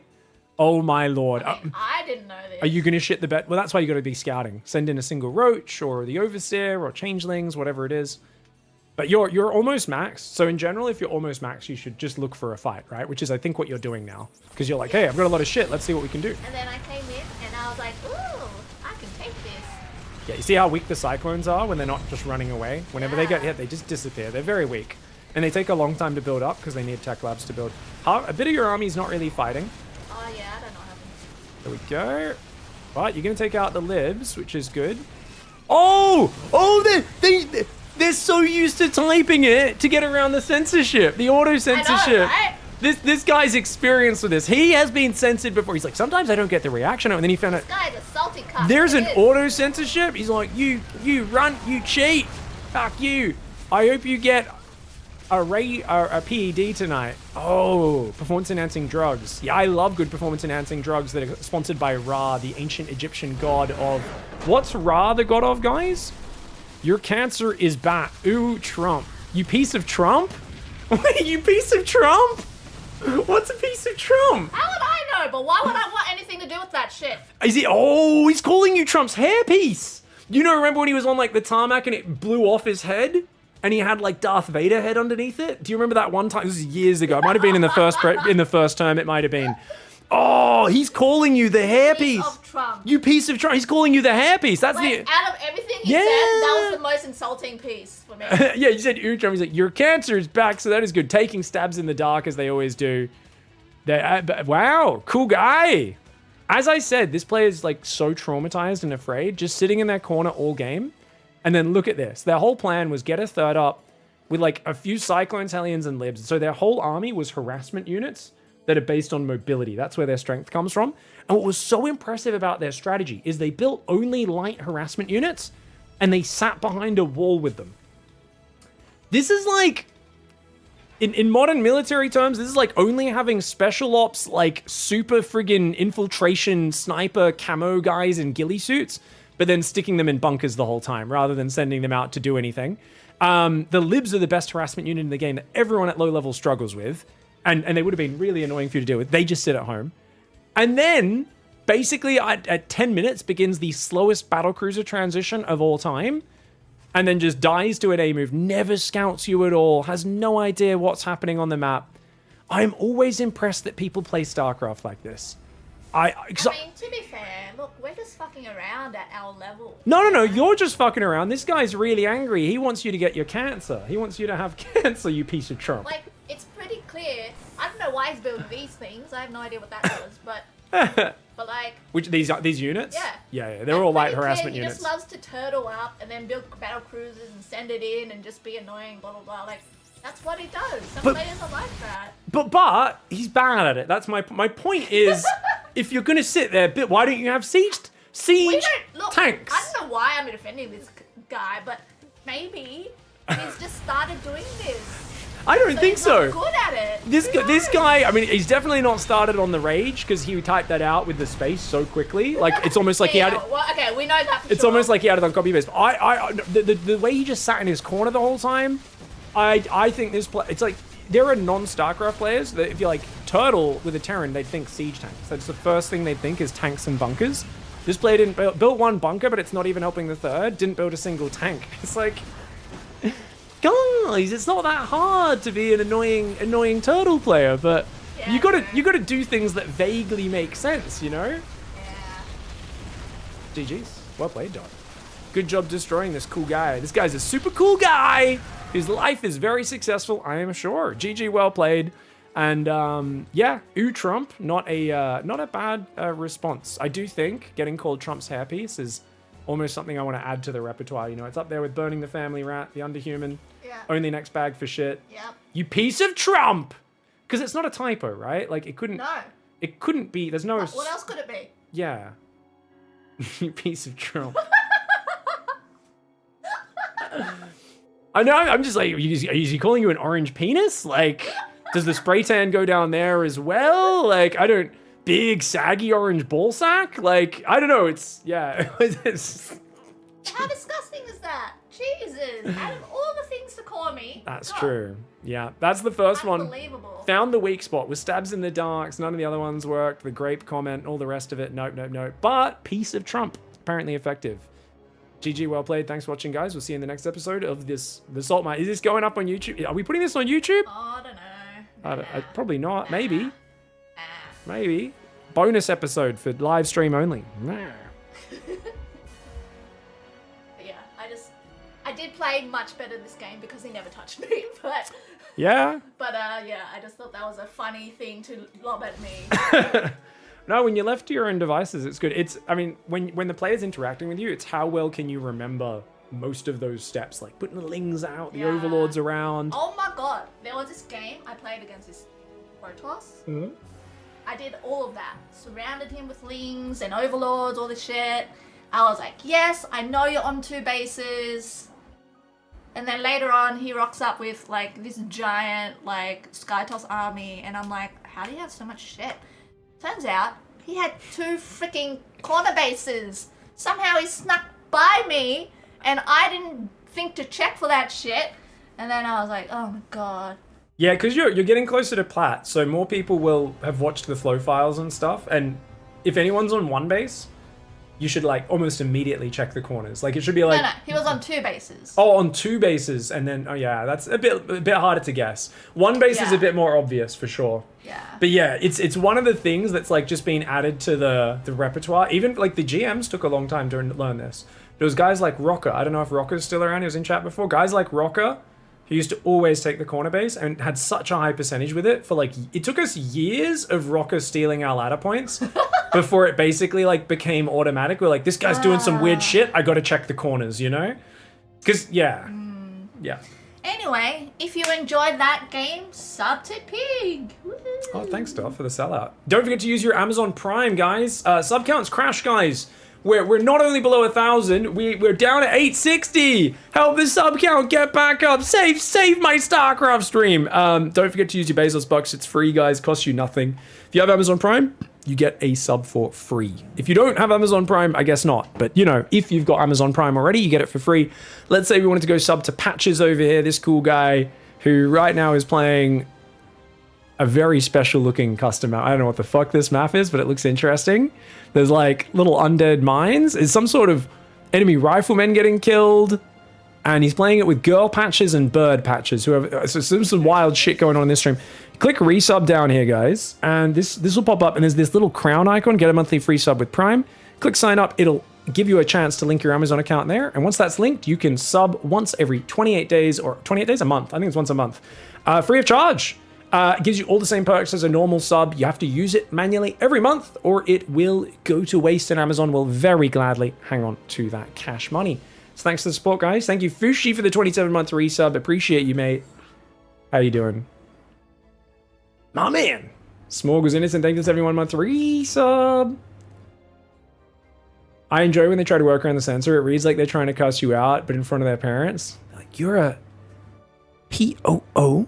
P-O-O-H-E-A-D. Poo-poo head. You're a poo-poo head. You're like, Mommy called me a poo-poo head. What? I didn't say poo. I didn't say that. I didn't say, no, I spelt it. It doesn't count if you spell it. It's your fault for reading the letters in your head. It's like, yeah. Kind of does have that energy, doesn't it? You guys want to see some Nightmare? I was going to queue one more game and hope we can dodge PvP. I would love to play a PvT or a PvZ or a few non-mirrors, but Ladder's just been, like I said, mirror cursing me recently, so we might hop over to, if we get another PvP, I'll give up and play Nightmare.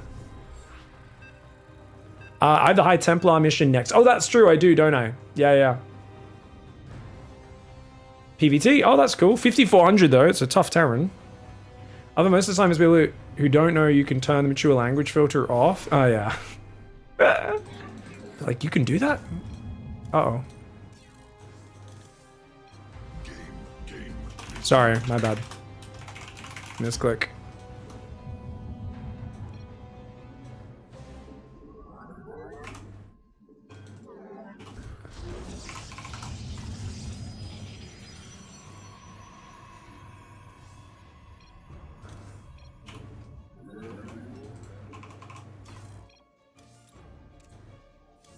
Alright, settings are good. Let's go.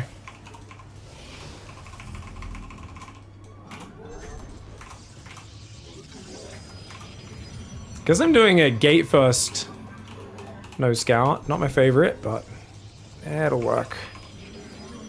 I mean, there are certain all-ins that kill this, but they are rare.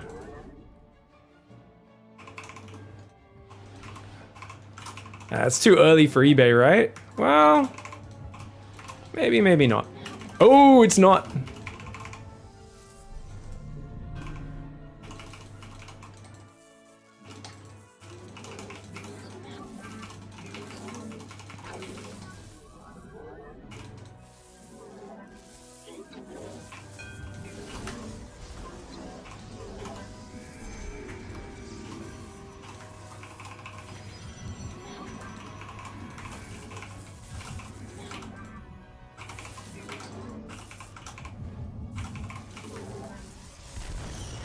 Cancels at the last second.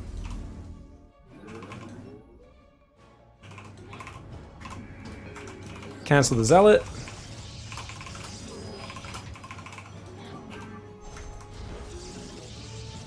Okay.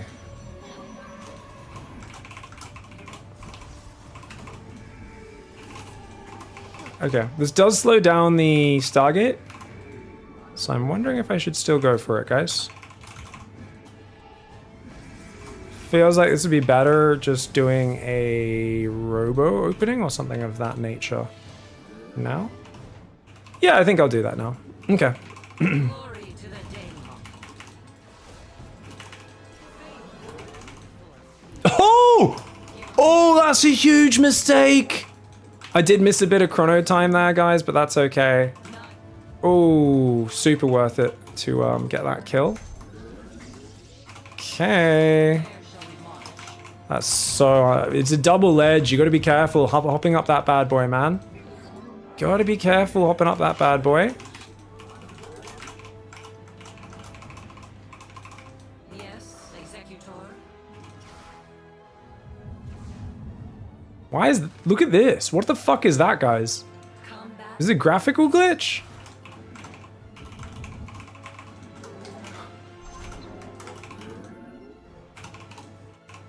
Let your will be. I am here in the shadows. I'm gonna go charge first.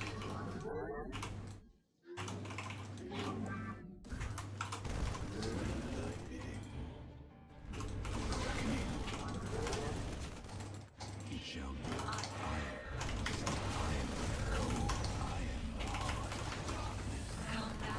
We are one. You require my skill. Let us technology. Very well. Yes, Executor.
Did I lose my other guys? I think I did.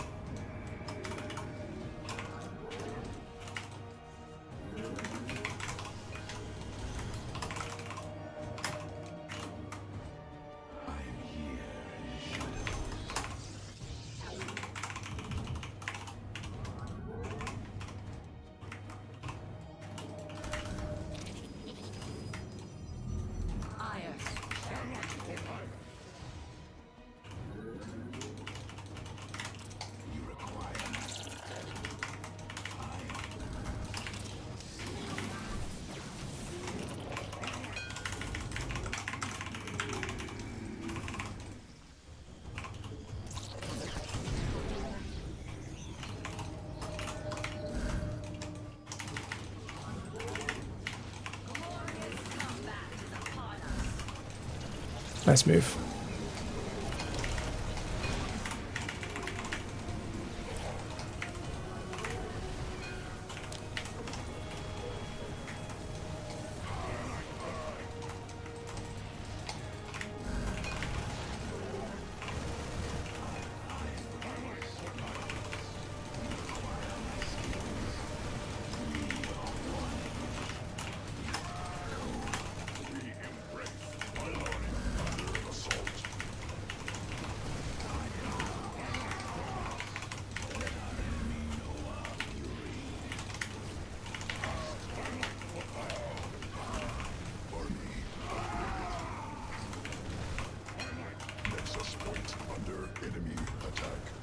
Oh, those guys went back to mining. GG's. I think he's got me, guys. Should have been fine this game, but just got a bit too excited, didn't I? GG's.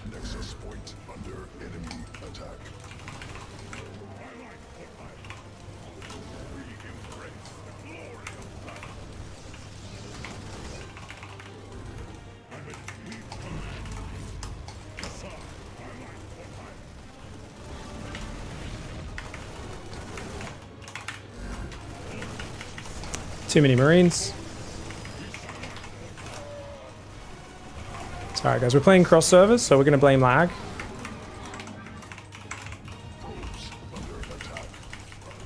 Zealots are good, but they're not good enough to make up for this.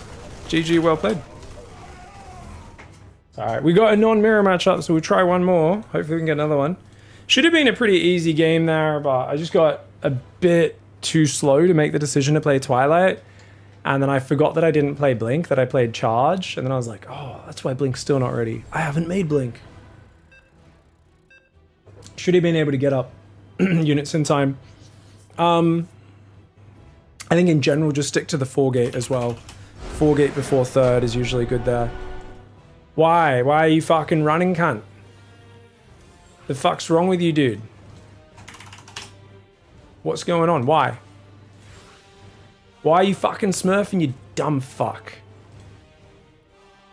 Sorry, I hate people leaving matches. Look, he's just leaving matches to lose MMR. Cool guy. Cool guy. Just a cool guy. Give me a game, man.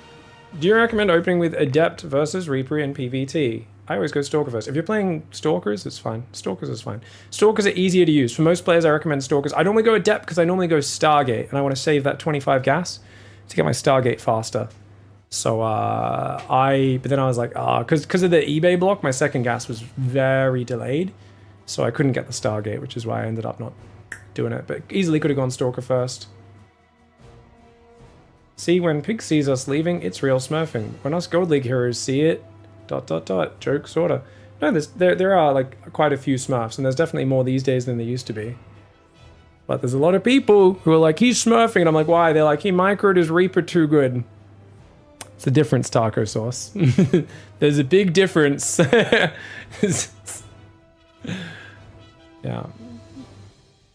Big difference. Because there's a lot of people who think everyone's smurfing. They think they're smurfing because they have a Masters border. We know, obviously, there's a Masters bug where most players get placed in Masters, even though they're not actually in Masters. Their MMR still works, but lots of people don't know that. Lots of people think if someone does any one thing decently, they must be smurfing. There's a lot of reason not to understand, not to believe random guy in Twitch chat or on Reddit whenever they can claim everyone's smurfing. Because it's objectively not true. And there's a lot of guys who will claim 80% of their games against smurfs. Definitely not true unless you queue at like some weird time of night. And when you run into a smurf, afterwards you immediately queue into them repeatedly. Like it's just not gonna happen. I know Dot played one guy, and she was like, "What the fuck? This guy had 300 APM," and we checked the profile and he was smurfing. But that's the first one out of about 40 games this week that she's like noticed something suspicious like that. And maybe there was more and she just didn't notice, but there's a lot of people who definitely blow it out of proportion. So, you know, I'm like the #1 guy who's pretty consistently like smurfing bad. Don't do it. Guys that do this are losers. And I try not to encourage it in all sorts of other ways, but there are two different things. #1, smurfing bad. #2, getting up the ladder is still absolutely locked to your skill and your execution as a player. And running into a smurf here or there is just going to be a small handicap on the road. Might slow you down, a small speed bump, but it's not going to, and it can be frustrating, suddenly playing at someone who's much higher level than you. What's that smell? It smells like burnt rubber or something? It's fucking weird. Alright guys, we're playing another PvT. But yeah, you gotta be able to take responsibility for that, and that's why there's a lot of players who, if you kind of accept when they're like, oh, everyone's a smurf on the ladder and this sort of stuff, it very quickly leads to a, you know, it's unfortunate you just can't get better at StarCraft because you can't rank up because everyone's smurfing and all this sort of stuff. You know, people just start kind of coming up with too many excuses, and every loss suddenly isn't their fault. So you gotta be careful about encouraging that sort of mindset, you know? Otherwise people are gonna actually get worse experiences out there based off of you kind of feeding that idea that everyone's cheating.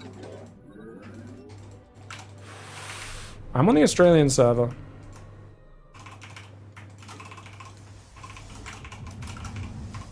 Thanks for the Bezos box. So we can micro pretty well right now.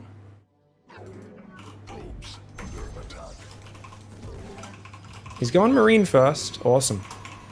So it's really good to know that, because now we know we don't need to worry about anything. Glory to the Daemon. You'll end up like SK Trashcan, yeah, Mr. Gargamel. Claiming everyone you play on the ladder's a smurf, you know? So you gotta be careful. No one wants to end up like Gargamel.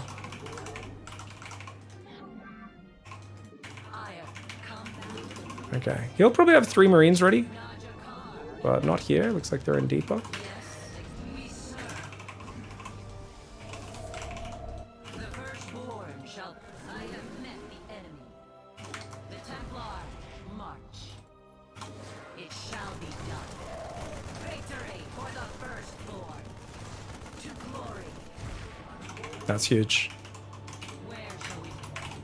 Oh, I misclicked the fucking thing. I guess I built a 3rd adept since I clicked it. I'm like, I might as well build something. Misclicked my chrono, guys. We are. Give us one. Dimensional strings attuned. Glory to the Daemon. I'm gonna try and go straight for the 3rd. If he's going 3 racks, I might regret this. Did I forget my 2nd gate? Yes, I did. Glorious combat is upon us.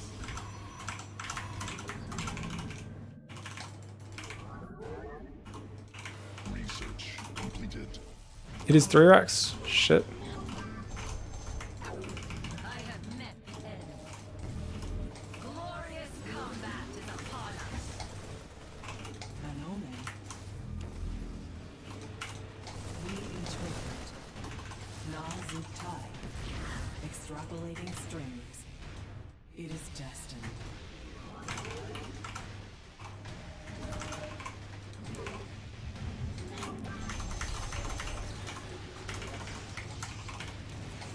Our fates are one.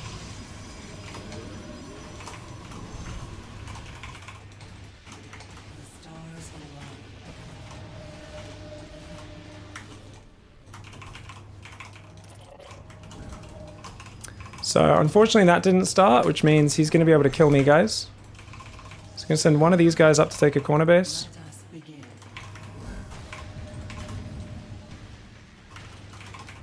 Get ready to run probes. Assaulting probes. Pylon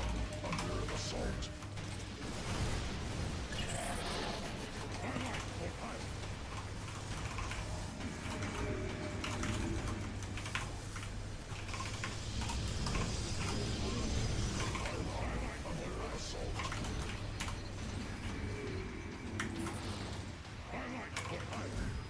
We stand as one.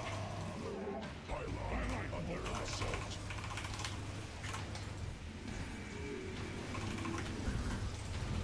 I think we can maybe kill this if charge hurries up.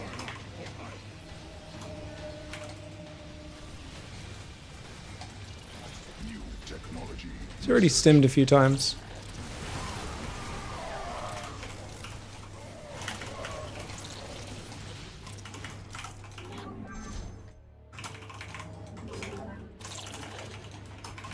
We stand as An Erodine Rashagal.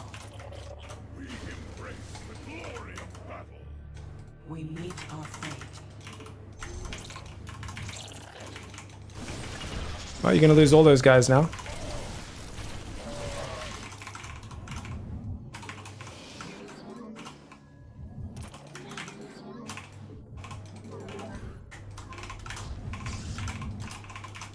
We're fine. You might think, how is this fine? This is fine, trust me.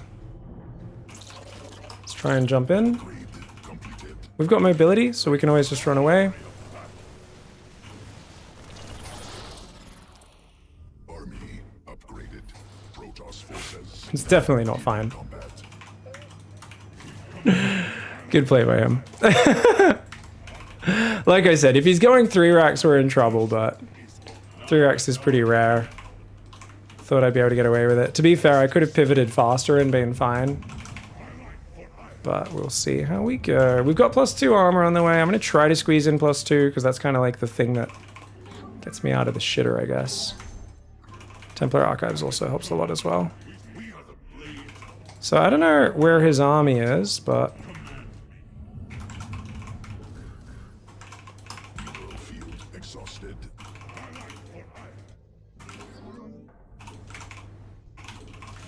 Gonna try and make some dudes, I guess.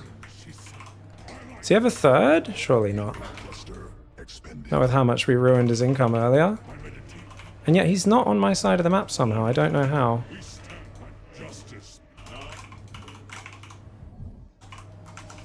Well, I'm gonna get some Archons, which will help me out. Sentry or 2 would also really help me out. Let's try and get the 4th. I think that's more than enough saturation for now.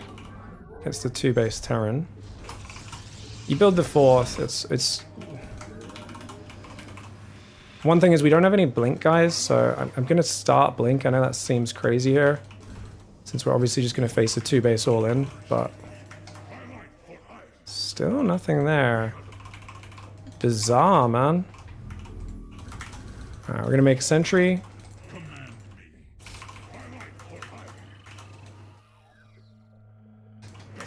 Justice upgrade completed. Okay, I think we go back a little bit, and now we go. We stand. We embrace the glory of battle.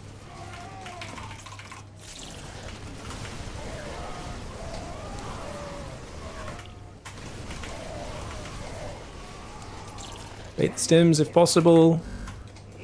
Bring the zealots in from the side if possible. Good Sanger. Zealots are doing good damage.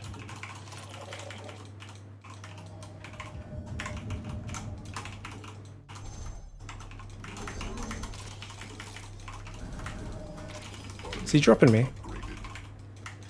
Okay, we're gonna send some zealots around. Put one pylon behind there, just in case he is dropping. I don't think he is.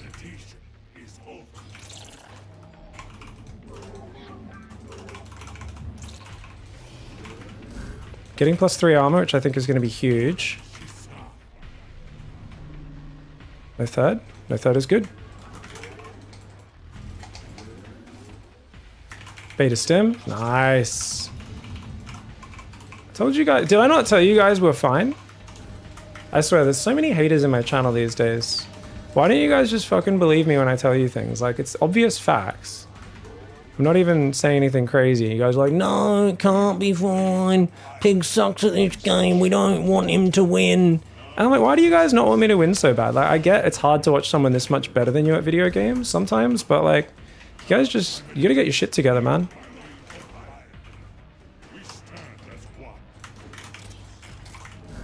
Okay, we're really struggling here. This army's actually not that big of mine.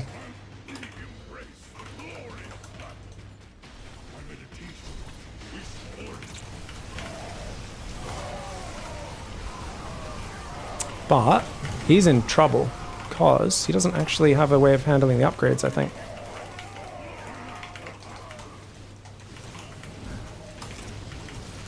We got him. Whoo! Upgraded zealots are fair and balanced, guys. 2-2 against +1 attack. GG's. GG's. Might not have been that far behind on supply the whole time as well. Because his work economy was so fucked by my oracle. So, at this point we're like 20 supply behind. We go back to here. He's on 14 workers. No way. How many did the oracle kill? 12 workers? And I guess he didn't build. Anime Adepts killed a few as well, eh? Fuck me sideways. Was fine all along, never in doubt. We had one believer.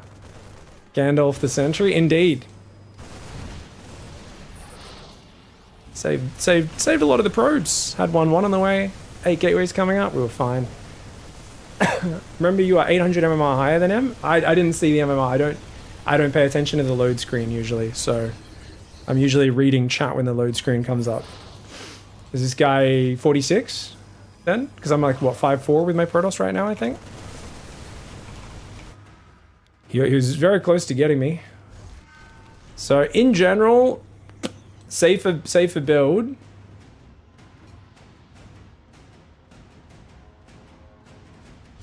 Is instead of taking the third, go up to 4 gates, then build the third. It's not a huge difference. It makes a massive difference. I also thought I started charge, by the way, but I guess I didn't have the minerals when I clicked it. I don't know when that was, but yeah, like there, I thought I clicked it there and it was already late at that point, but apparently it didn't. And then I came back and I was like, where the fuck is my charge? GG's. Whew. Thank you, Giant Bass. Earlier, smells like a Prime sub. Thank you for the 6 months, dude. Giant Bass. Frumpy Aardvark signing out. What's up, dude? I played against a guy who was seemingly a step ahead of me every way. It was honestly a fun game, but it made me wonder. Check his profile. He has like 11,000 games played. Made sense that the dude has way more experience than me, says Mail Solutions. Yeah. I mean, it's just... the way you find if someone's smurfing is if you look at their profile and they've just got like tons of 1 minute or less than 1 minute losses in a row, right? Yeah. If you play at a high smurf time, then you become the smurf, says Spectrum Yogi. I don't know if that's how that works. So a lot of people that auto-leave the same race matchups, which gives them some lower MMR. I see that more than true smurfs. Yeah, that's like smurfing light, Basho. It's still smurfing. I really wish those people would just cheese, because they are kind of gaming the system to get easier matchups in the other matchups. I wish they'd just do a cheese of some sort. But yeah, it's a shame. Jerkman, I already read that. Cool. How long have I been live for, guys? yeah, I figured you were joking. I'm just like, I don't think that makes sense, Yogi. We've been live for 4.5 hours. Should I play the High Templar mission of Nightmare? I don't know. I think maybe we'll just play another ladder game and finish up. Hopefully get a PvZ. We haven't played any PvZ today.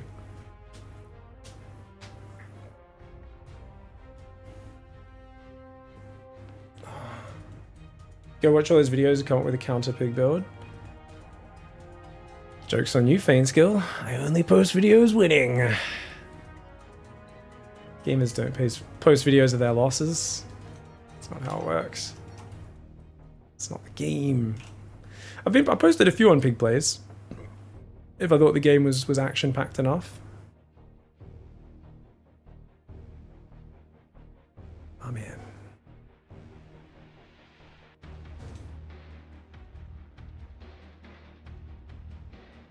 Dude, Cranky Ducklings just gave me a heart attack. I was like, what the fuck? Pigasaurs today? And I was like, wait, 76? I think that's 2 weeks ago. I think he's just casting the replay pack from 2 weeks ago. 3 weeks ago? Whichever one it was. I was just like, wait, what the fuck? Have I got my days mixed up? Is today Wednesday? Fucking what? No.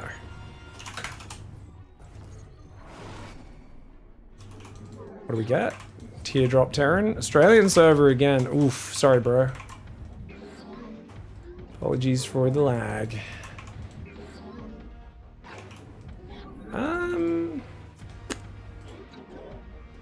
Yeah, I'm just gonna build pylon here.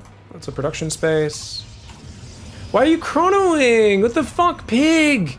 You just pressing buttons randomly or something, bro? What the fudge, man? Oh, that's unfortunate. That is a wasted chrono because the pylon's not ready, guys. At least he gets 2 probes mining slightly faster. It's not the end of the world. It's just gonna mess our timings up a bit. We're doing a no scout build again, guys, but let's just make sure we go for the safer follow-up, like I said, with the 4 gateways.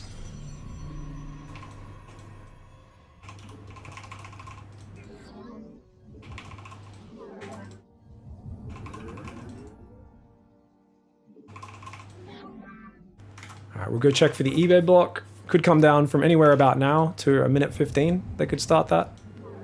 Just checking, making sure that's not happening. Playing a little bit hero style here, and that I'm putting on gas earlier than I need to. We're gonna go 19 Nexus since we're down there early. Might as well. Do we go 20 core? No, I think we go 19 core as well. Get that up nice and early so our adept can... Oh, well. Got a few gateways not on time. Oh, was he thinking about eBay blocking? Is that why he's in here this early timing?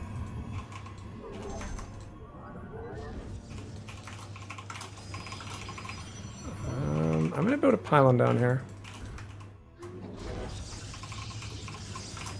Just looking for the SCV. We don't see it.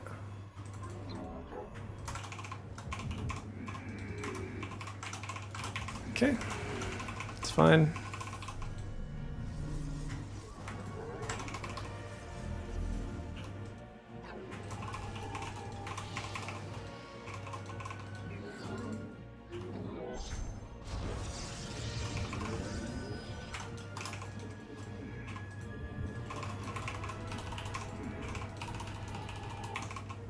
Shade left, but we'll go over here because that's where the Reaper's coming from potentially. The firstborn shall persevere. Combat, where shall we? I'll chrono the second adept out just because why not? Executor. Porzala. To glory. Glory to the Daemon. Give us your command.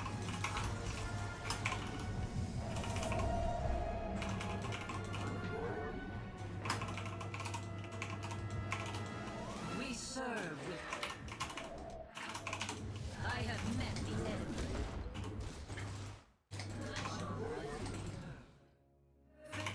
Let your will be heard. Let none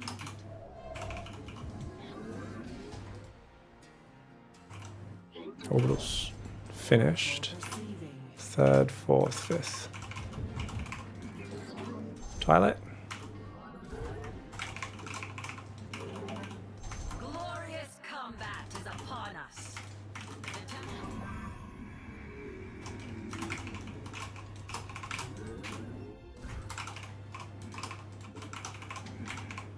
The threat, Yes, Executor. you seek guidance. Let us I have met the enemy. Nazuta. Where shall we march? Research completed.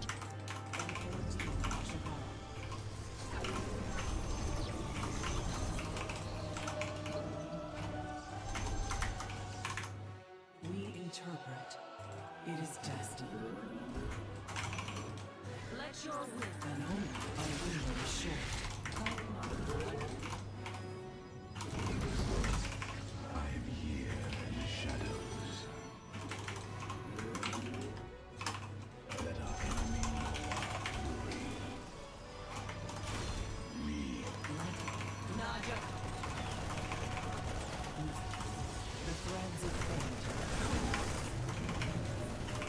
Nexus point under enemy attack. I have met the enemy.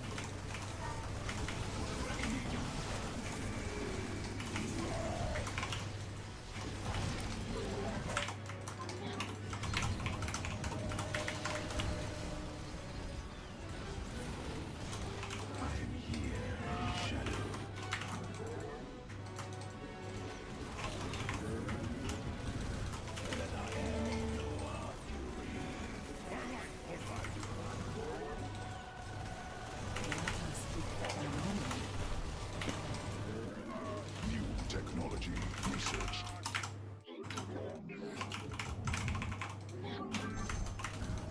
The threads. An Aerodine Rashagal. The enemy has discovered us.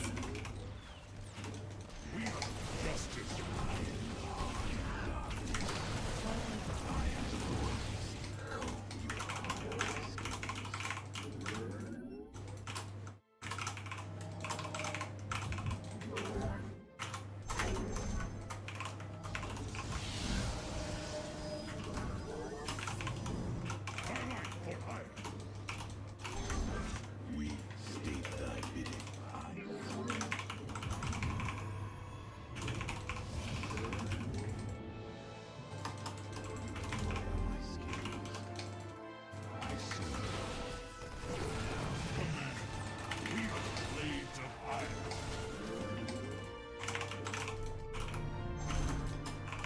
Move, you little fuck!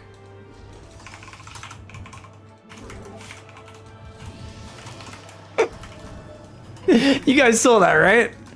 Fucking SERRAL just blocked my base. Dickhead.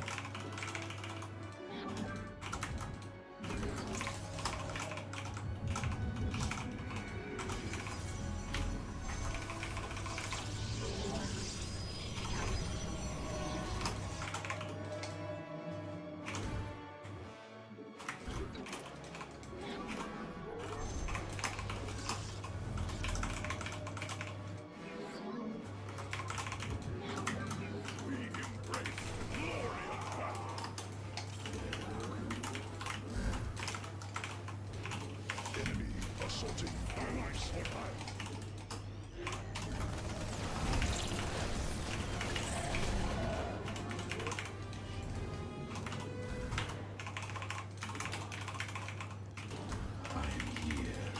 Probes under attack.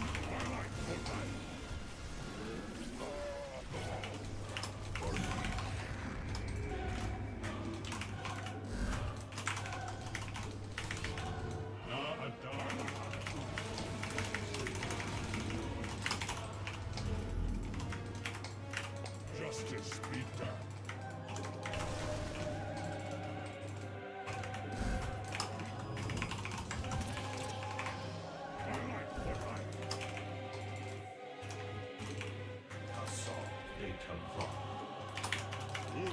Enemy assaulting. Nexus point under enemy attack. Glorious battle. Nexus point under enemy attack. The embrace. Glory of battle. Upgrade completed. Justice and meditation is born. The embrace. Pylon under assault. New technology embrace. Glorious assault.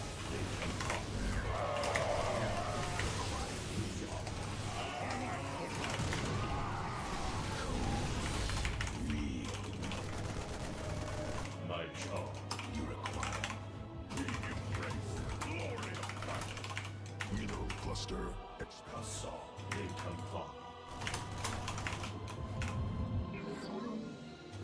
Mineral field exhausted.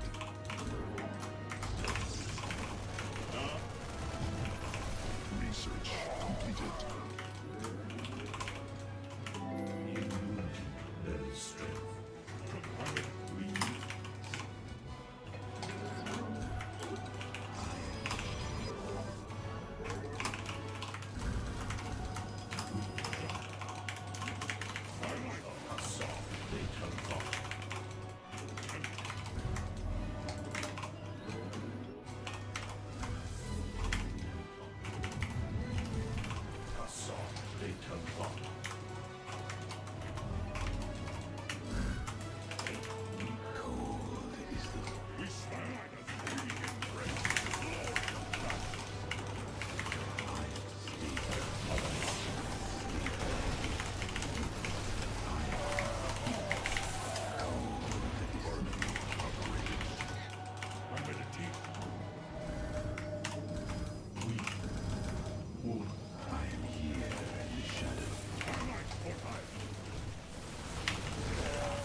exhausted.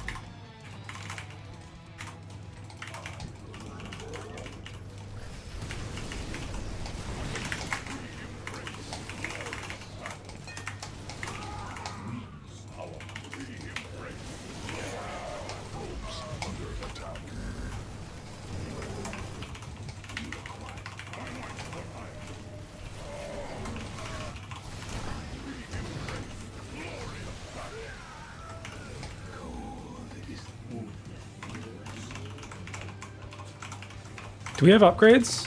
Finally, we got the gas for it.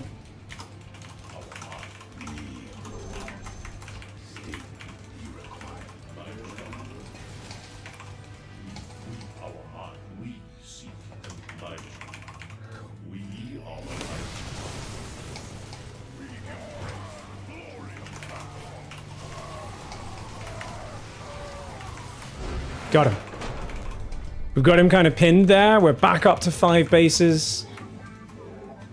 And doing our thing. My PvTs do feel kind of gross, right? Like I feel like everyone who loses to me in this matchup has to feel like they're winning really badly at one point, because it does feel like I'm dead. Always in these games, I'm giving up bases and I'm fucking up things. But I'm just so practiced at playing the Zerg game of give up bases. It's like my skill set after fucking up the early game is like 1,000 times better than, you know, for not just fucking up the early game in the first place. Probably something that, you know, if I was trying to be the best player ever, I would fix. But I think it makes for entertaining games, right? Pretty awesome, man. He very close to having me dead there. Australian server probably helped a fair bit as well. Whew. GG's. Playstyle heroic retreat? Pretty much, yeah. Just keep giving up bases and using the kind of flexibility of the Protoss income. As long as I don't lose my probes, just keep dropping these Nexi, playing this very mineral heavy style and trying to wear them down, you know? Multiple sides. GG's. Yeah. Whereas his upgrades are up to 2-2, so he was equal on upgrades, but my 3-3 was almost done as well, so I think he was pretty screwed at that point when he gave up, right? It's going up to... Oh, he did 8 barracks. Ah, 8 barracks, 3 base. Wanted to have lots of production, but you can see his army's overstimmed a bit too much, and he doesn't have any healing. So even though I'm not committing there, which I probably could have, but I got Zealots in his natural. These guys are kind of going in and out looking for storm opportunities. We're up to 83 probes. I needed to build about six or seven more gateways. I was going double Robo Bay transition, but 6 more gateways was like super necessary because I'm so high on economy now. What's the way to balance the number of Stalkers versus Zealots? Try to just build Zealots, and then if you're rich enough or can afford to, you mix in a few Stalkers. Like early game, you'll build a few Stalkers to defend opening pressure before charge is done, where Stalkers can stutter step really nicely and pick off things quite well on the way across the map. Like if we had, ideally we have 5 Stalkers to intercept his first push and hopefully pick off the Cyclone, or at least force him to pick it up into the medevac to keep it safe, and maybe get a few Marines and a Cyclone on the way across the map. Then it's nothing but Zealots. But then basically at the point in a few minutes after, that's kind of like, okay, drops might start being annoying. I don't want my opponent to be able to like pick up, drop here, pick up, drop on the high ground. So, okay, I feel like I've got a decent army of Zealots. I can maybe squeeze Blinken. I can maybe squeeze in a few Stalkers. And then if I'm completely out of the danger zone and I feel confident, I will just be like, okay, we can get up maybe like 10 Stalkers or so. We don't really want more than 10 ever. I know I ended up with more that game, but that's what happens because we're split fighting. Like, oh, I need some Stalkers to defend this drop. Oh, I need some Stalkers to help with this army. Oh, and because we're fighting in so many areas, sometimes you end up a lot more Stalkers, but you still want to be mostly other units. Just a handful of Stalkers really helps out. It yeah, you don't want too many. They're expensive and you don't want them to die. You really do not want them to die. But they also add range damage, which is good against the Marauders and the Medevacs. Not very useful against the Marines, but against the Marauders and the Medevacs, they do good bonus damage. And yeah, and they can do really good Like, so a handful of stalkers mixed in that hopefully never dies is the goal. What's up, Alec? FPS. I'm a seasoned LoL player looking to learn this game. I want the competitive side of it, not co-op or any of that. Do you know how long it'll take me to learn what's happening, get to the point where I understand the game? It's a gradual process. Join my Discord. I would say even at the highest levels, you're constantly going, oh, I've been doing that wrong, or oh, I could do that better. Yeah, I think it really depends how you learn. Join my Discord, definitely as like a community of people where you can chat in the channels there and ask questions as you go. People post replays in the replay threads, which is like the best free coaching you can get in the community, which is under StarCraft replay analysis. Let me show you guys. So, here. So under replay analysis in my Discord, there's threads. You can see, look, here's a TVP player, needs some help. Trying to learn Terran. I'm not understanding this matchup. What I should have been improving first. Currently trying Hu Shang's video. I'm struggling with everything Protoss. I find Charge and Storm very scary and trying to play against. Any tips would be appreciated. Win with an overpowered attack. Well, I imagine Hu Shang's guides are usually pretty good. I imagine this is generally just going to be a simple timing attack. Ooh. Oh, it does look a bit deep in the game. Are we sure we want to let this get this deep? Hu Shang? StarCraft 2 build. Let's take a look. Super easy and strong as positions in the mid. We're not getting cheap. Alright, we're doing a 1-Rax expand. There is time for Tech Lab, which is not super standard. Oh, it's a Tech Lab. Marine into Tech Lab. Yeah, not my favorite, but we'll see how it goes. So he's going to go for a Concussive Marauder to clean up any Adept Stalker pressure. It's fine. Does he go, and he goes second and third. Oh, it's a 3-Rax off of it. Okay, there are some really good 3-Raxes you could do with this. Insanely fast factory for a 3-Rax build.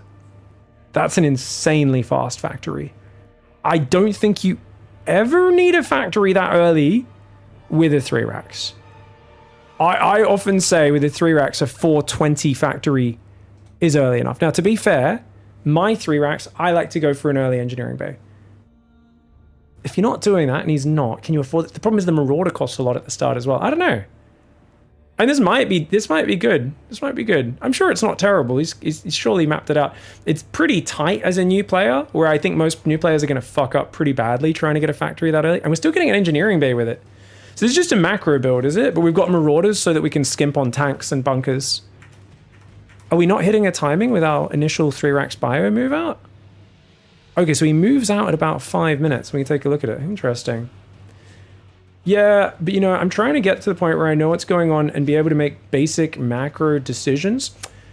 Honestly, the best thing to do is learn a build order, Alec. And once you learn a build order and get your mechanics up to a basic level, decision making will be more rewarding.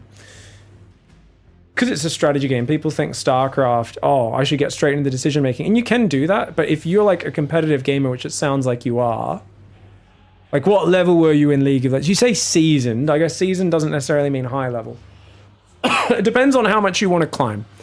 So for someone who's like a super competitive gaming, it's a good idea to get in there and you know, learn your mechanics, learn a build order.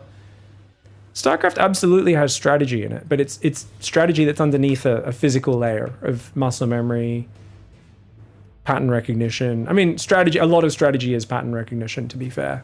I think if you look at chess, it's almost all pattern recognition.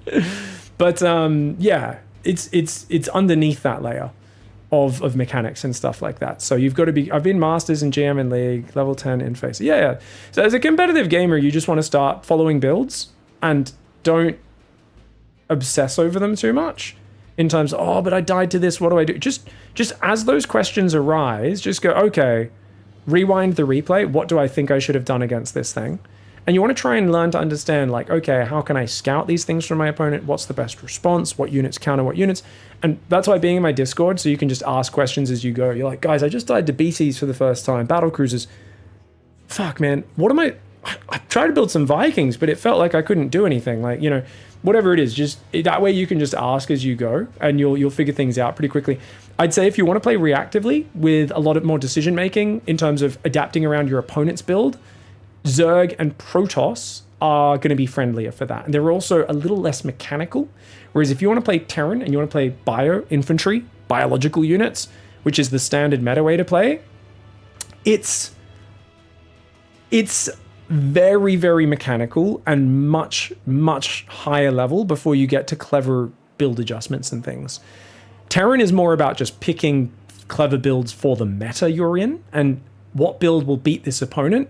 It's less about adapting in the game itself. Protoss and Zerg, you have a lot more vision and a lot more scouting your opponent than adapting as you go. So yeah, Terran's also just a lot more mechanical. Just there's a lot more clicking involved, a lot more mouse accuracy and all that sort of stuff. So basically, if you like reacting and adapting, Protoss or Zerg. If you like fucking just hitting timings, playing fast, mechanical, bam, bam, bam, click, click, lining up your depots, not getting supply blocked, hitting your build orders, hitting your add-on swaps, Terran's really satisfying on a mechanical level, but not as satisfying on a reactive in-the-game strategy level is what I would say. But if you want to play mech, you can play it a bit slower and a bit more positionally, but it's not really popular at the pro level. Yeah. I like long macro games. As Terran, I struggle a lot in TVP. I'm trying to push shit uphill. Or is there a way to make it work? I think Terran late game is like very good if you get to the very end game, but you need to play very turtily. I think Terran is most fun, exciting, and accessible kind of in the 2 to 3 base stage, 1 to 3 base stage, bitter melon. If the fights and the tech goes too far, I think Terran, basically there's 2 modes of Terran. If you're turtling until mega late game, or you're just, you know, or you're just doing that. Guys, stop turning StarCraft into homework. Send the man on his way. He hasn't played it. Wait, he hasn't played a single game? Oh, just get in and play the game. Have you not played a single game? Just go click the button. StarCraft's fucking awesome, man. Dude, it's so fun when you start as well, because if you start straight on the ladder, you will lose like your first 10 games, and then you'll be playing complete noobs like yourself, and you'll get to enjoy climbing up through the ranks and just figuring shit out as you go. If you've not played a game at all, I figured you'd play like 20-30 games, and that's why you're like, I don't feel like I'm figuring things out. Like, how long is it going to take till like kind of it clicks, you know? Thought that's more what the guy was asking. I could be wrong. But yeah, I don't like playing long macro games, bitter melon. I think the late game of StarCraft 2 sucks dick. That's my controversial, not so controversial, depending on who you're talking to, opinion. I think the late game of StarCraft 2 is boring as fuck. I hate it. I think you hit the supply cap way too early. I think I'd much rather play movement-based early and mid-game. Lots of fighting over bases, trying to kill each other, trying to harass each other. That's the funnest way to play. All right, thank you guys. I'll tune back in at some point. Have a great stream. No worries, Alec. Good luck, dude. Yeah. Yeah, when you, like Ragonichi, you say don't turn it into homework. The moment someone says, I'm a competitive gamer who's been X rank in this, X rank in that, those guys only know how to play competitive games as homework. That's like the only way they know. I don't know if you talked to many of these competitive gamers who get like GM in every game they play. They're like, I was legendary in Hearthstone and blah, blah, blah in this. And like, these guys they don't play campaigns, they don't play single players, they like multiplayer, and they like grinding to the top, and they usually want the fastest path to get there, which is not the way I advise. I don't like playing games like that. I'd much rather explore it, hop on, have fun, fuck around, figure things out. But 9 times out of 10, when someone says, I was high level in this other game or these other 2 games, I want to learn StarCraft now, they're a person who is there more for the achievement. They're achievement hunting. And they want to just sweat to the top as quickly, efficiently as possible. For them, it's more about let's learn the skill as fast and efficiently as possible. Let's learn the correct way. Let's bam, bam, bam, blitz to the top kind of thing, which is fair. It's just a different sort of gamer to what most people are just hopping on and having some fun games, you know.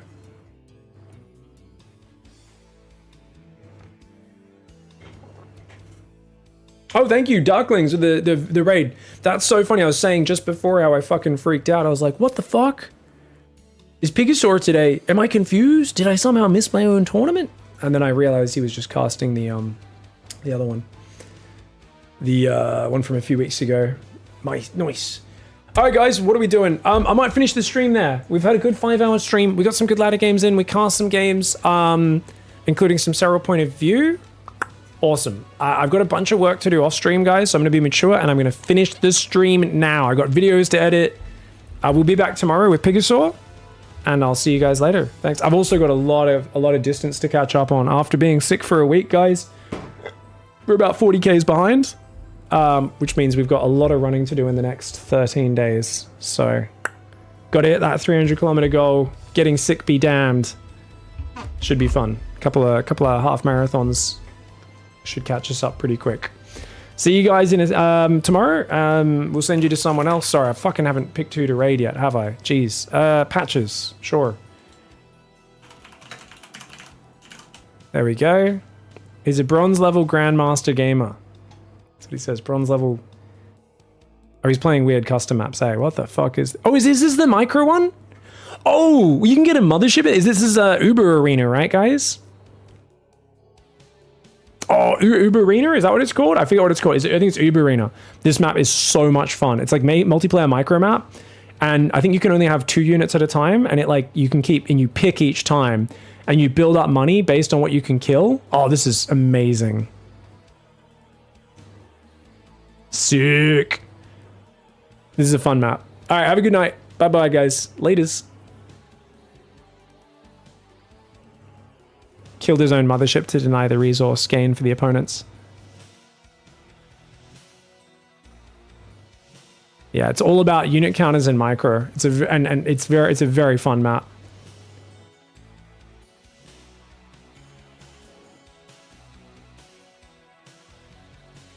Bye.